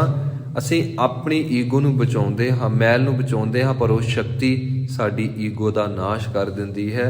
ਤੇ ਫਿਰ ਉਹ ਅਵਸਥਾ ਮਿਲਦੀ ਹੈ ਸੂਰਜ ਕਿਰਨ ਮਿਲੇ ਜਲ ਕਾ ਜਲ ਹੁਆ ਰਾਮ, ਜੋਤੀ ਜੋਤ ਰਲੀ ਸੰਪੂਰਨ ਥੀਆ ਰਾਮ। ਫਿਰ ਸੰਪੂਰਨ ਹੋ ਜਾਈਦਾ। ਤੇ ਮਹਾਰਾਜ ਜੀ ਸੰਪੂਰਨ ਦਾ ਅਰਥ ਹੈ ਪੂਰਾ। ਤੇ ਪੂਰਾ ਕਿਵੇਂ ਹੋਣਾ, ਕਿਰਪਾ ਕਰਕੇ ਦੱਸੋ। ਤੇ ਮਹਾਰਾਜ ਜੀ ਕਹਿੰਦੇ ਨੇ ਪੂਰਾ ਪ੍ਰਭ ਆਰਾਧਿਆ, ਪੂਰਾ ਜਾ ਕਾ ਨਾਓ, ਨਾਨਕ ਪੂਰਾ ਪਾਇਆ, ਪੂਰੇ ਕੇ ਗੁਣ ਗਾਓ। ਤੈਨੂੰ ਗੁਰੂ ਪੂਰਾ ਮਿਲ ਗਿਆ, ਪੂਰੇ ਗੁਰੂ ਨੇ ਪੂਰਾ ਗੁਰੂ ਮੰਤਰ, ਪੂਰੇ ਗੁਰੂ ਨੇ ਪੂਰਾ ਹੁਕਮ ਕਰ ਦਿੱਤਾ ਨਿਤਨੇਮ ਦਾ। ਤੇ ਹੁਣ ਤੂੰ ਨਿਤਨੇਮ ਕਰ, ਗੁਣ ਗਾ, ਤੈਨੂੰ ਗੁਰੂ ਨੇ ਆਪਣੇ ਵਿੱਚ ਸੰਪੂਰਨ ਕਰ ਹੀ ਲੈਣਾ, ਪੂਰਾ ਕਰ ਹੀ ਦੇਣਾ। ਆਦ ਪੂਰਨ ਮਦ ਪੂਰਨ ਅੰਤ ਪੂਰਨ ਪਰਮੇਸ਼ੁਰ ਹੈ। ਸੱਚੇ ਪਾਤਸ਼ਾਹ ਜੀ ਬਖਸ਼ਿਸ਼ ਕਰਦੇ ਨੇ ਕਿ ਭਾਈ ਉਸ ਪਰਮੇਸ਼ਵਰ ਦਾ ਜੋ ਪ੍ਰਕਾਸ਼ ਸਵਰੂਪ ਹੁਕਮ ਹੈ ਉਸ ਨੂੰ ਸਮਝਿਆ ਨਹੀਂ ਜਾ ਸਕਦਾ। ਅਮੁੱਲੋ ਅਮੁੱਲ ਆਖਿਆ ਨਾ ਜਾਏ, ਆਖ ਆਖ ਰਹੇ ਲਿਵਲਾ ਇੱਥੇ ਅਮੁੱਲੋ ਅਮੁੱਲ ਦੋ ਸ਼ਬਦ ਵਰਤੇ। ਇਹਦਾ ਅਰਥ ਇਹ ਹੈ ਕਿ ਪਰਮੇਸ਼ਵਰ ਦਾ ਕੋਈ ਐਸਟੀਮੇਟ ਵੀ ਨਹੀਂ ਲਾ ਸਕਦਾ। ਕੀ ਐਸਟੀਮੇਟ ਲਾਵਾਂਗੇ ਪਰਮੇਸ਼ਵਰ ਦਾ? ਕਹਿੰਦੇ ਨੇ ਪਰਮੇਸ਼ਵਰ ਸਾਡੀ ਮਨ, ਬੁੱਧ, ਬਿਰਤੀ, ਖਿਆਲਾਤ, ਇੰਦਰੀਆਂ ਤੋਂ ਪਰੇ ਹੈ। ਇਸ ਕਰਕੇ ਉਹਦੇ ਪ੍ਰਤੀ ਕੋਈ ਵੀ ਅੰਦਾਜ਼ਾ ਨਹੀਂ ਲਾਇਆ ਜਾ ਸਕਦਾ, ਤੇ ਜੇਕਰ ਕੋਈ ਅੰਦਾਜ਼ਾ ਲਾਉਣ ਦੀ ਕੋਸ਼ਿਸ਼ ਕਰੇ ਅੰਤ ਨੂੰ ਖੁਆਰ ਹੀ ਹੁੰਦਾ ਹੈ। ਅਮੁੱਲੋ ਅਮੁੱਲ ਇਹਦਾ ਅਰਥ ਹੈ ਪਰਮੇਸ਼ਵਰ ਜੋ ਅਮੋਲਕ ਤੋਂ ਵੀ ਅਮੋਲਕ ਹੈ, ਜੋ ਕੀਮਤੀ ਤੋਂ ਵੀ ਕੀਮਤ ਹੈ, ਕੀਮਤੀ ਤੋਂ ਕੀਮਤੀ ਹੈ, ਆਖਿਆ ਨਾ ਜਾਏ। ਕਹਿੰਦੇ ਉਹ ਆਖਿਆ ਨਹੀਂ ਜਾ ਸਕਦਾ ਕਿ ਉਹ ਕਿੰਨਾ ਵੱਡਾ ਹੈ, ਕਿੰਨਾ ਉੱਚਾ ਹੈ, ਕਿੰਨਾ ਚੌੜਾ ਹੈ, ਕਿੰਨਾ ਵੱਧ ਤਾਕਤ ਵਾਲਾ ਹੈ, ਉਹਦੇ ਵਿੱਚ ਕਿੰਨੀਆਂ ਕਲਾਵਾਂ ਹਨ। ਅਵਤਾਰਾਂ ਵਿੱਚ ਤੇ ਕਲਾ ਦਾ ਅਸੀਂ ਗਿਣਤੀ ਮਿਣਤੀ ਦਾ ਸਤਰ ਦੇਖ ਸਕਦੇ ਹਾਂ, ਪਰ ਪਰਮੇਸ਼ਵਰ ਵਿੱਚ ਕਿੰਨੀਆਂ ਕਲਾਵਾਂ ਹਨ ਉਹ ਅਸੀਂ ਦੇਖ ਹੀ ਨਹੀਂ ਸਕਦੇ। ਮਹਾਰਾਜ ਜੀ ਕਹਿੰਦੇ ਨੇ ਆਖ ਆਖ ਰਹੇ ਲਿਵਲਾਏ। ਬਹੁਤ ਸਾਰੇ ਐਸੇ ਬੰਦੇ ਨੇ ਜਿਹੜੇ ਸੁਰਤ ਜੋੜ ਕੇ ਅਗੰਮੀ ਰਸਤੇ ਤੇ ਤੁਰਦੇ ਨੇ, ਰੂਹਾਨੀ ਰਸਤੇ ਤੇ, ਜੋ ਸਾਡੇ ਸਰੀਰ ਵਿੱਚ ਹੈ। ਫਿਰ ਉਸ ਰਸਤੇ ਤੇ ਜਾ ਜਾ ਕੇ ਫਿਰ ਮੰਡਲਾਂ ਨੂੰ ਤੈਅ ਕਰਦੇ ਨੇ, ਖੰਡਾਂ ਨੂੰ ਤੈਅ ਕਰਦੇ ਨੇ, ਤੇ ਫਿਰ ਅੰਦਾਜ਼ਾ ਲਾਉਂਦੇ ਨੇ ਕਿ ਇਹ ਹੁਣ ਲਾਲ ਧਰਤੀ ਆ ਗਈ, ਇੱਥੇ ਲਾਲ ਹੀ ਸੂਰਜ ਹੈ, ਲਾਲ ਹੀ ਪ੍ਰਕਾਸ਼ ਹੈ, ਅਸਮਾਨ ਵੀ ਲਾਲ ਹੈ। ਇਹਦਾ ਅਰਥ ਇਹ ਹੈ ਕਿ ਪਰਮੇਸ਼ਵਰ ਦਾ ਰੰਗ ਲਾਲ ਹੈ। ਫਿਰ ਸੁਰਤ ਆਤਮਾ ਅੱਗੇ ਜਾਂਦੀ ਹੈ, ਫਿਰ ਉੱਥੇ ਨੀਲੇ ਰੰਗ ਦਾ ਆਕਾਸ਼, ਨੀਲੇ ਰੰਗ ਦੀ ਧਰਤੀ, ਨੀਲੇ ਰੰਗ ਦਾ ਮੰਡਲ। ਫਿਰ ਮਨ ਕਹਿੰਦਾ ਅੱਛਾ ਪਰਮੇਸ਼ਵਰ ਇੱਥੇ ਰਹਿੰਦਾ, ਪਰਮੇਸ਼ਵਰ ਦਾ ਰੰਗ ਇਹ ਹੈ। ਫਿਰ ਹੋਰ ਅੱਗੇ ਜਾਈਦਾ, ਉੱਥੇ ਚਿੱਟੇ ਰੰਗ ਦਾ। ਕਹਿਣ ਦਾ ਅਰਥ ਇਹ ਹੈ ਕਿ ਸੁਰਤ ਜੋੜ ਕੇ ਕਈ ਲੋਕ ਐਸੇ ਨੇ ਕਹਿੰਦੇ ਨੇ ਅੱਛਾ ਜਿੱਥੇ ਪਹੁੰਚ ਗਏ ਪਰਮੇਸ਼ਵਰ ਐਸਾ ਹੀ ਹੈ, ਪਰਮੇਸ਼ਵਰ ਦਾ ਰੰਗ ਐਸਾ ਹੈ, ਅੱਛਾ ਇਹ ਮੰਡਲ ਆਖਰੀ ਮੰਡਲ ਹੈ। ਮਹਾਰਾਜ ਜੀ ਕਹਿੰਦੇ ਨੇ ਨਹੀਂ ਸੱਜਣਾ, ਆਖਰੀ ਮੰਡਲ ਤੇ ਸੱਚਖੰਡ ਹੈ, ਜਿੱਥੇ ਪਰਮੇਸ਼ਵਰ ਵਸਦਾ ਹੈ। ਇਸ ਕਰਕੇ ਲੋਕ ਉਸ ਦੀ ਸਿਫਤ ਕਰ ਕਰਕੇ, ਅੰਦਾਜ਼ਾ ਲਾ ਲਾ ਕੇ, ਗੁਣਾਂ ਦਾ ਗਾਇਨ ਕਰ ਕਰਕੇ ਲਿਵ ਜੋੜ ਕੇ ਬੈਠੇ ਨੇ, ਪਰ ਕੋਈ ਵੀ ਉਹਦੀ ਸਿਫਤ ਸਲਾਹ ਦੇ ਅੰਤ ਨੂੰ, ਉਹਦੀ ਕਾਇਨਾਤ ਨੂੰ, ਉਹਦੀ ਸ੍ਰਿਸ਼ਟੀ ਦੇ ਅੰਤ ਨੂੰ ਦੇਖ ਕੇ ਕੀਮਤ ਨਹੀਂ ਪਾ ਸਕਦਾ, ਮੁੱਲ ਨਹੀਂ ਪਾ ਸਕਦਾ, ਕਹਿ ਨਹੀਂ ਸਕਦਾ ਕਿ ਜੋ ਮੈਂ ਤੁਹਾਨੂੰ ਦੱਸਿਆ ਇਹ ਅਖੀਰ ਹੈ, ਇਹ ਅਖੀਰ ਹੈ। ਇਸ ਕਰਕੇ ਤੁਸੀਂ ਮੇਰੀ ਗੱਲ ਨੂੰ ਸੱਚ ਕਰਕੇ ਮੰਨੋ। ਆਖਹਿ ਵੇਦ ਪਾਠ ਪੁਰਾਣ, ਆਖਹਿ ਪੜ੍ਹੇ ਕਰਹਿ ਵਖਿਆਣ। ਮਹਾਰਾਜ ਜੀ ਫਰਮਾਉਂਦੇ ਹਨ ਜੋ ਹਿੰਦੂ ਧਰਮ ਦੇ ਗ੍ਰੰਥ ਨੇ ਉਹਨਾਂ ਨੇ ਪਰਮੇਸ਼ਵਰ ਦੀ ਸਿਫਤ ਸਲਾਹ ਦੇ ਵਿੱਚ ਕਈ ਤਰ੍ਹਾਂ ਦੇ ਮੰਤਰ ਉਚਾਰਨ ਕੀਤੇ, ਕਈ ਤਰ੍ਹਾਂ ਦੇ ਸ਼ਲੋਕ ਉਚਾਰਨ ਕੀਤੇ, ਕਈ ਤਰ੍ਹਾਂ ਦਾ ਕਾਵਿ ਰਚਨਾ ਕੀਤਾ। ਕਹਿੰਦੇ ਨੇ ਫੇਰ ਵੀ ਉਹ ਪਰਮੇਸ਼ਵਰ ਦਾ ਅੰਦਾਜ਼ਾ ਲਾਉਣ ਦੇ ਵਿੱਚ ਅਸਮਰੱਥ ਹੀ ਰਹੇ। ਕੋਈ ਵੀ ਪਰਮੇਸ਼ਵਰ ਦੀ ਸੰਪੂਰਨ ਵਿਆਖਿਆ ਨਹੀਂ ਕਰ ਸਕਦਾ, ਕਿਉਂਕਿ ਉਹ ਵਿਆਖਿਆ ਵਿੱਚ ਆਉਂਦਾ ਹੀ ਨਹੀਂ। ਹੁਣ ਇੱਕ ਮਾਂ ਬੱਚੇ ਦੀ ਕੀ ਵਿਆਖਿਆ ਕਰੇਗੀ? ਆਪਣੀ ਬੱਚੀ ਦੀ ਕੀ ਵਿਆਖਿਆ ਕਰੇਗੀ? ਬਸ ਇੰਨਾ ਹੀ ਕਹਿ ਸਕਦੀ ਹੈ ਕਿ ਮੇਰੀ ਜਿੰਦ ਜਾਨ ਵਸਦੀ ਆ, ਮੈਨੂੰ ਮੇਰੀ ਬੱਚੀ ਪਿਆਰੀ ਆ, ਮੈਨੂੰ ਮੇਰੀ ਬੱਚੀ 'ਚ ਰੱਬ ਦਿਸਦਾ। ਮਾਂ ਇਸ ਤੋਂ ਬਾਅਦ ਕੀ ਵਿਆਖਿਆ ਕਰੇਗੀ? ਜੇ ਤੁਸੀਂ ਕਹੋ ਤੁਸੀਂ ਆਪਣੀ ਬੱਚੀ ਦੀ ਵਿਆਖਿਆ 100 ਸਾਲ ਕਰੋ ਜੀ, ਤਾਂ ਮਾਂ ਨੇ ਕਹਿਣਾ ਵਿਆਖਿਆ ਦੀ ਲੋੜ ਹੀ ਨਹੀਂ, ਕੀ ਕਰੋਗੇ ਵਿਆਖਿਆ? ਜੇ ਸੰਸਾਰੀ ਰਿਸ਼ਤੇ ਦੀ ਵਿਆਖਿਆ ਨਹੀਂ ਹੋ ਸਕਦੀ ਤੇ ਰੱਬ ਦੀ ਵਿਆਖਿਆ ਕਿੱਥੋਂ ਹੋ ਜਾਏਗੀ? ਇਹ ਤਾਂ ਵਿਆਖਿਆ ਇਸ ਕਰਕੇ ਹੈ ਸਾਡੇ ਅੰਦਰ ਪ੍ਰੇਮ ਪੈਦਾ ਹੋਵੇ, ਚਾਓ ਪੈਦਾ ਹੋਵੇ, ਅਸੀਂ ਭਗਤੀ ਵਾਲੇ ਪਾਸੇ ਚੱਲੀਏ, ਅਸੀਂ ਆਪਣਾ ਜੀਵਨ ਸਫਲਾ ਕਰੀਏ, ਜਿਸ ਕਾਰਜ ਵਾਸਤੇ ਅਸੀਂ ਧਰਤੀ ਤੇ ਆਏ ਹਾਂ। ਜਦੋਂ ਕੋਈ ਬਾਹਰਲੇ ਦੇਸ਼ ਜਾਵੇ ਨਾ, ਵਿਦੇਸ਼ਾਂ ਦੇ ਵਿੱਚ, ਤੇ ਜੇ ਮਾਂ ਇੰਡੀਆ ਵਿੱਚ ਬੈਠੀ ਤੇ ਬੱਚਾ ਕਹਿੰਦਾ ਕਿ ਮਾਤਾ ਪੈਸੇ ਭੇਜ, ਮਾਂ ਕਰਜ਼ਾ ਲੈ ਕੇ ਪੈਸੇ ਭੇਜਦੀ ਆ, ਬਾਪੂ ਪੈਸੇ ਭੇਜ। 5-6 ਸਾਲ ਮਾਂ ਪਿਓ ਨੇ ਪੈਸੇ ਭੇਜੇ, ਮਾਂ ਪਿਓ ਖਿੱਚ ਕੇ ਕਹਿੰਦਾ ਤੈਨੂੰ ਜਿਹੜੇ ਕੰਮ ਭੇਜਿਆ ਸੀ ਉਹ ਕੰਮ ਤੇ ਤੂੰ ਕੀਤਾ ਨਹੀਂ, ਜੇ ਉੱਥੇ ਬਹਿ ਕੇ ਤੂੰ ਆਰਾਮ ਦੇ ਨਾਲ ਹੱਡ ਹਰਾਮੀ ਬਣ ਕੇ ਤੂੰ ਖਾਣਾ ਪੀਣਾ ਤੇ ਆਸੇ ਪਾਸੇ ਮौज ਮਸਤੀ ਕਰਨੀ ਸੀ, ਫਿਰ ਇੱਥੇ ਹੀ ਰਹਿੰਦਾ। ਜਿਹੜਾ ਕੰਮ ਪੁੱਤ ਤੂੰ ਕਰਨ ਗਿਆ ਸੀ ਉਹਦੇ ਕੰਮ ਕੀਤਾ ਨਹੀਂ, ਫਿਰ ਜਾਣ ਦਾ ਫਾਇਦਾ ਕੀ? ਇਸੇ ਤਰ੍ਹਾਂ ਹੀ ਪਰਮੇਸ਼ਵਰ ਨੇ ਜਿਹੜੇ ਕੰਮ ਲਈ ਭੇਜਿਆ, ਜੇ ਉਹ ਕੰਮ ਕੀਤਾ ਨਹੀਂ ਫਿਰ ਆਉਣ ਦਾ ਫਾਇਦਾ ਕੀ? ਹਾਂਜੀ, ਇੱਥੇ ਤਾਂ ਭਾਵੇਂ ਕੋਈ ਡੱਕਾ ਤੋੜ ਕੇ ਤੇ ਦੂਰਾ ਨਾ ਕਰੇ, ਭੰਨੇ ਨਾ, ਬਾਹਰ ਜਾ ਕੇ ਤੇ ਹਰ ਇੱਕ ਬੰਦਾ ਜੋਬ ਲੱਭਦਾ ਹੈ। ਜਾਂਦਾ ਬਾਅਦ ਚੋਂ ਆ, ਪਹਿਲਾਂ ਹੀ ਇੱਥੋਂ ਜਾਣ ਤੋਂ ਪਹਿਲਾਂ ਹੀ ਜੋਬ ਸੋਚਣ ਲੱਗ ਪੈਂਦਾ ਹੈ, ਜੋਬ ਕਰਾਂਗੇ, ਇਹ ਕਰਾਂਗੇ, ਉਹ ਕਰਾਂਗੇ, ਫਿਰ ਕਰਦੇ ਵੀ ਨੇ ਕਿਉਂਕਿ ਜ਼ਰੂਰੀ ਸਮਝਦੇ ਨੇ, ਸਰਨਾ ਨਹੀਂ। ਇਸੇ ਤਰ੍ਹਾਂ ਭਗਤੀ ਵਾਲਾ ਕਹਿੰਦਾ ਭਾਈ ਮੇਰਾ ਸਰਦਾ ਨਹੀਂ ਜਿੰਨਾ ਚਿਰ ਮੈਂ 10-12 ਘੰਟੇ ਸਿਮਰਨ ਨਾ ਕਰ ਲਵਾਂ, ਮੇਰਾ ਸਰਦਾ ਨਹੀਂ ਜਿੰਨਾ ਚਿਰ ਮੈਂ ਗੁਰੂ ਕੀ ਬਾਣੀ ਨਾਲ ਬਾਤਾਂ ਨਾ ਕਰ ਲਵਾਂ। ਮਹਾਰਾਜ ਜੀ ਕਹਿੰਦੇ ਨੇ ਆਖਿਆ ਹੈ ਪੜ੍ਹੇ ਕਰੇ ਵਖਿਆਨ, ਤੇ ਅਨੇਕਾਂ ਵਿਦਵਾਨ, ਅਨੇਕਾਂ ਸਿਆਣੇ, ਅਨੇਕਾਂ ਕਥਾਵਾਚਕ, ਅਨੇਕਾਂ ਵਖਿਆਨ ਕਰਨ ਵਾਲੇ ਪਰਮੇਸ਼ਵਰ ਦੀ ਸਿਫਤ ਸਲਾਹ ਦੀ ਕਥਾ ਕਰਦੇ ਨੇ, ਉਪਦੇਸ਼ ਕਰਦੇ ਨੇ, ਦੂਜੇ ਨੂੰ ਸੁਣਾਉਂਦੇ ਨੇ, ਬਿਆਨ ਕਰਨ ਦੀ ਕੋਸ਼ਿਸ਼ ਕਰਦੇ ਨੇ। ਜੋ ਮਰਜ਼ੀ ਕਰੀ ਜਾਣ, ਕੋਈ ਵੀ ਪਰਮੇਸ਼ਵਰ ਦੀ ਸਿਫਤ ਦਾ ਪਾਰ ਨਹੀਂ ਪਾ ਸਕਦਾ। ਆਖੈ ਬਰਮੇ ਆਖੈ ਇੰਦ ਆਖੈ ਗੋਪੀ ਤੈ ਗੋਵਿੰਦ। ਸਿਰਫ ਇੱਕ ਵਿਦਵਾਨ ਬੰਦਾ, ਸਿਆਣਾ ਪੜ੍ਹਿਆ ਲਿਖਿਆ ਬੰਦਾ ਹੀ ਵਿਆਖਿਆ ਨਹੀਂ ਕਰਦਾ। ਕਹਿੰਦੇ ਨੇ ਕਿ ਲੋਕੀ ਕਹਿੰਦੇ ਨੇ ਇੱਕ ਬ੍ਰਹਮਾ 'ਚ ਬੜੀ ਸ਼ਕਤੀ, ਪਰਮੇਸ਼ਵਰ ਦੀ ਸਿਫਤ ਸਲਾਹ ਦੇ ਵਿੱਚ ਇੱਕ ਨਹੀਂ, ਹਜ਼ਾਰ ਨਹੀਂ, ਲੱਖਾਂ ਨਹੀਂ, ਕਰੋੜਾਂ ਨਹੀਂ, ਅਰਬਾਂ ਨਹੀਂ, ਖਰਬਾਂ ਨਹੀਂ। ਮਹਾਰਾਜ ਜੀ ਕਹਿੰਦੇ ਨੇ ਗਿਣਤੀ ਕੋਈ ਨਹੀਂ, ਇੰਨੇ ਬ੍ਰਹਮਾ ਸਿਫਤ ਕਰਦੇ ਨੇ। ਤੇ ਇੱਕ ਨਹੀਂ, ਦੋ ਨਹੀਂ, ਕਰੋੜਾਂ ਅਰਬਾਂ ਨਹੀਂ, ਅਨੇਕਾਂ ਹੀ ਇੰਦਰ ਦੇਵਤੇ ਨੇ ਜੋ ਸਿਫਤ ਸਲਾਹ ਕਰਦੇ ਨੇ, ਪਰ ਕੋਈ ਅੰਤ ਨਹੀਂ ਪਾ ਸਕਿਆ। ਆਖੈ ਗੋਪੀ ਤੈ ਗੋਵਿੰਦ। ਗੋਪੀ ਕਹੀਏ ਜੀ ਜੋ ਪਰਮੇਸ਼ਵਰ ਦੀ ਹਜ਼ੂਰੀ ਵਿੱਚ ਸੇਵਾ ਦੇ ਵਿੱਚ ਰਹਿੰਦੇ ਨੇ, ਉਹ ਜੀਵ ਰੂਪ ਇਸਤਰੀਆਂ। ਜਿਸ ਤਰ੍ਹਾਂ ਸ਼੍ਰੀ ਕ੍ਰਿਸ਼ਨ ਜੀ ਦੇ ਕੋਲ ਗੋਪੀਆਂ ਰਹਿੰਦੀਆਂ ਸਨ ਸੇਵਾ ਦੇ ਵਿੱਚ। ਆਖਿਆ ਗੋਪੀ, ਪਰਮੇਸ਼ਵਰ ਦੀ ਸਿਫਤ ਸਲਾਹ ਗੋਪੀਆਂ ਕਰਦੀਆਂ ਨੇ। ਇੱਕ ਗੋਪੀ ਨਹੀਂ, ਅਨੇਕਾਂ ਹੀ ਗੋਪੀਆਂ ਨੇ। ਤੇ ਕਹਿੰਦੇ ਨੇ ਇੱਕ ਸ਼੍ਰੀ ਕ੍ਰਿਸ਼ਨ ਜੀ ਦੇ ਵਿੱਚ 16 ਕਲਾ ਸਨ, ਇੰਨੀਆਂ ਸ਼ਕਤੀਆਂ ਸਨ। ਤੇ ਇੱਕ ਸ਼੍ਰੀ ਕ੍ਰਿਸ਼ਨ ਜੀ ਨਹੀਂ, ਇੱਥੇ ਗੋਵਿੰਦ ਦਾ ਅਰਥ ਹੈ ਸ਼੍ਰੀ ਕ੍ਰਿਸ਼ਨ ਜੀ। ਸ਼੍ਰੀ ਕ੍ਰਿਸ਼ਨ ਜੀ ਦਾ ਨਾਮ ਗੋਵਿੰਦ ਵੀ ਕਰਕੇ ਸਾਨੂੰ ਕਈ ਗ੍ਰੰਥਾਂ 'ਚ ਮਿਲਦਾ ਹੈ। ਕਹਿੰਦੇ ਨੇ ਕਿ ਇੱਕ ਸ਼੍ਰੀ ਕ੍ਰਿਸ਼ਨ ਨਹੀਂ, ਅਨੇਕਾਂ ਹੀ ਸ਼੍ਰੀ ਕ੍ਰਿਸ਼ਨ ਨੇ ਜੋ ਪਰਮੇਸ਼ਵਰ ਦੀ ਸਿਫਤ ਸਲਾਹ ਕਰਦੇ ਨੇ, ਪਰਮੇਸ਼ਵਰ ਦੀ ਵਡਿਆਈ ਕਰਦੇ ਨੇ, ਪਰ ਪਾਰ ਨਹੀਂ ਪਾ ਸਕਦੇ। ਆਖੈ ਈਸਰ ਆਖੈ ਸਿੱਧ ਆਖੈ ਕੀਤੇ ਬੁੱਧ।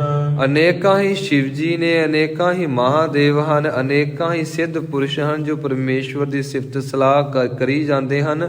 ਉਹਨਾਂ ਨੂੰ ਗਿਆਨ ਹੋ ਗਿਆ, ਉਹਨਾਂ ਦਾ ਤੀਜਾ ਨੇਤਰ ਖੁੱਲ ਗਿਆ ਕਿ ਸਭ ਤੋਂ ਵੱਡੀ ਸ਼ਕਤੀ, ਸਭ ਤੋਂ ਵੱਡੀ ਦਾਤ, ਸਭ ਤੋਂ ਵੱਡੀ ਕਿਰਪਾ, ਸਭ ਤੋਂ ਵੱਡਮੁੱਲੀ ਚੀਜ਼ ਸਿਰਫ ਪਰਮੇਸ਼ਵਰ ਦੀ ਵਡਿਆਈ ਹੈ, ਪਰਮੇਸ਼ਵਰ ਦਾ ਨਾਮ ਹੈ। ਆਖਿਆ ਹੈ, ਇਹ ਅਲਫਾਜ਼ ਨੂੰ ਆਖਿਆ ਹੈ ਕਹਿਣਾ, ਹਾਹਾ ਕਲੀਅਰ ਹੋਵੇ, ਹਾਹੇ ਨੂੰ ਅੱਧੀ ਲਾਂ ਪਏਗੀ। ਕਈ ਆਖੇ ਗਈ ਜਾਂਦੇ, ਆਖੇ ਈਸਰ, ਆਖੇ ਸਿੱਧ, ਆਖੇ ਕੀਤੇ ਬੁੱਧ। ਇਸ ਨੂੰ ਕਹਿਣਾ ਆਖਿਆ ਹੈ। ਕੀ ਕਹਿਣਾ ਹੈ? ਆਖਿਆ ਹੈ। ਕਹਿੰਦੇ ਨੇ ਅਨੇਕਾਂ ਹੀ ਪਰਮੇਸ਼ਵਰ ਨੇ ਜੋ ਆਖਿਆ ਹੈ ਕੀਤੇ ਜੋ ਪਰਮੇਸ਼ਵਰ ਜੀ ਨੇ ਪੈਦਾ ਕੀਤੇ ਨੇ, ਦ੍ਰਿਸ਼ਟ ਅੰਦ੍ਰਿਸ਼ਟ, ਉਹ ਵੀ ਸਿਫਤ ਕਰਦੇ ਨੇ। ਕੀਤੇ ਬੁੱਧ, ਅਸੀਂ ਕਹਿੰਦੇ ਇੱਕ ਮਹਾਤਮਾ ਬੁੱਧ ਮਹਾਨ ਹੈ। ਪਰਮੇਸ਼ਵਰ ਨੇ ਕਿਤਨੇ ਕੁ ਮਹਾਤਮਾ ਬੁੱਧ ਪੈਦਾ ਕੀਤੇ, ਇਹਦੀ ਗਿਣਤੀ ਕੋਈ ਨਹੀਂ। ਤੇ ਮਹਾਰਾਜ ਜੀ ਕਹਿੰਦੇ ਨੇ ਅਨੇਕਾਂ ਹੀ ਮਹਾਤਮਾ ਬੁੱਧ, ਅਨੇਕਾਂ ਹੀ ਬ੍ਰਹਮ ਗਿਆਨੀ, ਅਨੇਕਾਂ ਹੀ ਪਰਮੇਸ਼ਵਰ ਦੇ ਪੈਦਾ ਕੀਤੇ ਰੱਬ ਦੀ ਸਿਫਤ ਸਲਾਹ ਕਰਦੇ ਨੇ। ਅਜੇ ਤੱਕ ਪਰਮੇਸ਼ਵਰ ਦੀ ਸਿਫਤ ਸਲਾਹ ਦੀ ਕੋਈ ਵੀ ਵਡਿਆਈ ਦਾ ਪਾਰ ਨਹੀਂ ਪਾ ਸਕਿਆ। ਆਖੈ ਦਾਨਵ ਆਖੈ ਦੇਵ ਆਖੈ ਸੁਰ ਨਰ ਮੁਨ ਜਨ ਸੇਵ। ਕਹਿੰਦੇ ਨੇ ਕਿ ਜਦੋਂ ਦੈਂਤਾਂ ਨੂੰ ਵੀ ਰੱਬ ਦੀ ਕਿਰਪਾ ਦੀ ਲੋੜ ਹੋਵੇ, ਉਹ ਵੀ ਭਗਤੀ ਕਰਦੇ ਨੇ। ਆਪ ਜੀ ਕਿਤੇ ਵੇਖੋ, ਭਸਮਾਸੁਰ ਨੇ ਭਗਤੀ ਕੀਤੀ, ਉਹਨੂੰ ਪਤਾ ਭਗਤੀ ਕਰਕੇ ਹੀ ਮਿਲੇਗਾ। ਹੈ ਉਹਨਾਂ ਦੀ ਬਿਰਤੀ ਮਾੜੀ। ਜਲੰਧਰ ਰਾਖਸ਼, ਜਿਹਦੇ ਨਾਂ ਤੇ ਜਲੰਧਰ ਸ਼ਹਿਰ ਦਾ ਵਾਸਾ ਹੋਇਆ, ਤੇ ਕਹਿੰਦੇ ਨੇ ਜਲੰਧਰ ਰਾਖਸ਼ ਨੇ ਵੀ ਭਗਤੀ ਕੀਤੀ, ਤੇ ਵੇਖੋ ਬ੍ਰਹਮਪੁਰੀ ਨੂੰ ਜਿੱਤ ਲਿਆ, ਇੰਦਰਪੁਰੀ ਨੂੰ ਜਿੱਤ ਲਿਆ ਅਗਲੇ ਨੇ। ਦਾਨਵਾਂ ਨੂੰ, ਦੈਂਤਾਂ ਨੂੰ, ਰਾਖਸ਼ਾਂ ਨੂੰ ਸਮਝ ਲੱਗ ਗਈ ਕਿ ਉਹਦੀ ਸਿਫਤ ਸਲਾਹ ਕਰਕੇ, ਜਪ ਤਪ ਕਰਕੇ ਵਰ ਮਿਲਦਾ। ਸਾਨੂੰ ਅਜੇ ਤੱਕ ਸਮਝ ਨਹੀਂ ਲੱਗੀ। ਅਸੀਂ ਦੈਂਤਾਂ ਤੋਂ ਗਏ ਗੁਜ਼ਰੇ ਹਾਂ ਜੀ, ਅਸੀਂ ਰਾਖਸ਼ਾਂ ਤੋਂ ਗਏ ਗੁਜ਼ਰੇ ਹਾਂ। ਤੇ ਮਹਾਰਾਜ ਜੀ ਕਹਿੰਦੇ ਨੇ ਉਹ ਵੇਖ, ਉਹ ਦਾਨਵ ਜਿਹੜੇ ਨੇ, ਦੈਂਤ ਜਿਹੜੇ ਨੇ, ਰਾਖਸ਼ ਨੇ, ਉਹਨਾਂ ਨੂੰ ਕਿੰਨਾ ਭਰੋਸਾ ਹੈ ਕਿ ਭਗਤੀ ਦੇ ਨਾਲ ਹੀ ਮਿਲਦਾ। ਤੈਨੂੰ ਅਜੇ ਤੱਕ ਭਰੋਸਾ ਨਹੀਂ ਬੱਝਾ। ਉਹ ਵੀ ਸਿਫਤ ਸਲਾਹ ਕਰਦੇ ਨੇ, ਦੇਵਤੇ ਵੀ ਸਿਫਤ ਸਲਾਹ ਕਰਦੇ ਨੇ। ਫਿਰ ਕਹਿਣ ਲੱਗੇ, ਆਖੈ ਸੁਰ ਨਰ ਮੁਨ ਜਨ ਸੇਵ। ਅਨੇਕਾਂ ਹੀ ਐਸੇ ਦੇਵੀ ਦੇਵਤੇ ਨੇ ਜੋ ਕਿ ਪਰਮੇਸ਼ਵਰ ਦੀ ਸਿਫਤ ਸਲਾਹ ਕਰਦੇ ਨੇ। ਅਨੇਕਾਂ ਹੀ ਮਨੁੱਖ ਐਸੇ ਨੇ, ਅਨੇਕਾਂ ਹੀ ਰਿਸ਼ੀ ਮੁਨੀ ਐਸੇ ਨੇ, ਅਨੇਕਾਂ ਹੀ ਸੇਵਾਦਾਰ ਐਸੇ ਨੇ ਜਿਨ੍ਹਾਂ ਨੇ ਸਾਰੀ ਜ਼ਿੰਦਗੀ ਸੇਵਾ ਚ ਲਾ ਛੱਡੀ।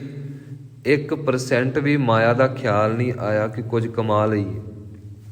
ਮਹਾਰਾਜ ਜੀ ਕਹਿੰਦੇ ਨੇ ਸਾਰੇ ਹੀ ਉਹਦੀ ਵਡਿਆਈ ਕਰ ਰਹੇ ਨੇ, ਸਿਫਤ ਸਲਾਹ ਕਰ ਰਹੇ ਨੇ, ਪਰ ਉਹਦਾ ਕਿਸੇ ਨੇ ਪਾਰ ਨਹੀਂ ਪਾਇਆ।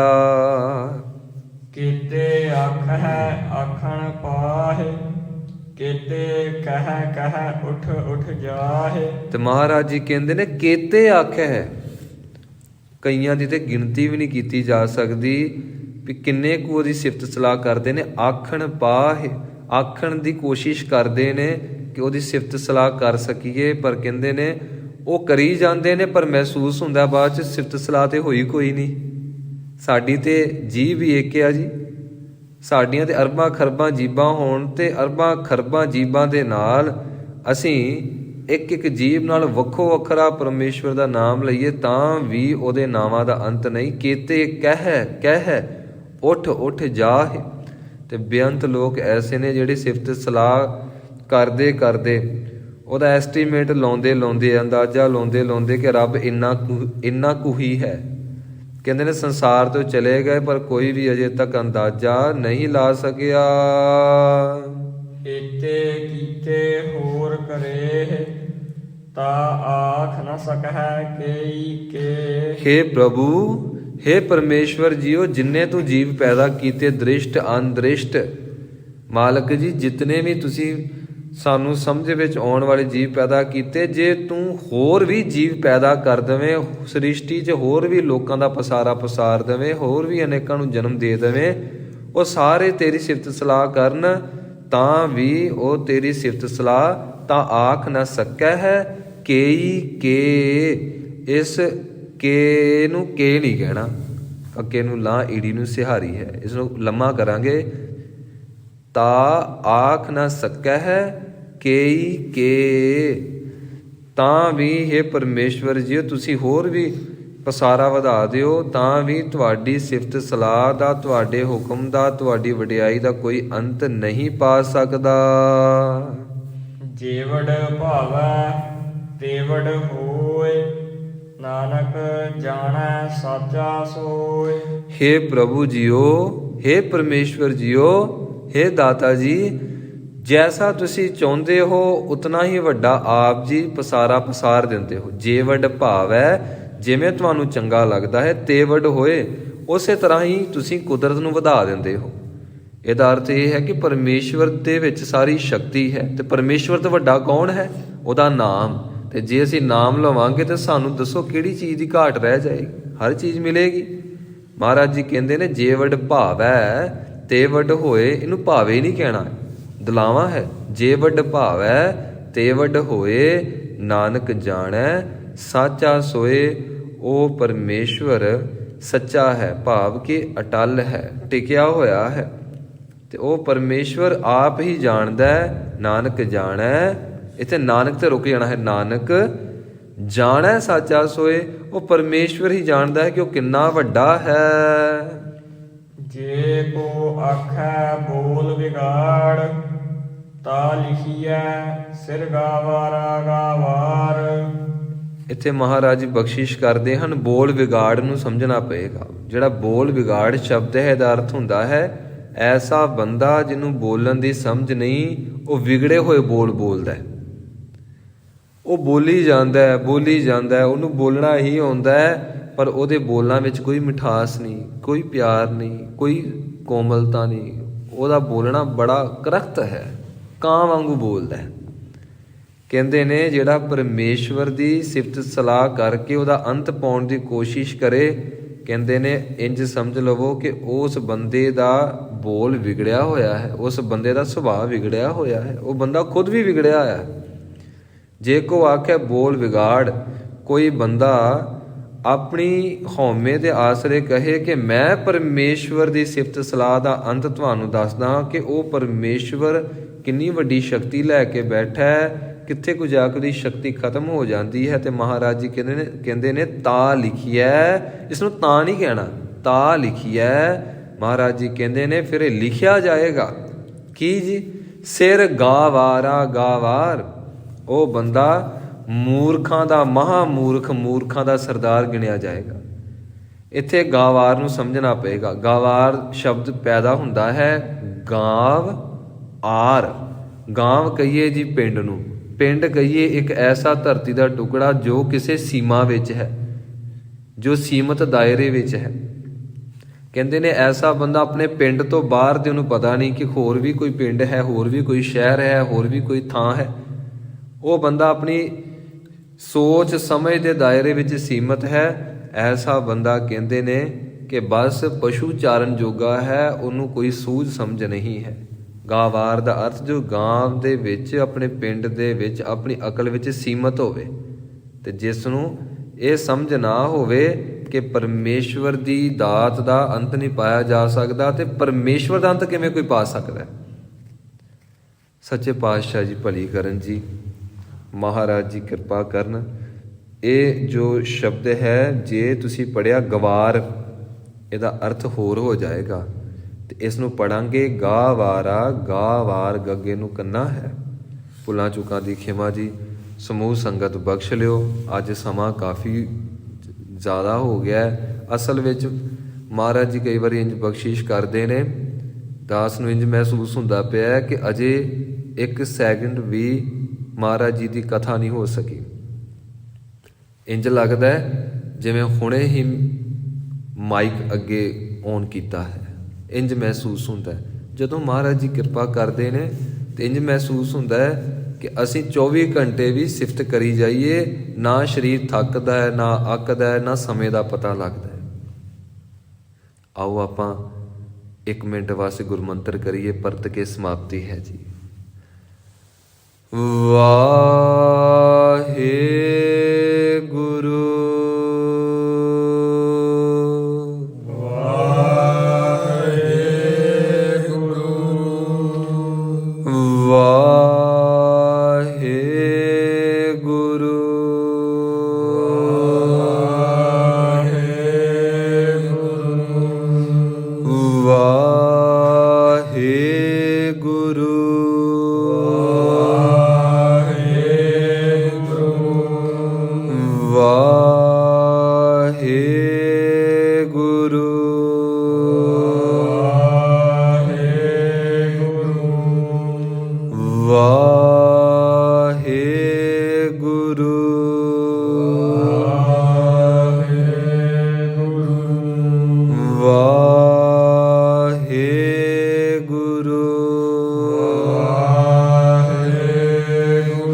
ਪਾਤਸ਼ਾਹ ਜੀ ਬਖਸ਼ ਲਓ, ਬਖਸ਼ ਲਓ ਦਾਤਾ ਜੀ, ਬਖਸ਼ ਲਓ। ਧੰਨ ਧੰਨ ਗੁਰੂ ਗੋਬਿੰਦ ਸਿੰਘ ਮਹਾਰਾਜ, ਧੰਨ ਧੰਨ ਗੁਰੂ ਗੋਬਿੰਦ ਸਿੰਘ ਪਾਤਸ਼ਾਹ, ਧੰਨ ਧੰਨ। ਭੁੱਲਾਂ ਚੁੱਕਾਂ ਦੀ ਖਿਮਾ ਜੀ, ਸਮੂਹ ਸੰਗਤ ਬਖਸ਼ ਲਿਓ। ਆਓ ਅੰਤਲੀਆਂ ਪੰਕਤੀਆਂ ਪੜ੍ਹਦੇ ਹੋਏ ਸਮਾਪਤੀ ਕਰਨ ਦਾ ਯਤਨ ਕਰੀਏ। ਜੇ ਕੋ ਆਖੈ ਬੋਲ ਵਿਗਾੜ, ਤਾ ਲਿਖੀਐ ਸਿਰ ਗਾਵਾਰਾ ਗਾਵਾਰ। ਜੇ ਕੋ ਆਖੈ ਬੋਲ ਵਿਗਾੜ, ਤਾ ਲਿਖੀਐ ਸਿਰ ਗਾਵਾਰਾ ਗਾਵਾਰ। ਵਾਹਿਗੁਰੂ ਜੀ ਕਾ ਖਾਲਸਾ ਵਾਹਿਗੁਰੂ ਜੀ ਕੀ ਫਤਿਹ।